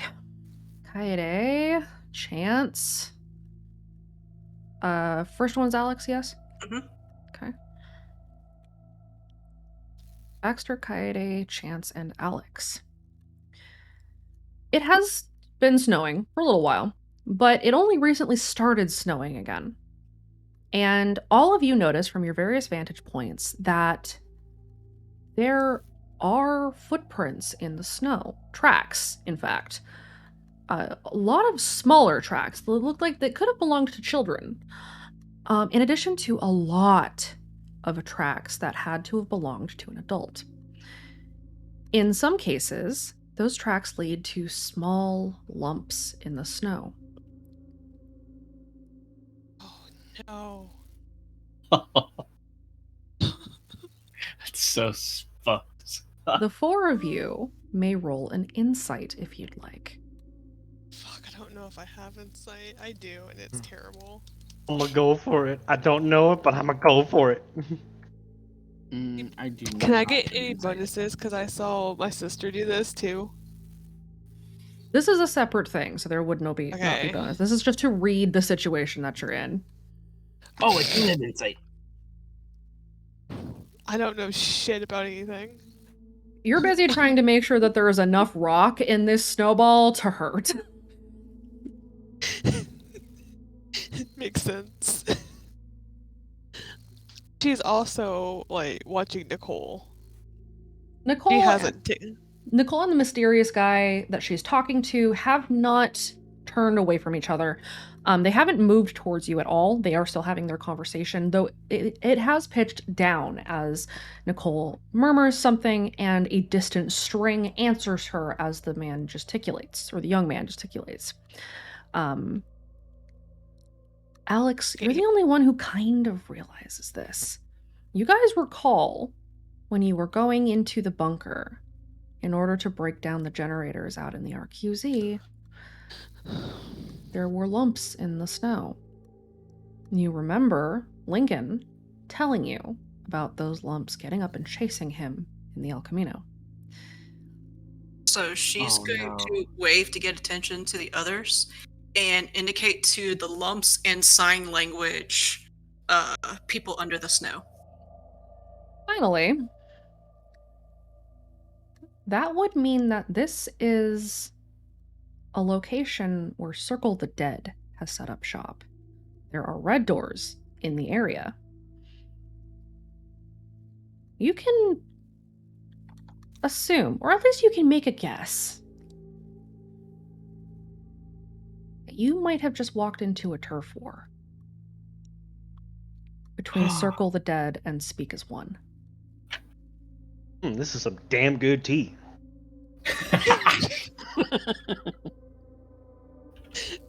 Damn, Lincoln.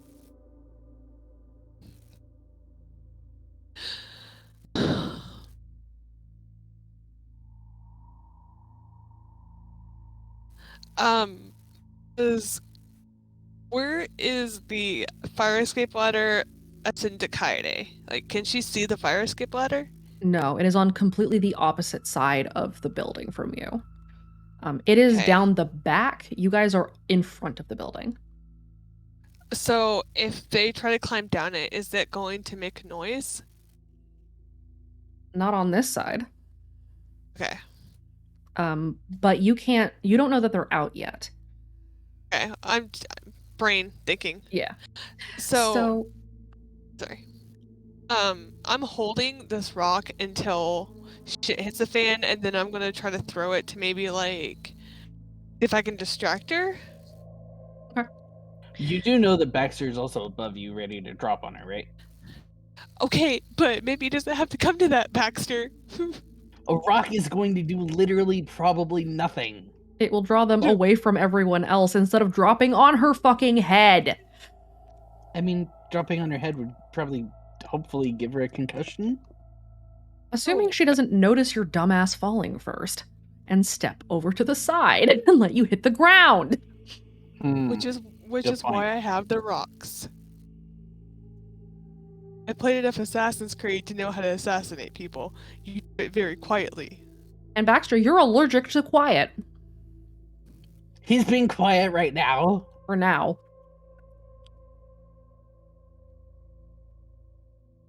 Okay. So, the situation is thus.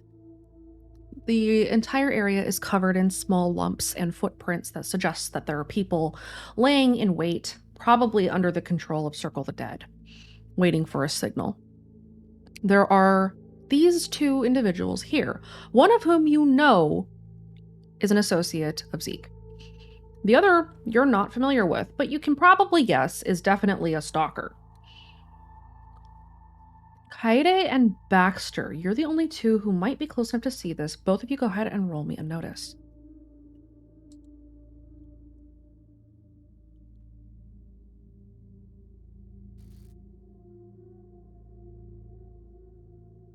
Baxter, you may also roll your notice. Okay.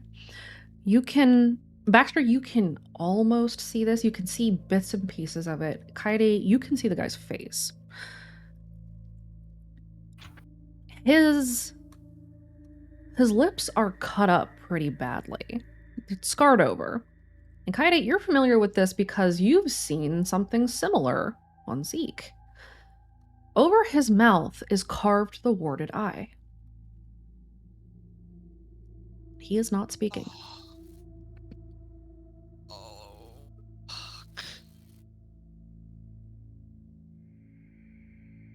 Okay. It's not good. Can Baxter see me? Baxter can see you from his perch, yes. Okay. I'm gonna get Baxter's attention, sign to him. Does she know about Project Harmony? Not. Okay. She's gonna sign he has the same scars as Zeke. Baxter.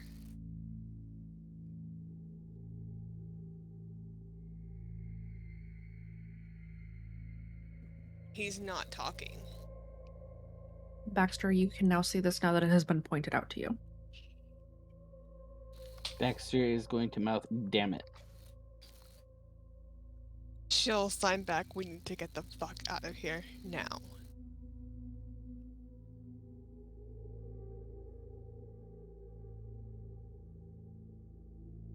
The RV has not been fully fueled. It seems that it was stopped about halfway. You know that you need to fuel the tank. You know that you need to get the fuck out of here, and that the rest of them need to come down and get back to both cars, the RV and Devon's SUV, so that you can get gone. But the pump is going to make noise. You are kind of at a point where you have to make a choice. You can either try to distract them, draw them away from the pump, and let somebody do the pumping and then give a signal and bail. Or you can try to take them out and hope that whatever signal the Snatchers are waiting for under the snow never goes off.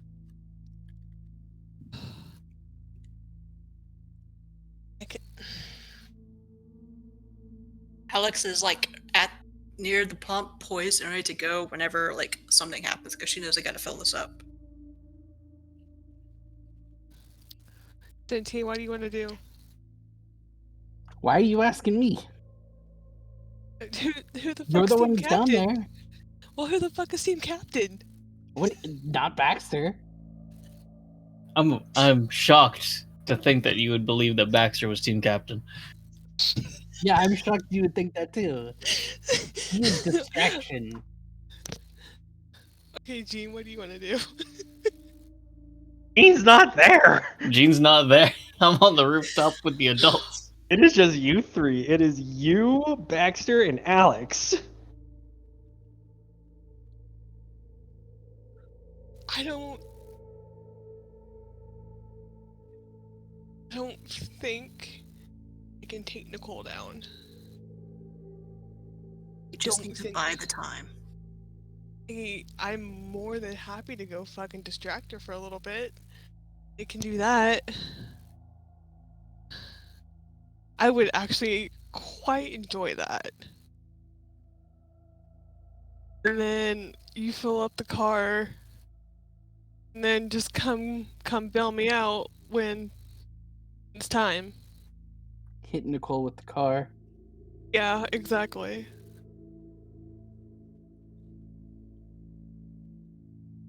I can hear Sammy screaming, "No, don't do it."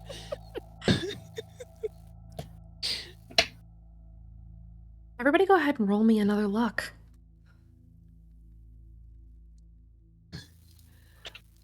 First is Alex. Oh. Second is Whoa. gonna be Devin. Oh, shit. Oh my god. No! Gene, You're why? right back doing the agitation walk. I'm gonna go back to drinking. I don't think that will save you. Oh god. Oh god. Save me a That's little. not good. No, That it's not. 668 is the highest roll out of all of us. It's tally. How many tallies is that, GM? That is. That's just one for now.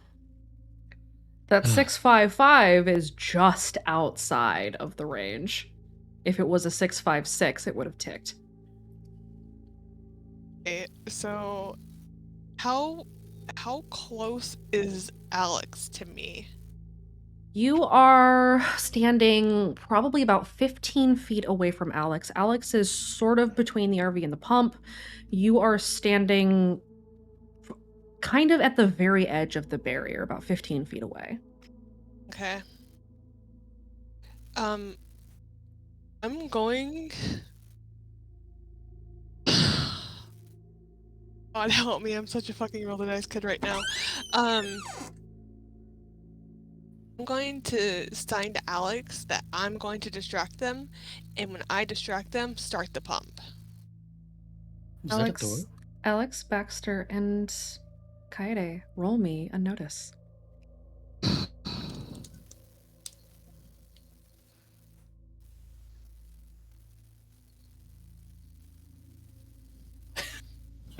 Baxter. Baxter, damn you it, don't see a goddamn thing. Even though I'm above everyone.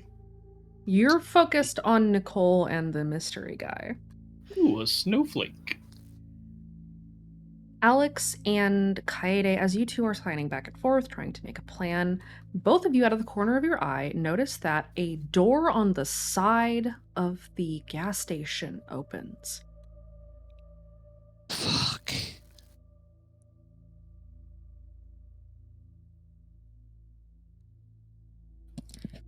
Can I tell who it is at all? 1, and then 2, and then 5, and then 10 Lucids step out. Oh my god. She curses softly. Does Baxter have line of sight on the gang on the roof? Baxter does, yes. She's going to get his attention, sign how many Lucids she saw, what place they came out of, so that way he has the information too. Okay. Baxter, you are now aware that 10 Lucids have just stepped out of a door. Okay, and Baxter will try and get the Gene's attention and let him know as well. Gene Gene glances back at across the rooftop. And then I guess catches wind of that and quietly, moves. Which side of the gas station? Is it the one that I'm closer to or the far side? So there's a side of the gas station that is the front, that is facing the RV and the SUV and the kids that are on the front. Okay. The back of the gas station is completely opposite. Beyond the back of the gas station is where the animal control trucks are sitting. Okay. If you are facing the back of the gas station while you were on the roof, a door on the left side of the gas station had opened. Okay.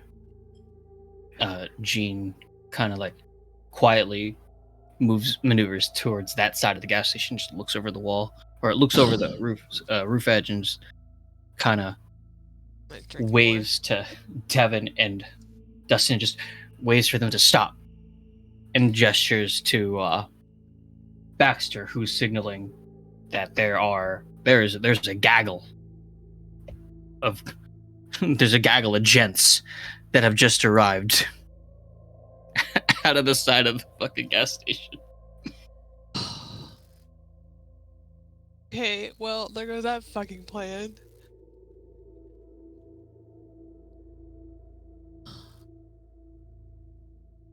Is anybody trying to listen to the Lucids as they walk towards Nicole and the mystery boy and start talking amongst themselves?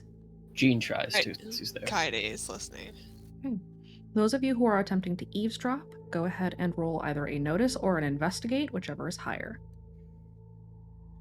One joke's on you, they're both high. Hang on. And you still roll a 1. Must still roll a 1. Are you attempting to eavesdrop at all, Baxter? Can Devin hear where he is? Notice? Notice or an investigate, whichever is higher. Devin, you may also do that. You are just close enough.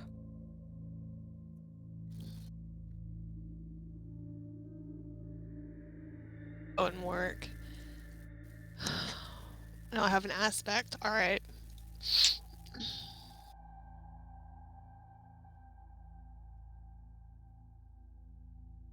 Dean, you can't quite hear them because you're giving everybody the blow-by-blow. Mhm. And Kaede, you are somewhat distracted by just the sudden appearance of all these Lucids. You're also on the far side of the building from them. You're kind of towards the right where they are on the left. Alex, you are far back enough that their voices are kind of echoing off of the roof and down again. And Baxter, you can kind of hear this as well. Devin is able to hear bits and pieces from his distance. You hear them say, only parts of what they're saying get through. Corpse in the maze, a Lucid dead. He's coming as well. We need to hold this line. Red Dawn is starting. That's not good.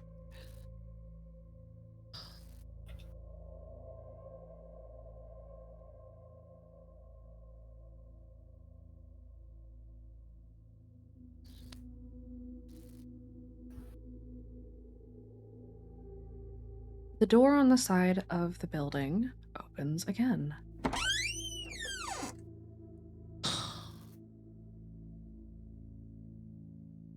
The Lucids all stop and turn and fall into rank and file. Oh no. As a fairly tall young man with dark skin and black hair and dark eyes steps out. Fucking Zeke.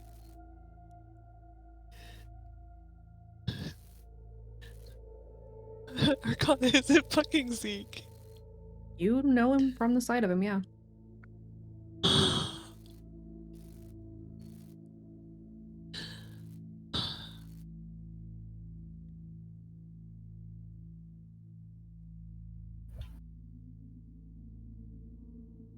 Jean, We are so Yes? fucked.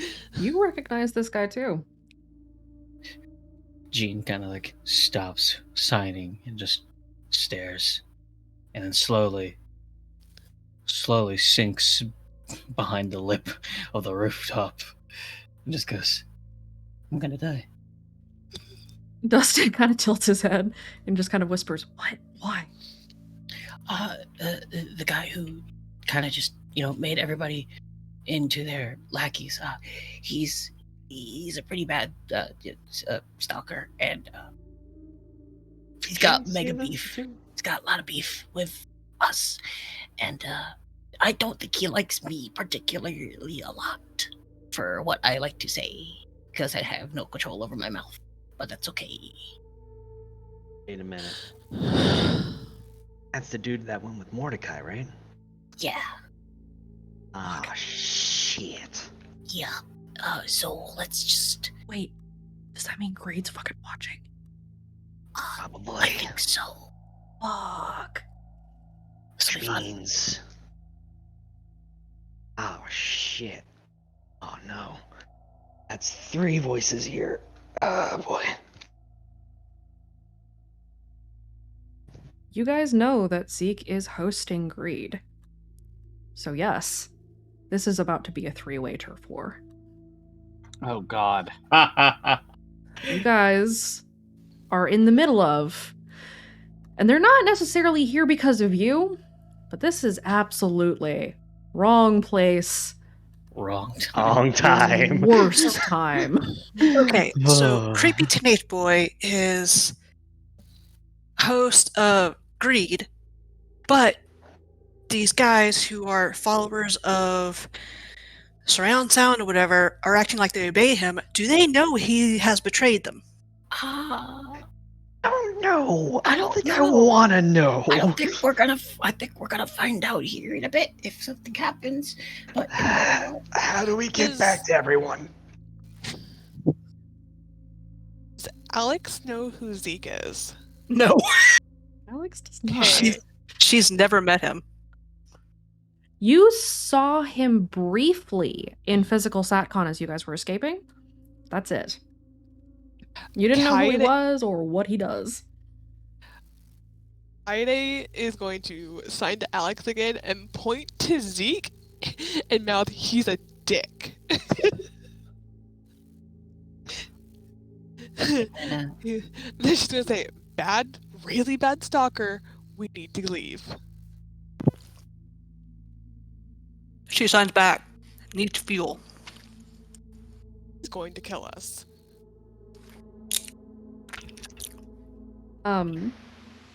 Martha to the others on the roof whispers to everyone else, "He's dual hosting." Oh. Wait, no. Who's he dual host? I feel like that's illegal. No, it isn't it isn't illegal. It's just, how is he not dying? Not going mad? Maybe that's the problem. Maybe he has. Or, sociopaths and psychopaths already are kind of mad, so maybe it doesn't affect somebody like him. Chance is scratching his head. Does he know anything about the talking heads and how they work? At least with like pairings and all that. Vaguely, but Does he at least know that that Speakus One doesn't actually take hosts? Because one does take hosts, but they primarily act through two specific hosts.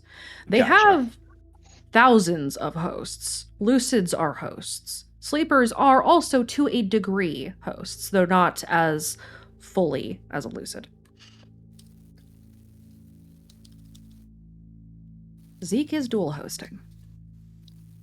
This was That's cheating.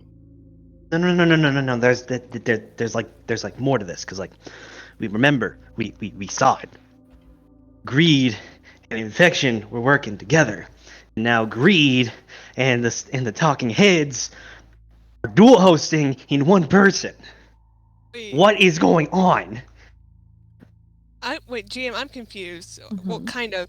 He was in Red Acre, right? Mm-hmm. Oh, red doors. Okay, never Red mind. doors. They're everywhere.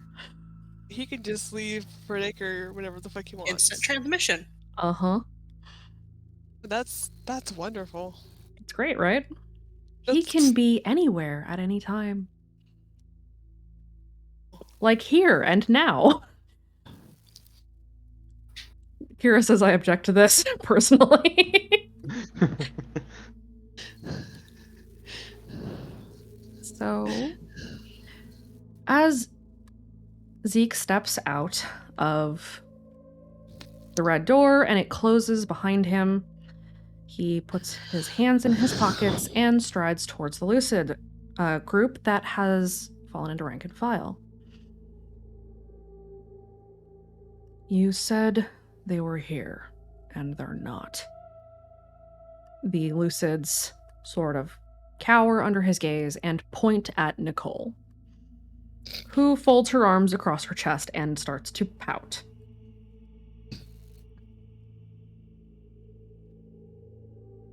I've only known her for like 10 minutes, and even they are sick of her shit.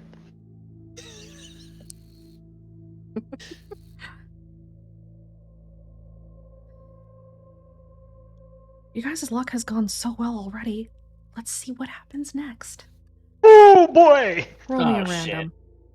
Oh, Let's boy. go! Let's go. Maybe your I luck am will all- turn around. Did you just have a stroke? Oh, I did. God. Unfortunately, I God. had a bad stroke. Oh, would've I'm preferred- I going would've to preferred take the one for stroke the over team this. again. Because I feel like it's been enough time. I will take the severe consequence for this for the sake of trying to help everyone. I'm going to utilize Call the Shots one more time and bump everyone's luck up.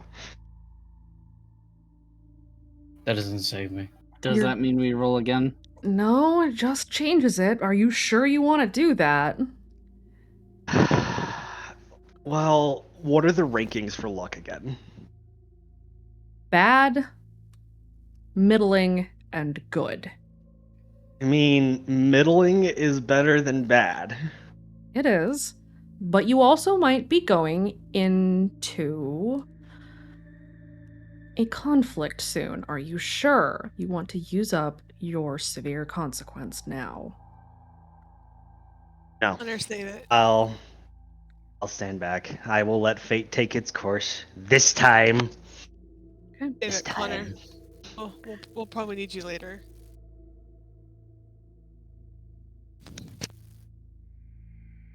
I rolled high. Yay. And everyone else is dragging you down.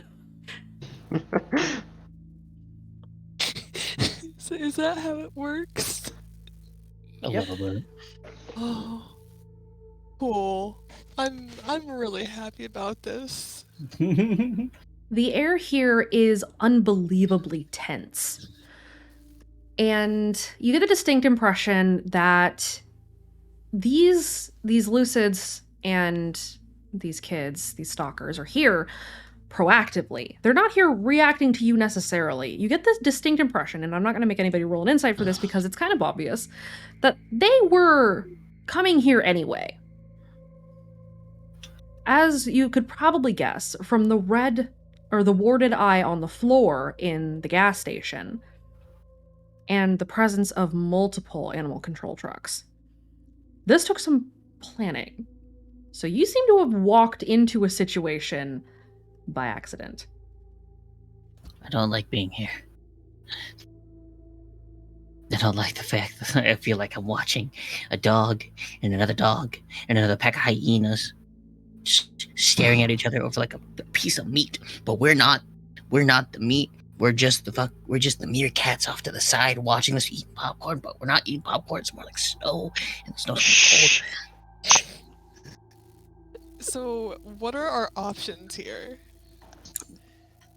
Your options are thus.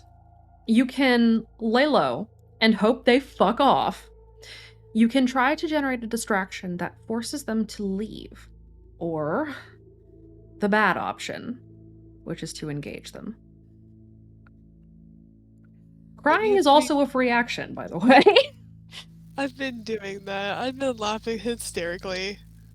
Because what else can I fucking do right now but laugh at the situation that I've gotten myself into? You may not get off of Mr. Bones' wild ride, however. Can I please? It never ends. Jean want to be on this right goes anymore. to the edge to look at Baxter and just sign, just kind of like sign to him. Do we have anything we can use? Baxter signs that he has 2 tripwires and a flashbang. Jean starts doing the math, visibly with counting his fingers, and goes. You could see him, just see the cogs in his brain just start turning and then just grind to a halt. You could possibly see the visible smoke in his brain and just go, I think we should just wait here. He like puts his hands up to his sides, like above his shoulders, and just slowly lowers them. Just like, we lay low and just wait. Yep, Baxter is going to just go wait. Lower and lower and lower. Kaide is going to turn to Alex and sign lay low and wait. That was already Alex's plan. As you guys are kind of coming to the realization that, oh shit, this is a bad place to be, that there's not really any easy way out, the Lucids and the Stalkers continue their conversation. Nicole pouts and says, I was just trying to play before we had to do this. And she will gesture at the town at large. You hear a distant twanging of a string as the white-haired young man seems to be very annoyed.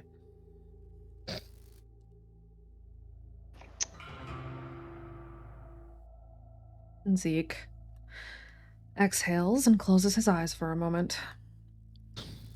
Red Dawn starts now, and you decided you wanted to fucking play. Hey, Jean, you might want to write this down. Can you get like a phone or something? Like record this.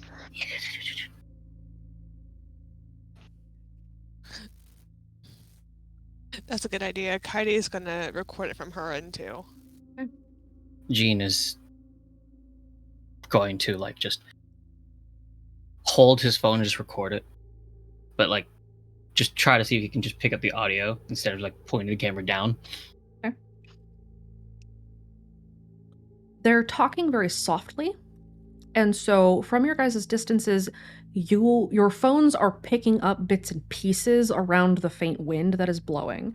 So you may have to put your recordings together or fill in some holes, but you're getting bits and pieces of the discussion. Everyone who is attempting very, very hard to avoid being detected, roll me your stealth. Son of a bitch. Oh.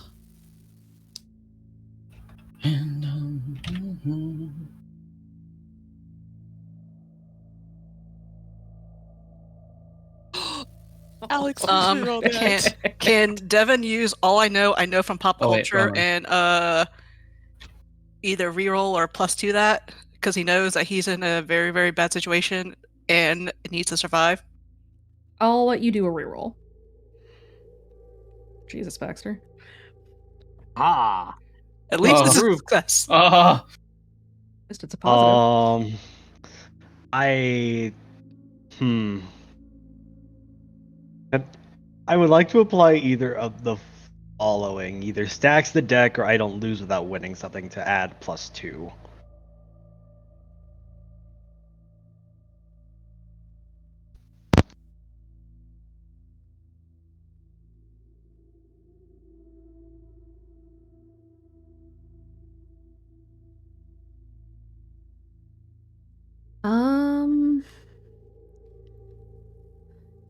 You don't need it yet.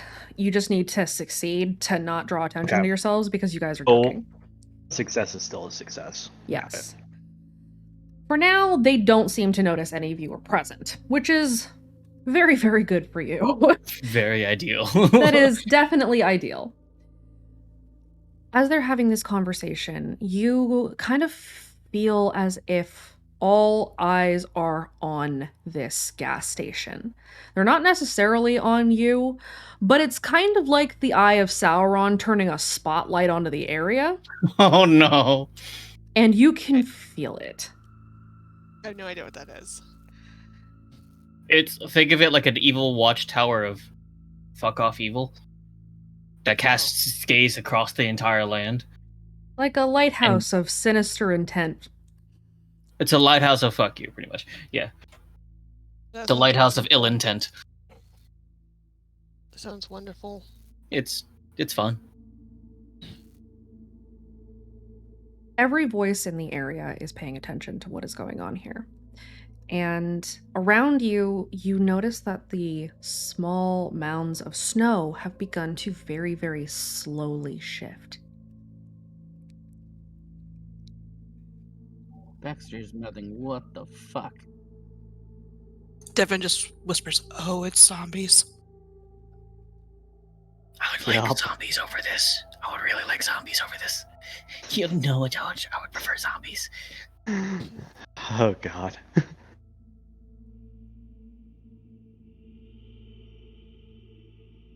You hear Zeke say, "Did you round up the children at least?" "Yes, they're in the trucks."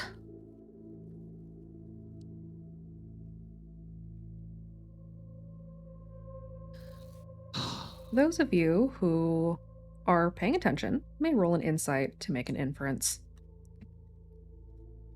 I just look behind me where the trucks are.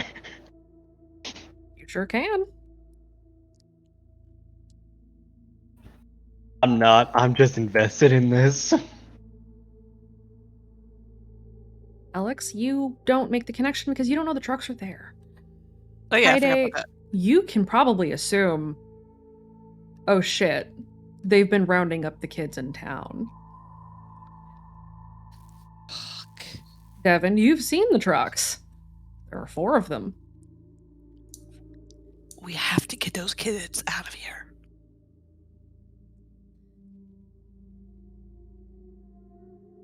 Jean, Yes. you rolled a 4 for your insight? Yeah. You can make another inference, and Kaede, you can kind of make this as well. You remember there being a lot of kids when you guys pulled in. You can also imagine that they probably rounded those kids up. Jean, Yeah. with a sinking pit in your stomach, you might realize that the reason those kids were banging on your back door is because they were trying to get away from something. Oh. Oh no. Oh. Jean's gonna cry. I'm also gonna cry. Oh fuck. Devin. Oh. All of Devin's instincts is they need to help those kids. Oh my god. So, Jean. So, Chance is with Jean, right? He's laying beside him. Yeah. Yeah, they're side by side.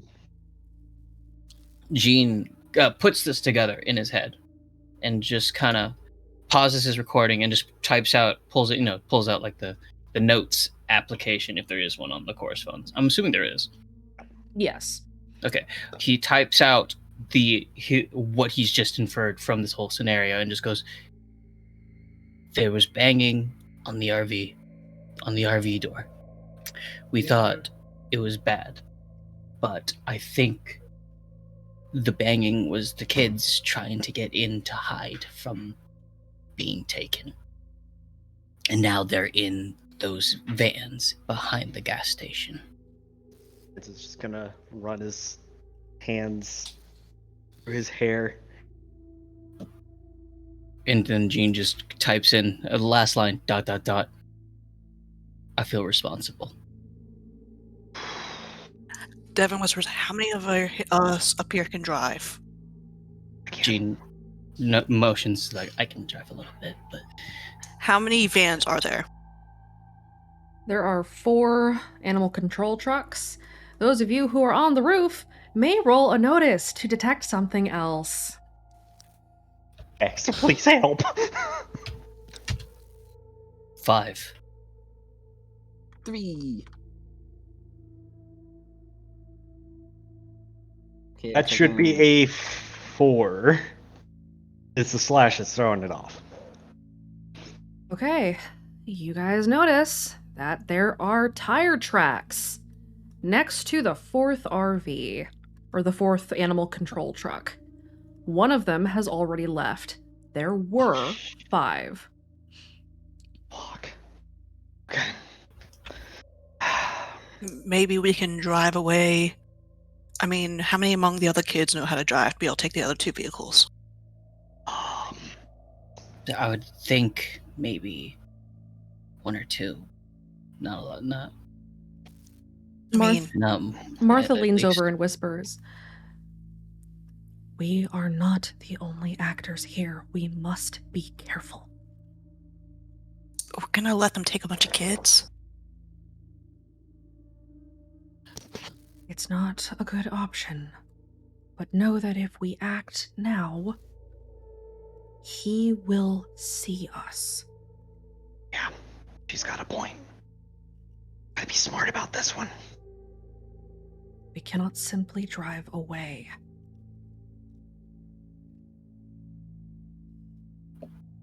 We need to make contact with the rest of the pit boss's hosts.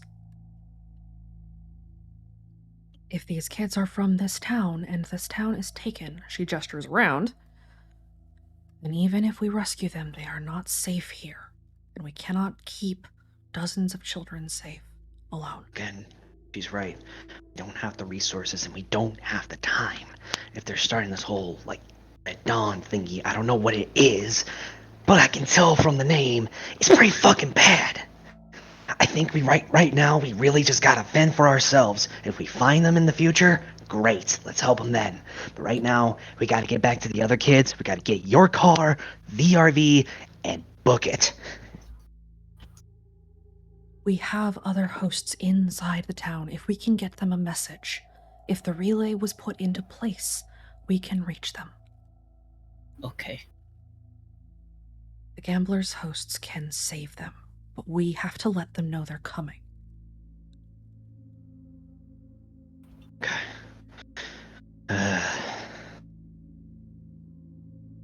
Everyone hears as the engines of all 4 animal control vehicles fire up. Back. Gene lifts his phone Jan's- to record them. Chance is just gonna be moving a very firm hand onto Gene. After seeing what he said, like, this is his way of supporting him. It's not a spoken action, but in this gesture, I would like to try and burn a fate point and give an advantage to boost Gene's will to help him keep going. Because of the type of action this is, it would be an empathy roll to give him a Empathy? boost. I will do that. Okay, go for it. And Devin wants to note down all the license plates of the vehicles. Okay. Devin, are you going to just snap a picture of them, or are you just writing it down? he is going to write it down so he can also text it to his contact. Jean, you have a +1 to your will. Okay. Go ahead and roll me a will save. So let's see. My will is 3, so then +1 would just be Fate 4. Mm-hmm. Okay, just making sure. Okay. 3. You're able to steady yourself. You know that you couldn't have possibly known that that was the case. It did sound pretty menacing at the time. Mhm. You also know that now is a bad time to panic. Jean like bites down on his tongue, probably drawing blood at this point because he's thinking of his sister Izzy and going the route of what if, and what if there was nothing he could have done for his sister. Mm-hmm. And he's sinking. He's kind of just like, he's not like completely distraught, but you could tell that he's curling up on the ground, on the roof, hiding his face, because he feels like it. He didn't know, but he still feels innately possibly responsible for it. I return. Welcome back. You guys are now in a very precarious position as you feel the eyes of many voices turn and look upon the scene in which you have accidentally stumbled. It might dawn on you how horrific your luck is, but that isn't a thought for another time. The argument between the three stalkers continues, although it is mostly hushed and it is almost impossible to hear what they are saying now. You do hear the words, "Red Dawn has started."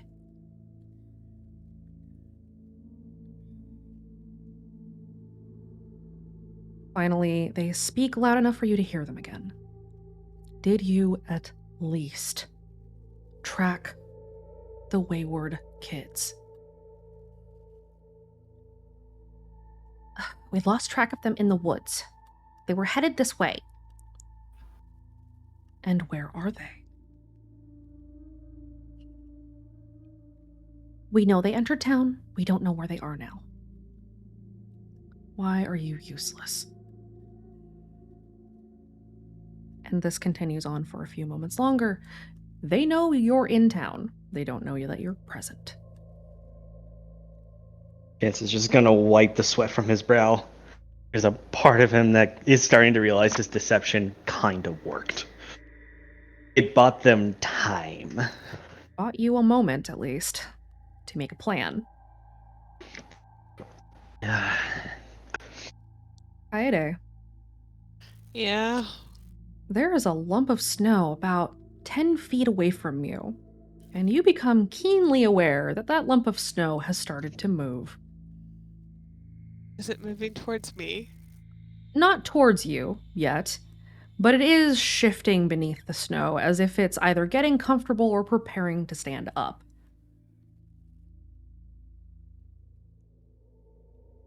I'm still in the ward, right? You are still just inside the barrier.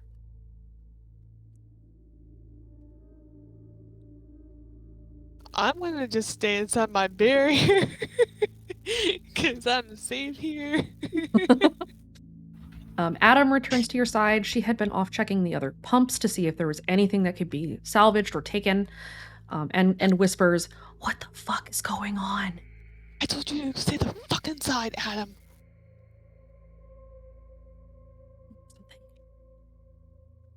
Oh my god. Zeke is out here. What? Don't point to Zeke. And Adam will sneak back over to the RV and slip inside.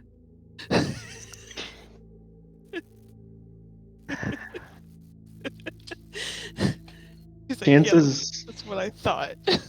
Chance is really scratching his head. He is not a thinker. He is more of a speaker, but he is trying really hard to figure out, like, how do we get back to the RV while this is going on? Is there, like, any pathway or any direction that seems to be very obscure that they can go around?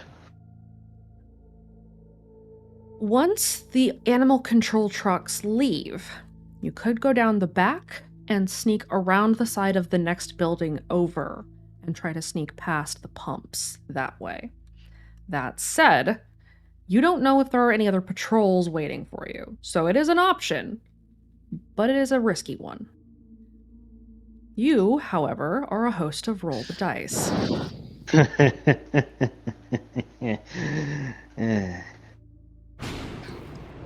There's still 10 lucids. There are. Okay, guys. May not be able to go this way. We can backtrack around the other buildings and make our way back to the island that way. I don't know if there's going to be any more snatchers. I don't know if there's going to be any more lucids.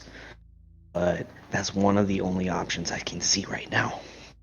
Unless we really want to wait to see what happens.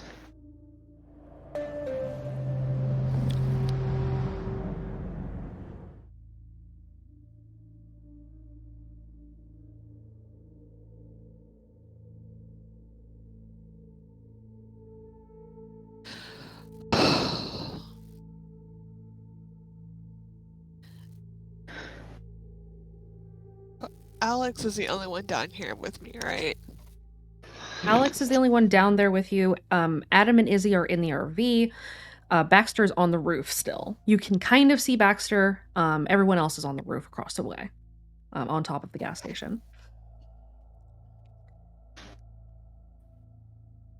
Hayede! Roll me an insight. I don't like the way you said my name. You're the only one that might make this connection. Not even You know. involved with the role, but that made me concerned as well. What the fuck? Use any of my aspects to get a bonus. Do you have any negative aspects towards Zeke? Or Nicole? That aspect would also work. I do have negative aspects against Nicole. I'll give you, if you invoke that aspect, I will give you a +2.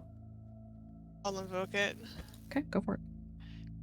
That's a 3. Roll your insight. Okay. Kaede. These stalkers cannot see you. You are keenly aware that the only thing preventing this from turning into a possible bloodbath is the fact that they cannot see you. The old tongue barrier that the gambler's hosts placed on this RV is very much like the old tongue barrier placed on every safe house that Roll the Dice's hosts maintain. The RV, the lodge in the woods, and an occult shop in Redacre. If these stalkers are made aware of this barrier, they will know what to look for. They can find this. Oh. Oh, they could find you guys too.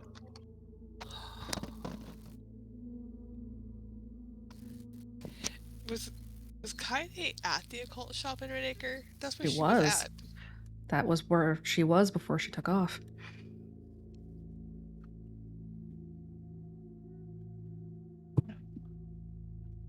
Oh, fuck.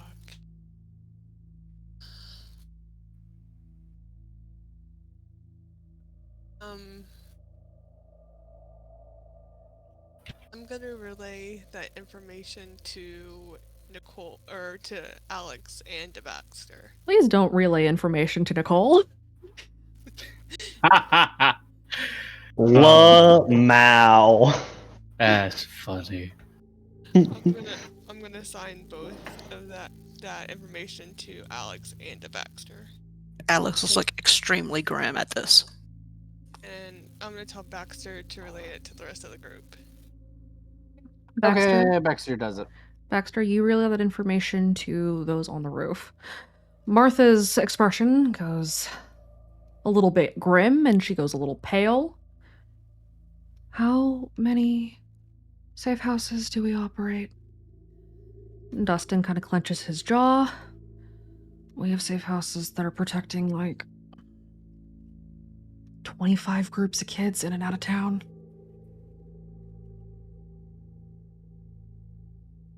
Fuck.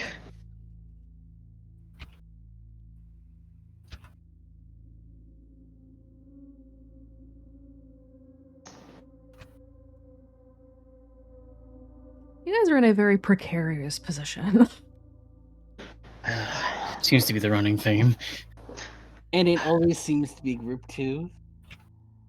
Group 1 tore a heart out of a corpse. I'm not sure. I don't think that's a precarious I situation. think That's this is more one of those level- moments where we gotta be levels. a calm down, Satan. Let's focus on the story here. I kicked the head.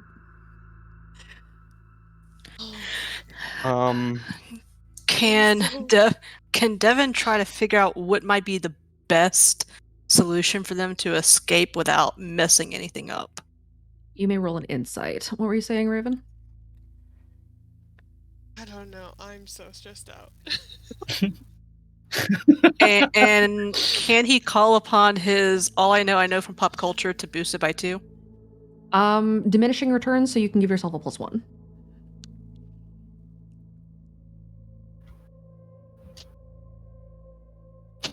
I'm so stressed out.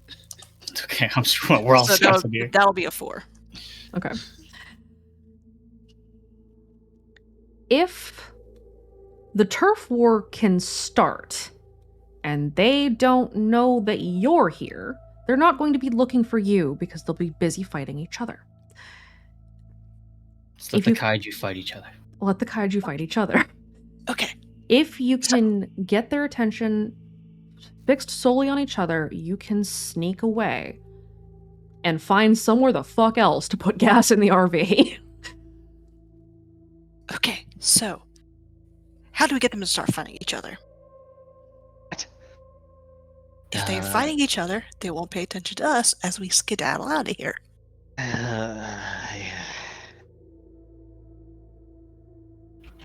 Is there a way that Chance might know?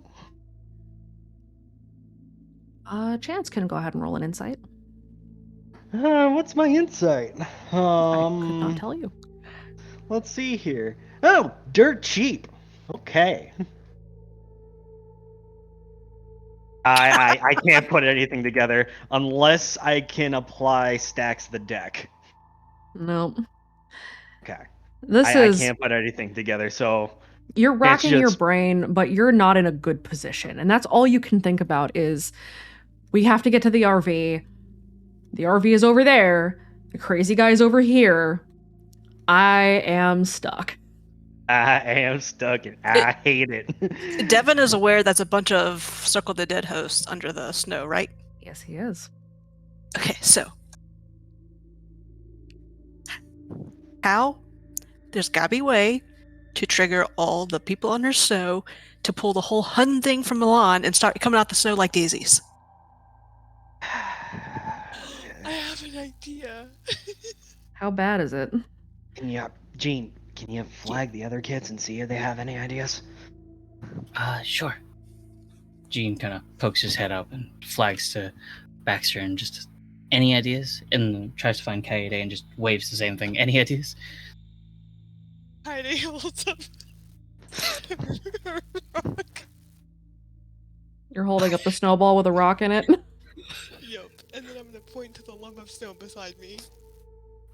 That's a Gene bad idea. watches her point at the lump of snow, looks to Kaede, to the lump of snow again, and just goes. Both of his hands go to his head, to his temples, and just kind of whispers, waves, "Don't miss." Oh, fuck. That's a bad idea. It's a great plan. No, it's not. Do you have a better idea?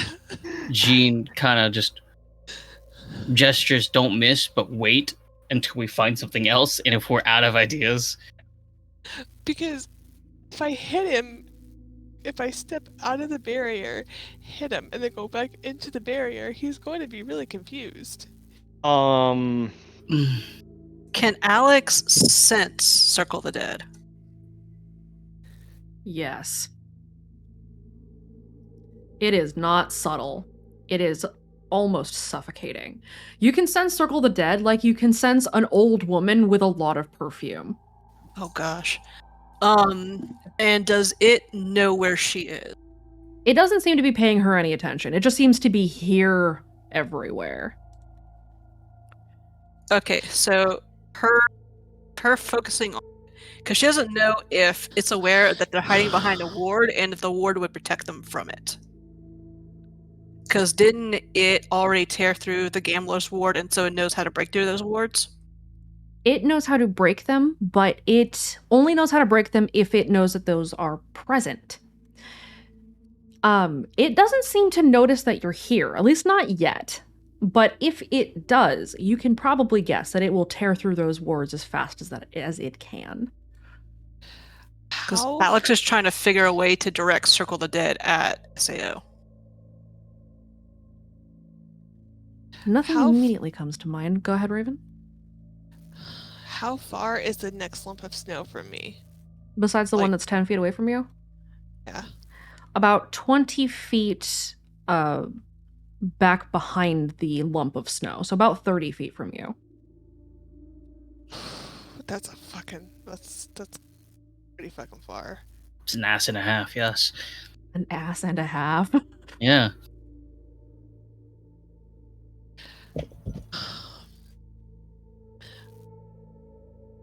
If I step out of this barrier, are they immediately gonna notice me?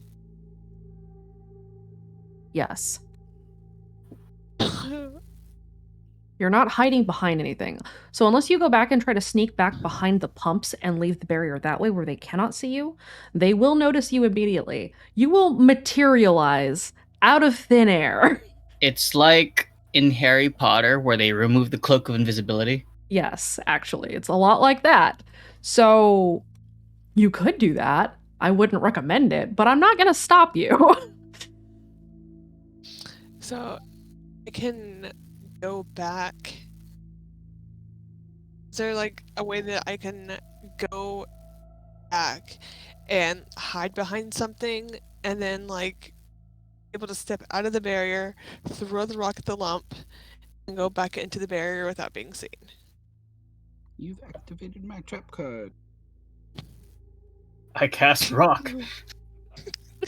I cast magic stone.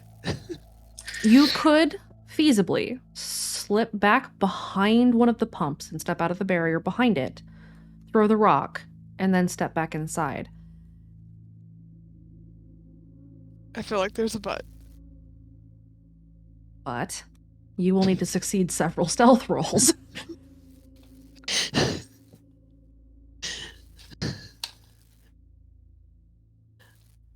So we have that option, and I am willing to make a sacrifice to do it because I haven't got to do anything stupid this season.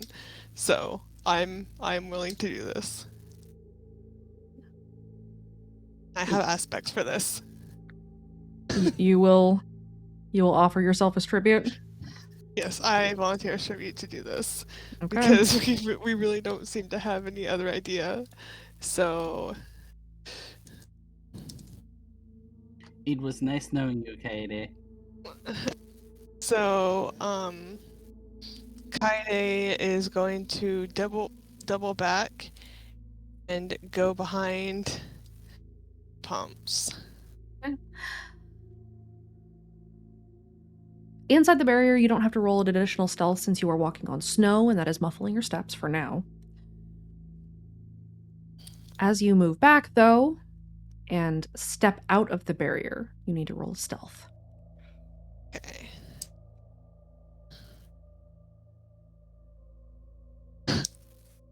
Why do I feel like roll the dice is face palming right now? Because he is. Probably. Roll the dice doesn't have hands. How can he facepalm? He has hosts. Yeah. So what? Are we just doing His hosts classic are Leslie doing it for him. Nielsen fucked up, and every roll the dice holds is just Yep. Yes. Oh, gosh darn it. Hold on.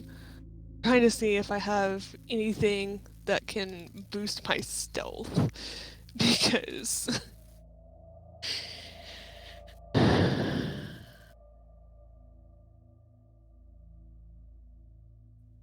Okay. Well, I'm gonna take the chance and roll it then. God damn Here it. goes. Yep. Be careful. Start fucking. What's that? Okay. Okay. Success is success for now. Okay. You step out of the barrier undetected. For now. You are not in line of sight of Zeke or Nicole or their weirdly scarred friend. For now. You could try to take the shot now. What's your shoot, though? Not very good. You probably want to get closer then. It's a 1. You're definitely going to want to get closer. Okay. I'll get closer. Roll another stealth. God damn it, Kaide, please. Okay. So far, so good. You're able to close the distance between you and the other lump. You are standing now about 20 feet away from it, as opposed to 30. You could try to take the shot now, but the difficulty from here is a 3. Or you could try to close the distance a little bit more and reduce the difficulty to a 1. I'll try to reduce the difficulty to a 1. Roll another stealth to sneak closer.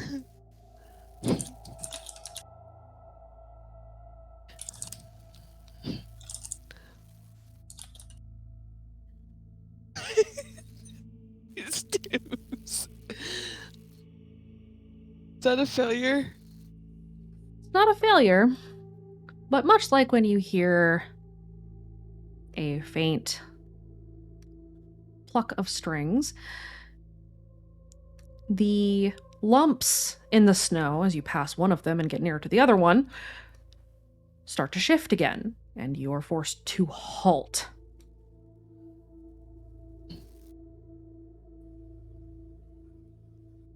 Shit. Okay.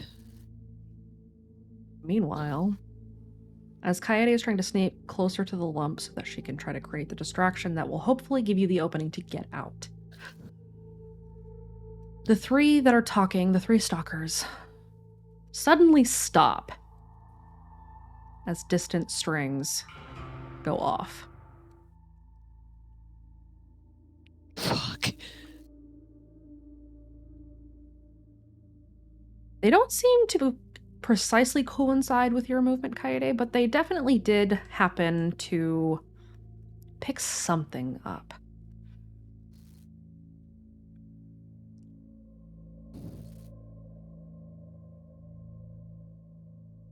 Are they looking in my direction? They are not. Zeke is looking over his shoulder, kind of past you. At first, you thought he might be looking at you, but you can see that his gaze is shifted off left of where you're standing. And he seems to freeze as if he's listening to something.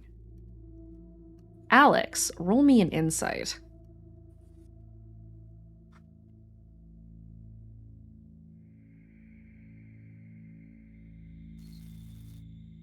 You can't tell what it is, but another presence has joined you here. Yeah, she'll want to try to focus on it and pick out what voice it might be. It's probably greed. So she can tell that we have SAO, the Ouroboros, and we have greed here. You can also feel the presence of roll the dice, but it is muted. I wonder why he's here. Is there any way she can focus and at least get something through to him? You have a light of rebellion on you. Yep, and she has never prayed to him before, so let's see. You could sneak into the RV and send a light. Does she know about the kids who've been taken? Jean, you communicated that to the rest of the team? Okay. Did you? I was asking if you had. Oh, yes. Sorry, I had stepped away real quick.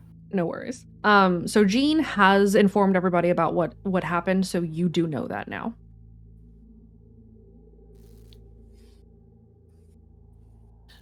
Her setting a light break the ward.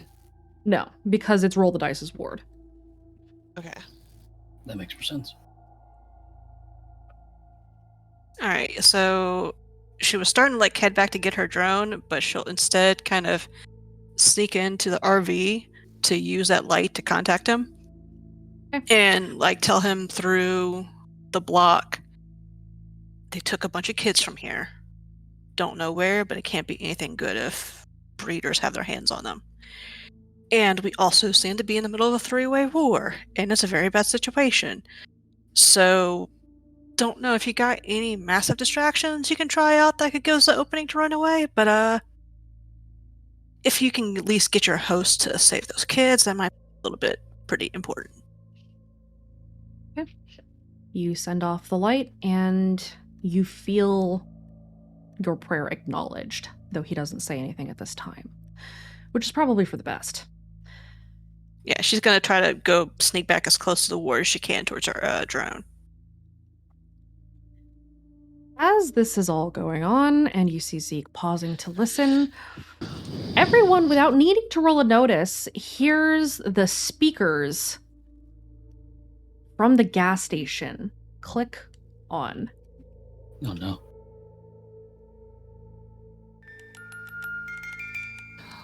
Oh, Fuck.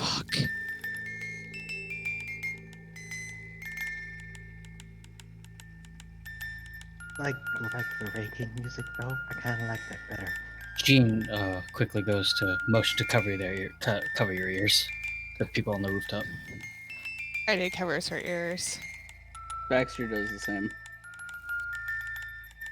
We do not see them, but we smell them.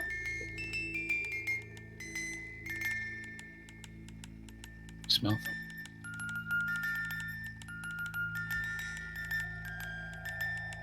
Can they smell this?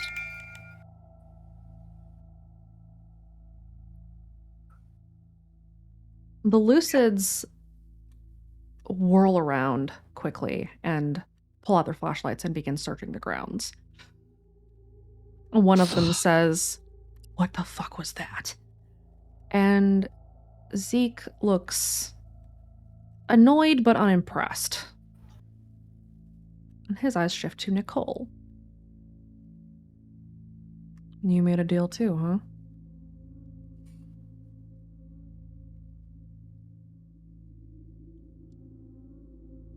He does not answer him.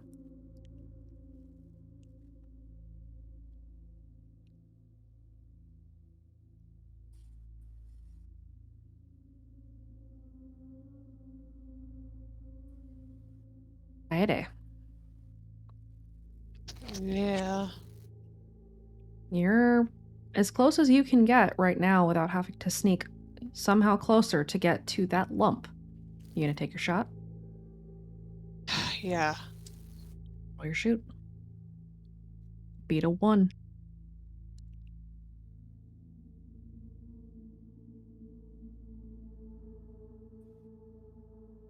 That was decidedly not a 1.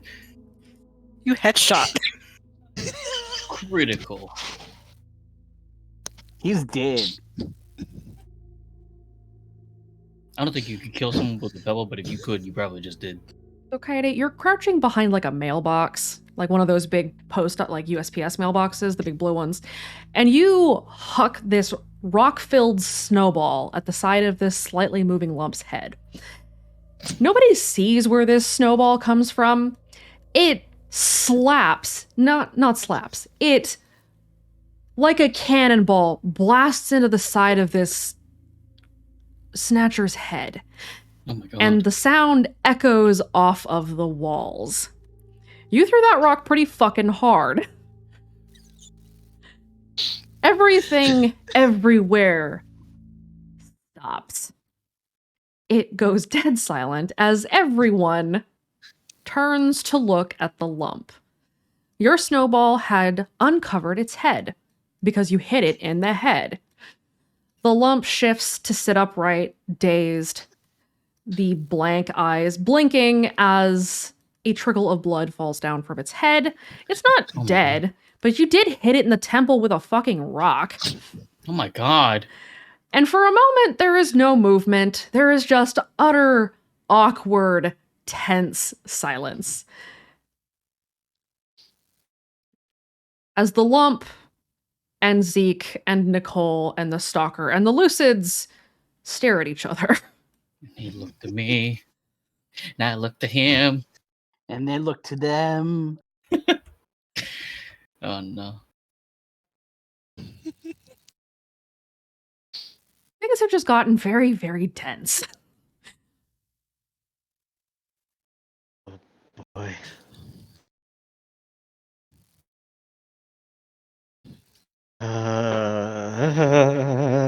And it seems like no one is willing to make the first move after that. Kaede, you have an opportunity to sneak back into the barrier. Roll me a stealth.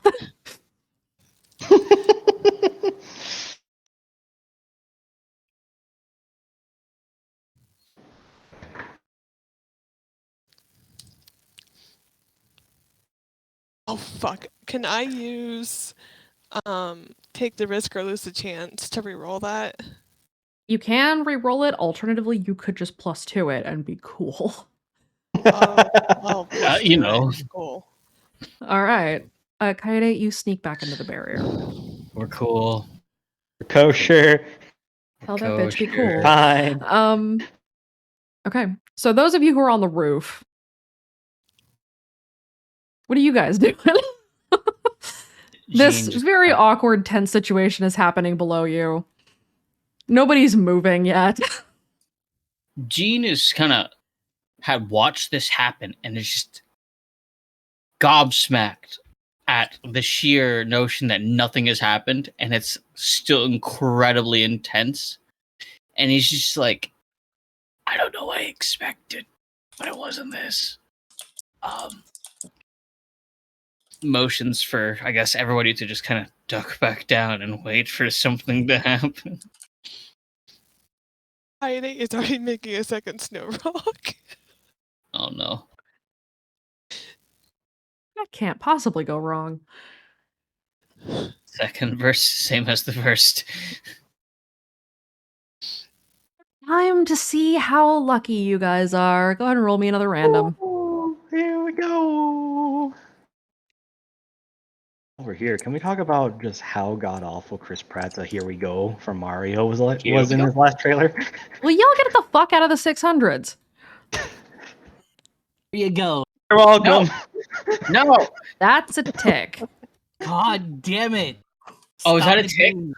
That is a tick. That is a tick? It's 10 up or 10 down. I see. That's what you get for mentioning. That's what we get for mentioning Chris Pratt, I guess. Well, that's what we're about to be. Crisp rats. Let me just say, him getting beaten up by Donkey Kong in the same scene is amazing.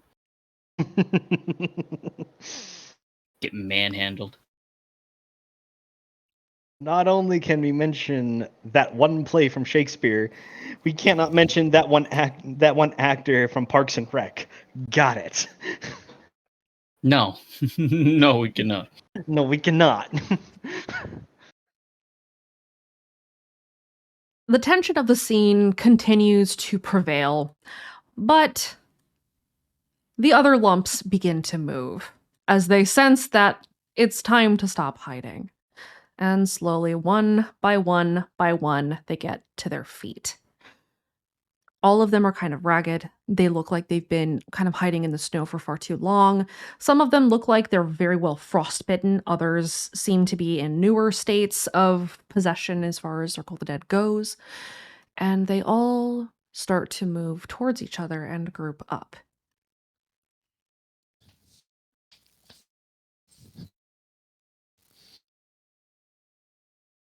Guys, I did a thing successfully. For one. We'll call it that, sure. Let me have this, Connor. I'll let you have this when we get out alive. Zeke This and silence is Nicole so are kind of bickering back and forth. You hear her say, I didn't have a lot of choice. My mom wouldn't let me do anything else. Mom? Is her mom?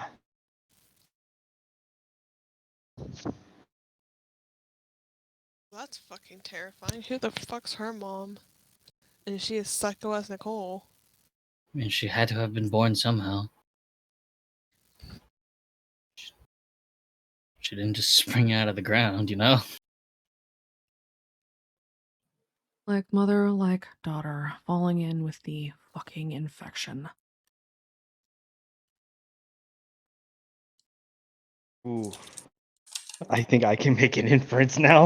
I think I can too. Oh no, there's a lot of implications there. There are. Oh no. Is Scarlett Nicole's mom?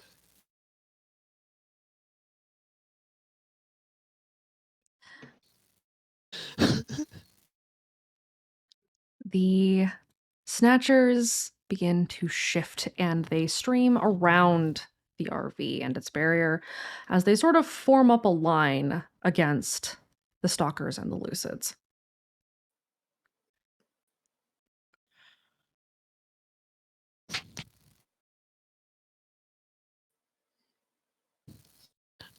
Like how I didn't get an answer. You will find out. I don't want to. That's okay.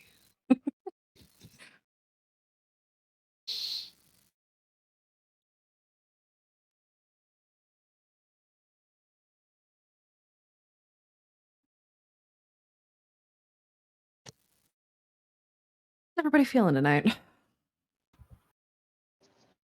I think that answers the question. It's a very appropriate reaction, I guess. Who did we lose? Oh. Oh, goodness.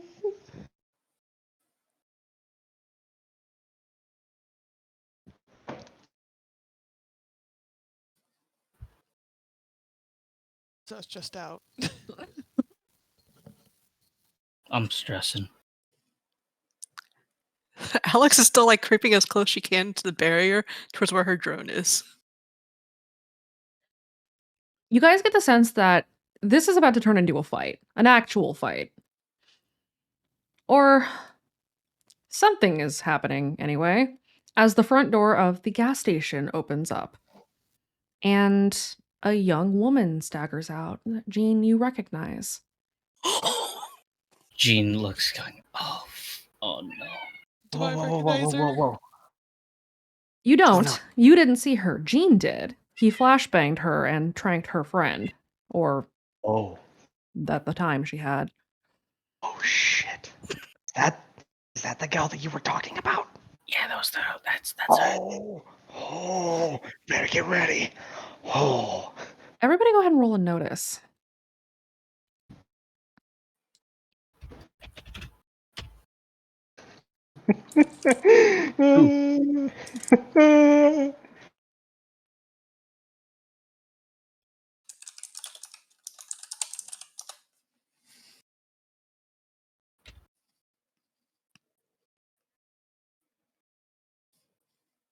Everyone notices this.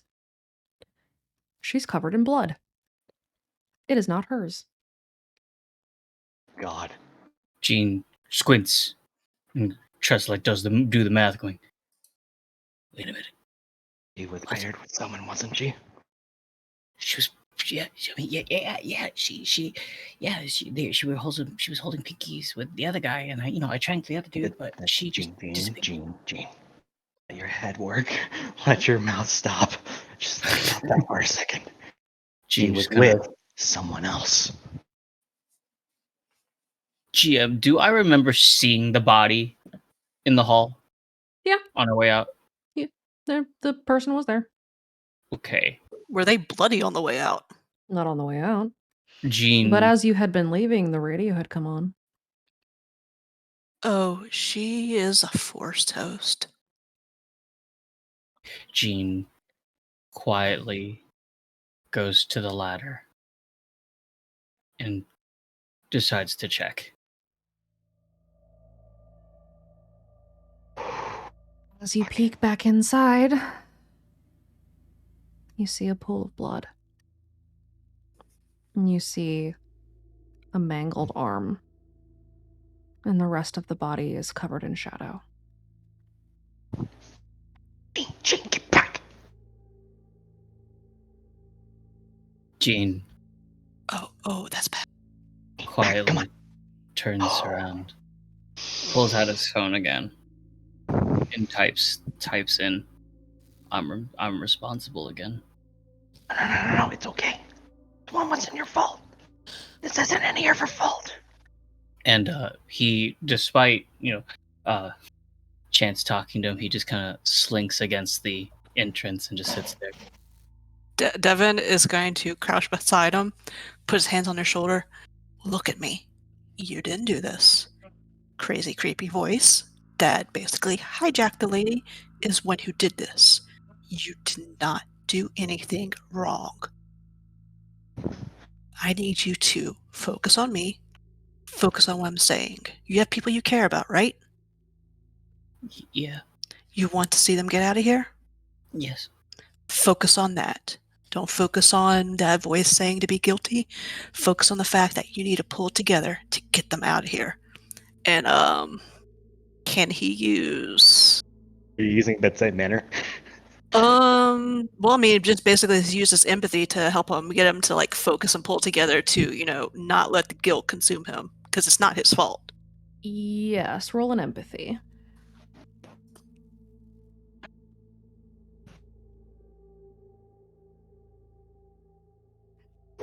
Okay. Jean, you get a +3 to your will. Okay.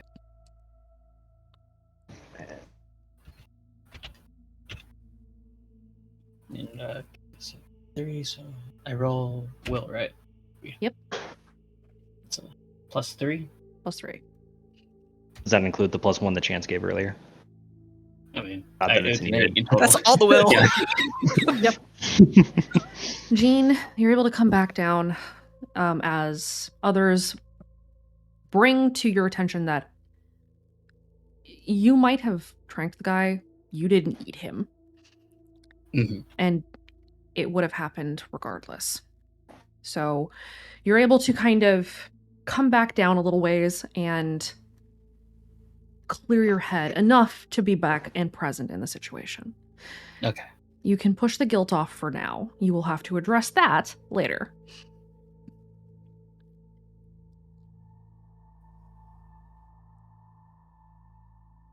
Jean just kind of takes a quiet breath and just kind of swallows it down for a bit and just steadies himself. And goes back to the edge and prepares to possibly witness this gunfight at the OK Corral. But it's a gas station.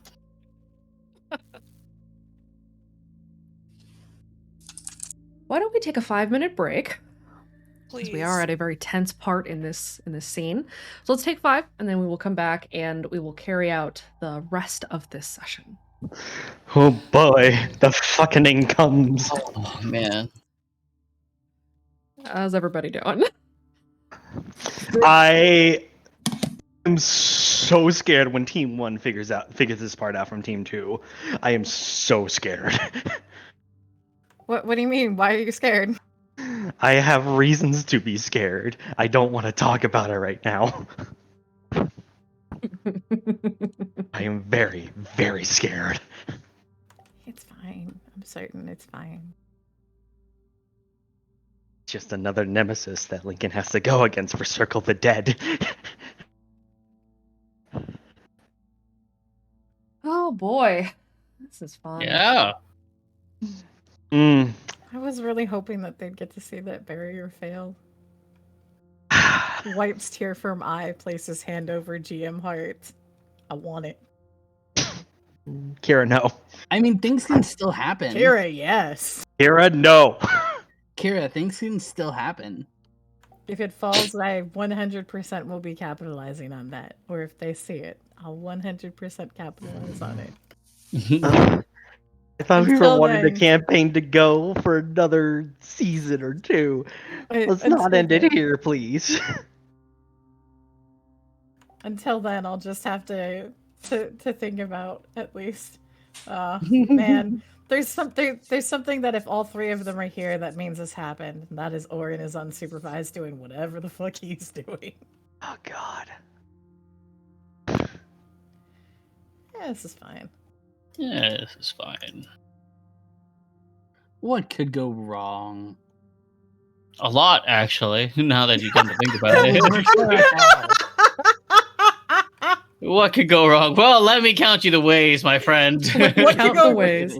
Well, what could go wrong? Someone pulls out. You just hear the sound of someone pulling out a list, and it unfurls. 1. Oh man, this fucking session has been tense. Yeah. The whole thing. Ooh. Gene's ready to cry. I'm ready to cry. Gene, you didn't kill them. I Gene believe feels in you. guilty anyways. Gene, it's okay to feel guilty, but you did not kill them. Just wait until you find out what the other team did. Oh boy. Yeah, one of you committed manslaughter and the other one desecrated a corpse, so you know. It's fine. Suma, go to bed. Hey. That thing did not belong into a corpse, so I just took it out. So I just Committed took it assault. You did commit assault with a rock and a snowball, yes. That's It wouldn't have battery. been that bad. So far, the body count hasn't gone up, and that's the important thing. Yes. That's a real important thing right now. You say that as combat is likely about to initiate, but not with you guys. I literally specified yet. Does the body count if it's not us who are involved? Our actions. If your actions cause it to happen, then yes, it counts. No, I guess Triggering that rock. triggering the conflict would make that a result of your actions. Even if it might be the best thing that you could have done in that situation, you're still responsible for it. Oh boy. Makes Remember, sense. that's why we had the whole, oh man, I did a horrible thing. Those people were going to be sacrificed and die anyway, but we still did a terrible thing, killing them sooner. Makes sense to me. So, if a snatcher dies because if Zeke kills a snatcher, it's my fault. Indirectly, yes. If a tree falls in the wood, does it still make a sound? You save 15% or more on car insurance with Geico. Also, Geico. If you throw a rock at a tree and Zeke stabs it, is it your fault? Woodchuck oh my struck wood. god. I think Capital there's- One, I think bitch. What's there in your might- wallet? I think there might be a Zeke clause personally, because what constitutes as your responsibility for his actions is a very different thought process than you might realize. The Zeke clause. Undone. Arcana, I added more aspects. Okay. Alex really, really does not like Circle the Dead at all. Most people don't. And rightly Also, so. that lady who did eat that one person, does this mean that this lady's a reaver? Yes. Good. So I at least know the difference between reaver and snatcher. Okay, that's all I wanted to know. Mm-hmm. I go happy holding the sphere. That Put you down tore your out of a dead woman's chest. Congratulations. Put down your snow globe. I will shake it like a snow globe to see if has a curse inside. Shush. Alex is gonna Uma? have so many issues with you. Suma, Yes. Suma, Yes. go to bed. No. Fair enough. Oh, what a Good day. Alex doesn't know Aurelia did pull that out of her body. Uh, All that the second group currently knows is that there is a corpse in the maze and the dead lose it. No, I was gonna say, blood is really hard to clean out. We're about like half a day at least. Remember, our groups don't meet back to the same place. We haven't found each other yet. You guys are a We little still have bit time to weird. clean. If There's not, I will just get rid of the hoodie. there's about 8 hours that they have. Yeah, that is enough time. You guys are in a precarious position. Both Precarious. teams, really. Yeah. Yeah, One team is shape hacking, yeah. and the other team is is watching a turf war. The other I'm team might get just- involved in a turf war. Who knows? I am terrified of what's gonna happen when we finally get out. Muffled I gorilla. wasn't quite Okay. banking on the fact that Nicole had made a deal with Circle of the Dead. And it's a unique thing that we like to call a plot twist. Was I right about my assumption, Arcana? Which one? Scarlet Nicole's mom. Maybe. Maybe not. I like how Kira and I both said at the same time, Scarlet. Maybe that that's also feels a- like it's one of those. Please look forward to it. Maybe that's not the full twist. Boy. Oh boy. All right. All right, I'm gonna go return to mute now. You guys ready to commence? Aubrey, Yeah. don't leave me. There's about 30 minutes to the end of the session. Unless you guys blow some shit up, in which case, we'll see. Oh boy. Anyway. Blow some shit up.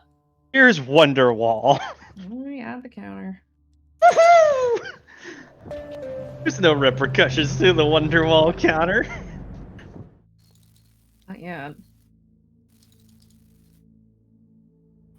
I almost added that to the Hail Satan counter. That would have been unfortunate. We not. What happens when we get 3 X's? We're dead. We really do summon a new voice as the epitome of Satan. Let's just circle the dead.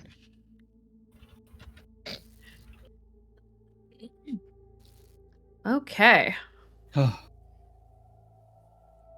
So, to recap where we are, Coyote is sneaking back into the barrier. Alex is sneaking towards her downed drone. Baxter is on the roof over the pumps. Devin, Jean, Chance, Martha, and Dustin are all on the roof of the gas station itself, kind of watching. The 3 stalkers are down in the middle. A throng of snatchers has popped up from the snow, and a woman covered in blood has stepped out of the gas station. The blood is primarily on her face and neck and hands. Her eyes are vacant. She is lurching as she staggers forward.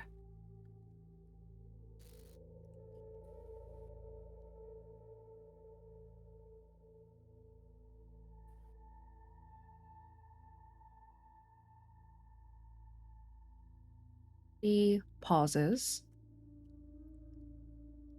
and, shuddering, slowly sinks to her knees. Everybody who is watching the Lucids, roll me a notice.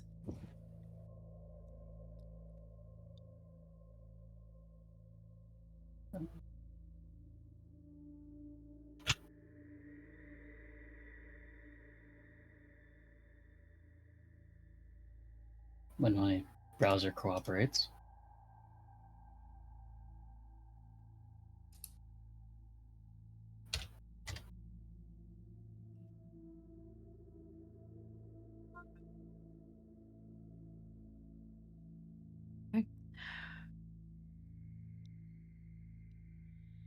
Chance is watching the woman as he's getting closer to Martha and Dustin. Jean, you are also kind of watching the woman. You're having a hard time looking away. Mhm. Those of you who are watching the Lucids, you notice that 2 of them sort of shudder, their eyes close, and they link hands. Oh, fuck. does Alex know that means the voice is about to speak? The Eidolon and its gnashing teeth. We are not surprised.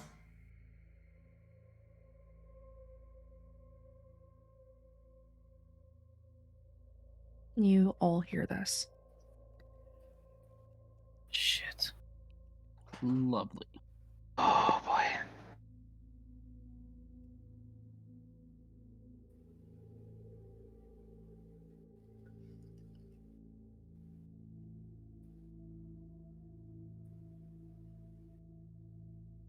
Our harmonies. Your instructions are thus. Cleanse this town. Those who can be saved, replant them. The rest will be compost for the garden.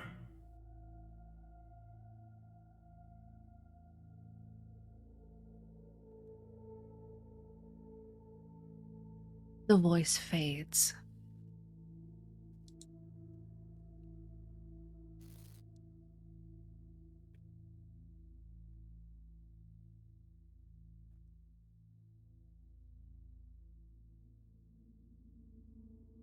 Zeke turns to Nicole. Was it for the same reason? Obviously. Then we have a job to do.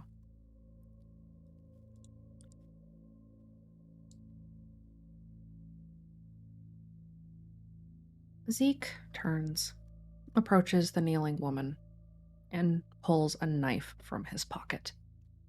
Oh no. The Snatchers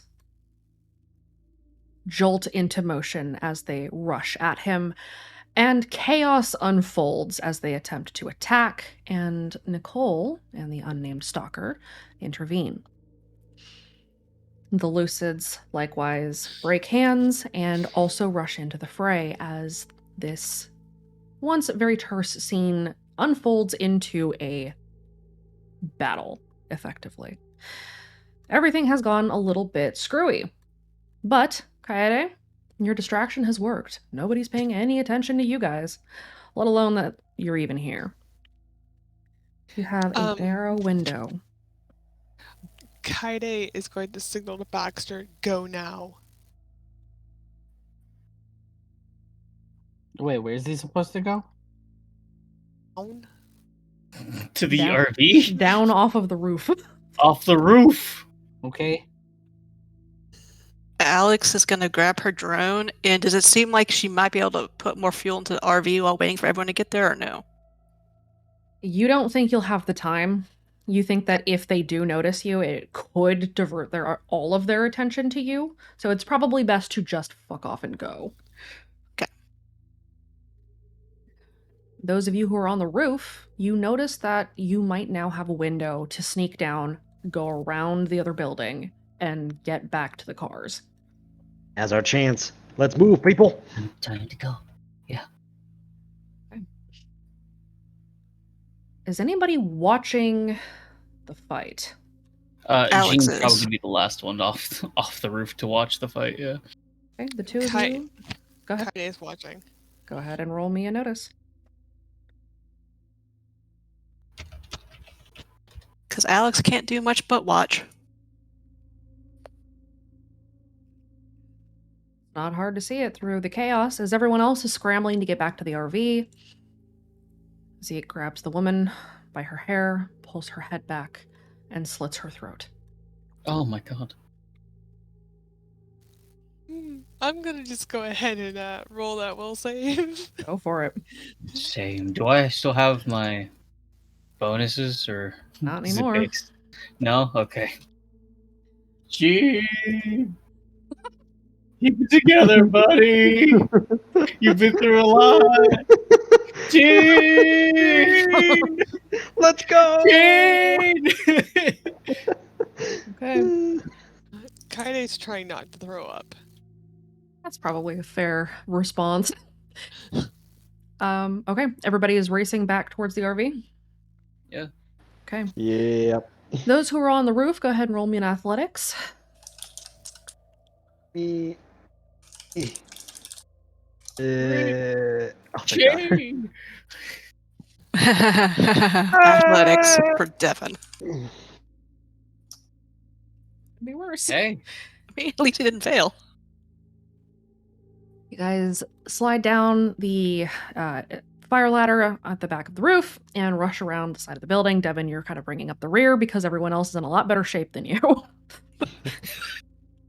He's only used to running through ER hallways. You don't usually have to do sustained sprints. No. Okay, you guys all rush to the RV, moving around the chaos as a snatcher falls, another falls, one lucid disappears into a throng of them as they are what sounds to like torn apart.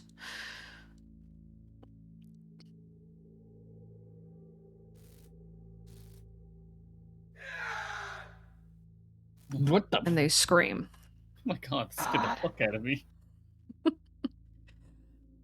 Devin, you head to your car. Martha moves to the RV and slides into the driver's seat and just kind of hisses, "Everyone get in, strap in, we're leaving." Don't have to tell me twice. Jean elects to be the last one into the RV and to close the door to make sure everyone's in their places. Martha shoots a hand signal to Devin that effectively says, "On my mark, start the engines."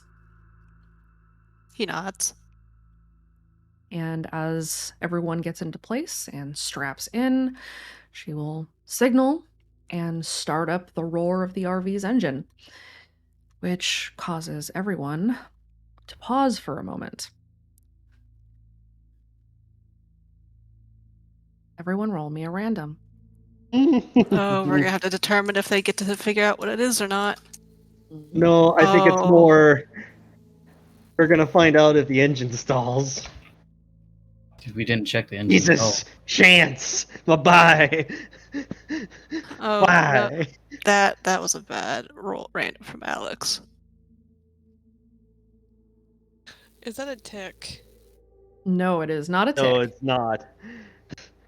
Lucky for you. Okay. The engine does not stall. It roars to life, and you guys peel out as Martha slams the gas and rolls on out. Fortunately, you guys had enough good luck that no one saw the barrier break. But they did see that a barrier had been there. Though they don't know what to look for, they do know now that it exists. Oh boy. Oh shit. Martha peels out and signals to Devin to stay close behind the RV, and off you go. Unfortunately, your luck is not so good that the Snatchers didn't have any cars, because they do. Because of course they do. Of course. A dozen Snatchers pile into 3 cars, and as you guys are speeding towards the exit to Lost Hope and back to the highway to find some other fucking gas station, who knows where, you are pursued. The RV does not have that much gas left in it. Or it didn't. You guys got to about a half a tank before the pumping had stopped, so you have some miles you can go before you are screwed. Martha slams on the gas and begins evasive maneuvers.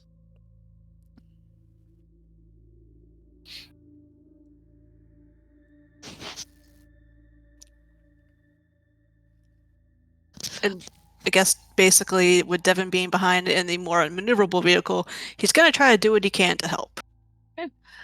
Martha and Devin will be rolling drive. Oh boy.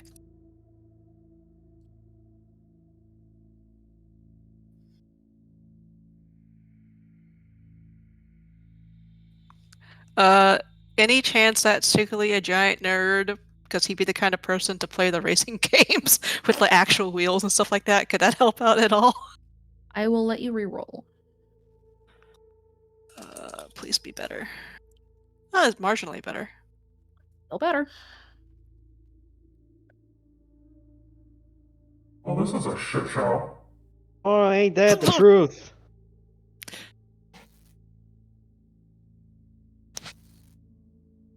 Well, you got out. Good job. Kaede is not okay. She's having serious PTSD right now. Adam slides over to Kaede and puts an arm around her and tries to help her calm down. Izzy is looking at Jean because, Jean, I imagine you're not doing real hot either. Not at all. He looks to Izzy, ready to like just fucking break down and cry. Are you okay, Eugene? No. And Izzy hugs Jean. Stop, I'm trying to be serious, but I can't be serious when I have something in my eye from the onions. Chance is gonna unbuckle his seat and he's gonna make his way to the back of the trailer. He's like, all right, I gotta find a way to help. Like, what can I do? Well, you see that Alex is processing. Jean is hugging Izzy and trying not to cry. Kaede is got a 1,000-yard stare. Adam is trying to calm her down.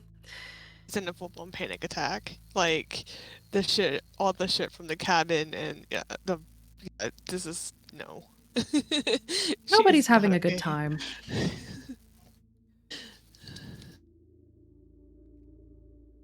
You guys are able to narrowly break line of sight with the conga line of snatchers behind you, and Martha pulls onto a forest road and drives into the woods.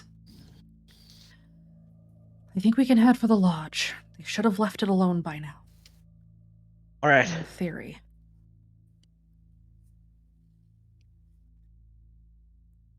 As you guys cross out of the dead zone, your guys' phones pick up service. Kaede, a message pops up on your phone. She'll shakily take her phone out and look at it. It's the burner phone. You get a message from your mom that says, "We're safe, can't talk yet, we'll call soon." She'll text back, "Okay, love you," and that's it. You guys do notice, however, that there is a distinct lack of conversation or communication from the other team. They should have been out or back by now, or at least have tried to check in, but you haven't heard from them at all. That's technically not true. The messages that you guys got Oh. haven't come through. That's right. You're down deep underneath the maze, so that doesn't Sure are. mean it's fully sent. Mm-hmm. Shit. Carry on. Sure enough. Show enough. You guys travel through the woods. It takes a little bit of time because you have to keep taking side roads to avoid patrols. You notice that there are several different kinds of patrols that you're dodging now. There are your standard snatcher patrols, which are pretty obvious. They're usually in beat-up old cars and looking pretty disheveled themselves. You see the occasional truck with the Chorus Communities symbol on it. And from time to time, you see a roving pack of people covered in blood. You can probably guess what those are. After a while, though, you make it back to the lodge and find that it's been ransacked. The doors have been ripped off its hinges, the glass of the windows has been shattered. They were looking for something. Lincoln, where did you put the compendium?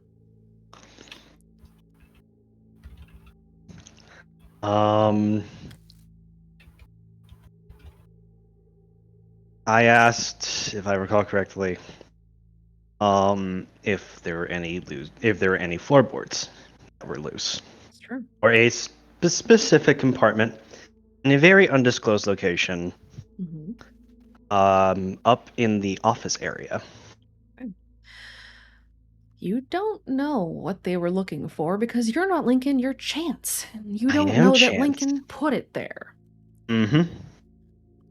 But it looks like someone was looking for something in the lodge. And whether or not they found it, you guys can't quite tell.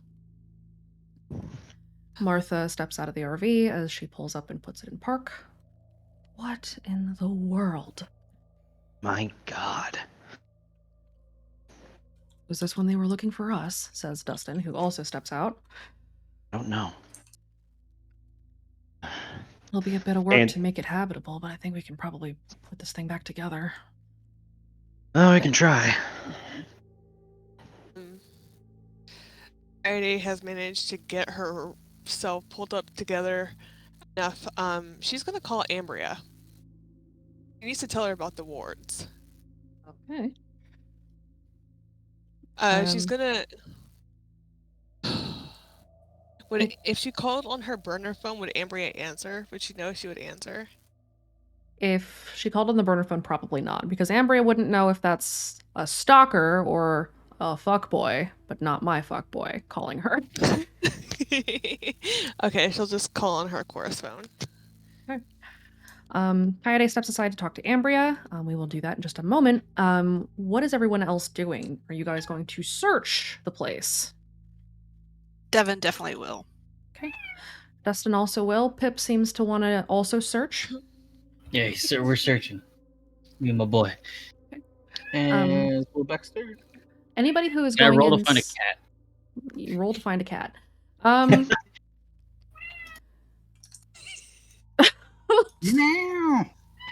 Those of you who are searching the Jesus Christ. I'm so sorry. No, I think it's clear Pip wants to be in the game. How dare you deny the kitty his chance to shine? Yes, I muted the mic, right? And he stopped meowing. I unmute. He's back to meowing. Hey, bud. Yeah. Chance is gonna look around to see, if not for any signs of struggle, but does he know at least a direction where they buried Charlie? Yep. There was a very large oak tree out back behind the lodge. Charlie was buried beneath it. Chance is immediately going to be going to that grave. It doesn't look like anybody's disturbed it.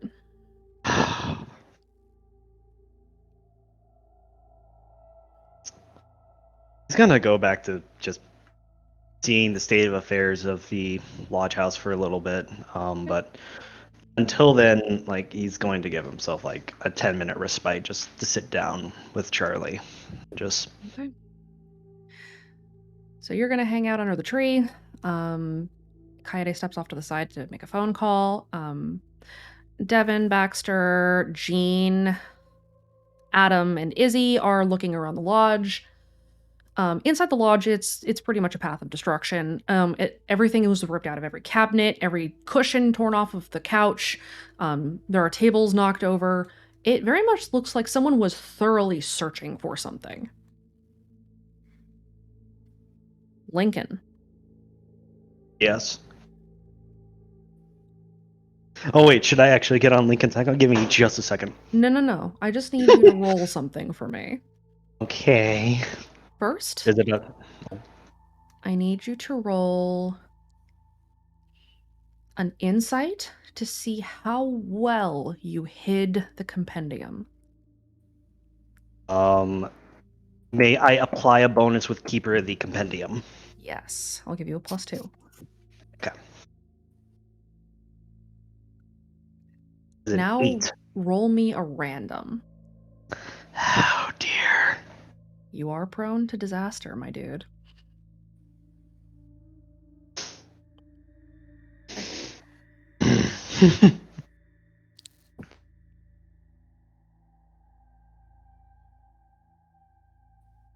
Those of you who are searching the house can tell that whoever was going through the house was looking for something specific. Whether or not they found it, you get the impression that they probably did not. because the entire house is ransacked. And if they had found whatever it was that they were looking for, they likely would have simply left. Right. So whatever they were looking for, whatever it was, and you're not sure what it was, they didn't find it. But that doesn't mean that they're not going to come back to see if they'd missed it. While the house has been ransacked, it is still structurally sound. You can clean it up. You can put the doors back on their hinges and tape up the windows and stay for the night, at the very least. I think fuel.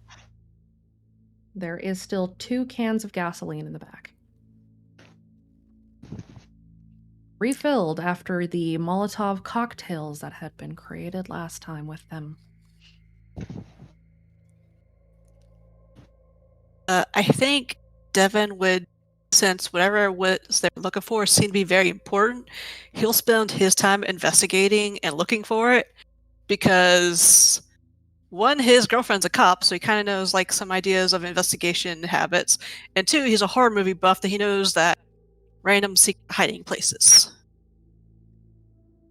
Yeah, but he's never been to the lodge, so how would he know? He has the patience to investigate everything. Knowing what to look for. Devin may roll and investigate to see if he can figure out what was hidden where. It will be an extremely high difficulty because Lincoln did really, really well hiding this thing. So you may go ahead and try to roll. And so are there any aspects he can... If you have any aspects to learning investigative techniques from the girlfriend, you may apply those. Yep, he's got that, and he's got his horror movie buff of like knowing where to hide stuff. Stop it. And patience and precision. I will give you a +3. So do I add that like fate? I make it 4, 5, 6. I do fate +7? Mm-hmm. Okay.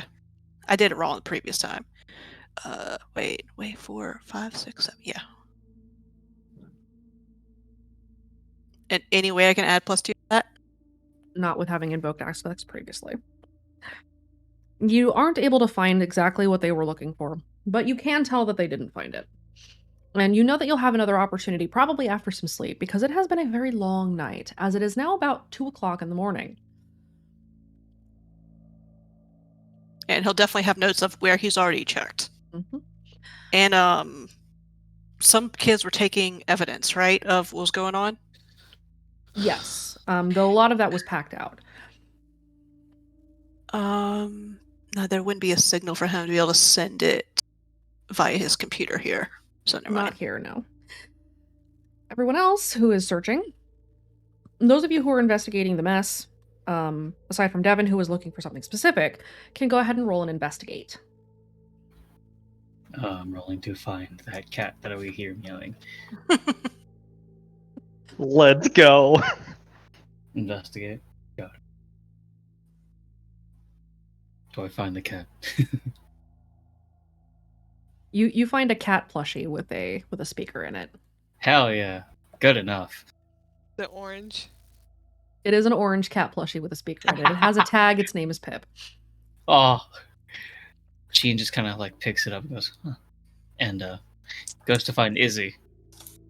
Izzy What is is that? sitting on the platform at the top of the stairs where the kind of office area is, sort of kicking her legs, and she looks at the plushie. Kitty! And he gives it to her. Here. She takes the kitty and hugs it, and then hugs Jean. Aw. Baxter, you find something far less interesting. Or, well, it is a lot more interesting. It's a lot less comforting. As you notice, part of the rug is pulled back in the kitchen. There is a trap door beneath it, but carved into that trap door is 2 things. Oh no. A warded eye, around which is an Ouroboros. Definite oh no. He's gonna Outside. call Oh, for go ahead. everyone to come in. And Baxter calls everyone in. Kaede, you step outside and go to contact Ambria. Yep. trapdoor, hooray! Hello?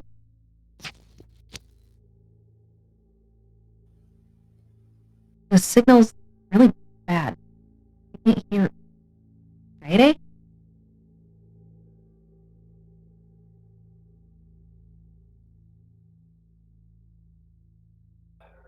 Katie, I'm here. can you not hear Ambria? Cannot. Hold on, it kicked me out of the stream. Okay, I'm back in the stream. Sorry, my bad. Like, the signal's really bad. Is that you? Friday? Yeah, I think it's me. What's up? Listen, there's some stuff I need to tell you. It's, um, she just sounds like exhausted and stressed out. We were at a gas station and Zeke showed up. Oh, good. Yeah, it was wonderful. It was a turf war between Greed, the SAO, and the other asshole. I don't really care for fucking names right now. In a distraction, and we got out. But Roll the Dice hosts put a ward on our RV. Know that the ward was there, but they don't know how to find it. Oh, fuck. Okay. You guys need Thanks. to be careful. Got it. I'll let the others know. Alright, I just wanted you to know, because if they find, it could just be really bad. Yep. Yeah, it really could be. Okay. Thanks for letting me know. You're welcome. Good luck. Yep, stay safe. You too. Bye.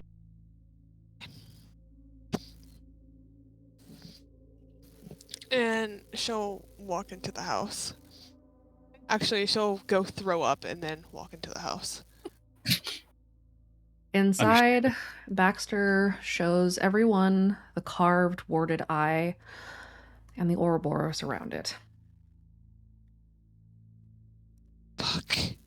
We just not get a fucking break for like 3 seconds. Can Alex get an idea of what it was meant to do, what its purpose was? Roll me an insight. I think Chance has a pretty good guess.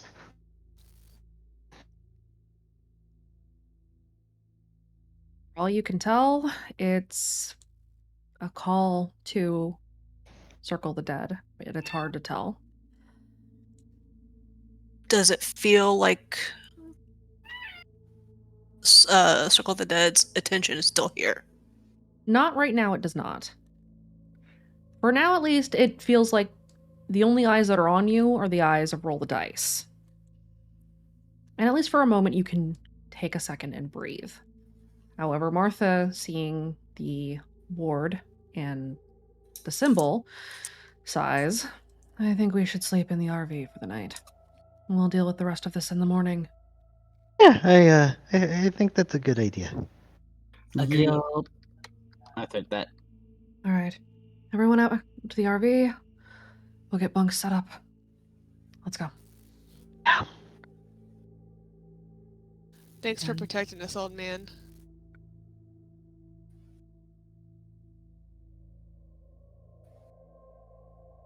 I mean, I was gonna.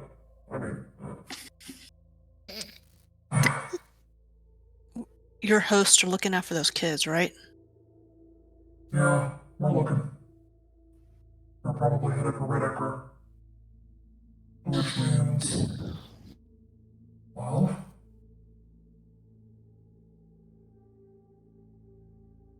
They don't deserve to go through that. Lost contact with my hosts inside. A long time ago. It's been weeks. Couple months now, really. Point being, I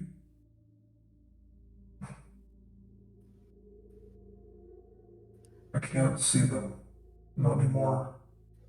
Not until I sync back up, if that makes sense. So, we're gonna have to relay that message. But we're starting.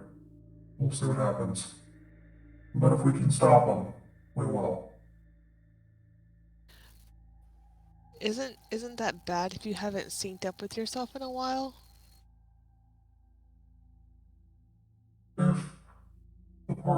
inside has changed. Anyhow.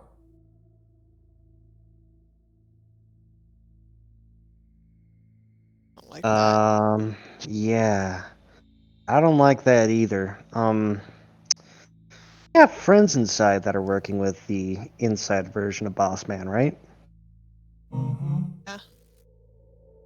Maybe give them a call and talk to them about that and see if there might be a problem. I just talked to Ambria. Could send her a Oh. message. Yeah. Good. Oh no, I don't have a phone, so. What do you want me to ask her? Ask if. See. Boss Man, it's Greg that's in there, right? Among others. But yeah. Ask him if any of the hosts have seemed to change in demeanor a little bit since they've come into Redacre and have been moving about. I'll message Greg. I don't really know him that well, but I can message him. I don't think talking to Greg might be the right call for this one. You want me to talk to Ambria? Maybe. Reason I'm saying that is some people don't understand the influences that are around them. No? What do you mean? I mean, you can have friends. You can have family. The more you're around family, the more you change. And my head is immediately spilling. Ow. Whoa. He's on the right track. And it's possible the influence of the others, the kids, has been changing my hosts. Changing their minds. But we'll burn that bridge when we get there. For now, let's try to intercept those kids and get you some sleep and then help. I got a real fucking bad feeling about what's going down with your friends in the maze. Yeah. Wait, what? What friends in the others going to the maze? It's stretching. It's in here, the OQZ, but it's more than that. It's hard to explain. How do you know that they went into the maze? I saw them for a bit, and then I didn't. So, you had to run into some other hosts, Mark and Sandra, maybe? There are people now, a couple of them safe, working with some skeptics, I think. Answers that question.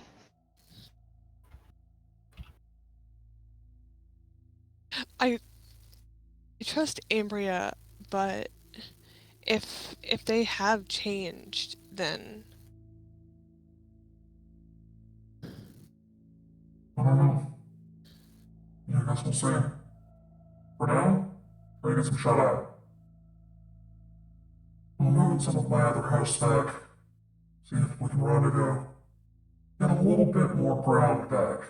We're kind of scattered after that fucking attack. We'll see. Anyway, I'll touch back in later. Play cards right. Your card's right, boss man. no, play your cards right.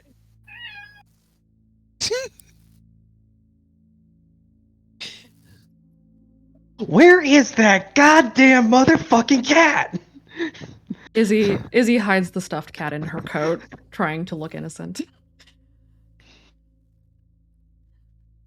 Okay.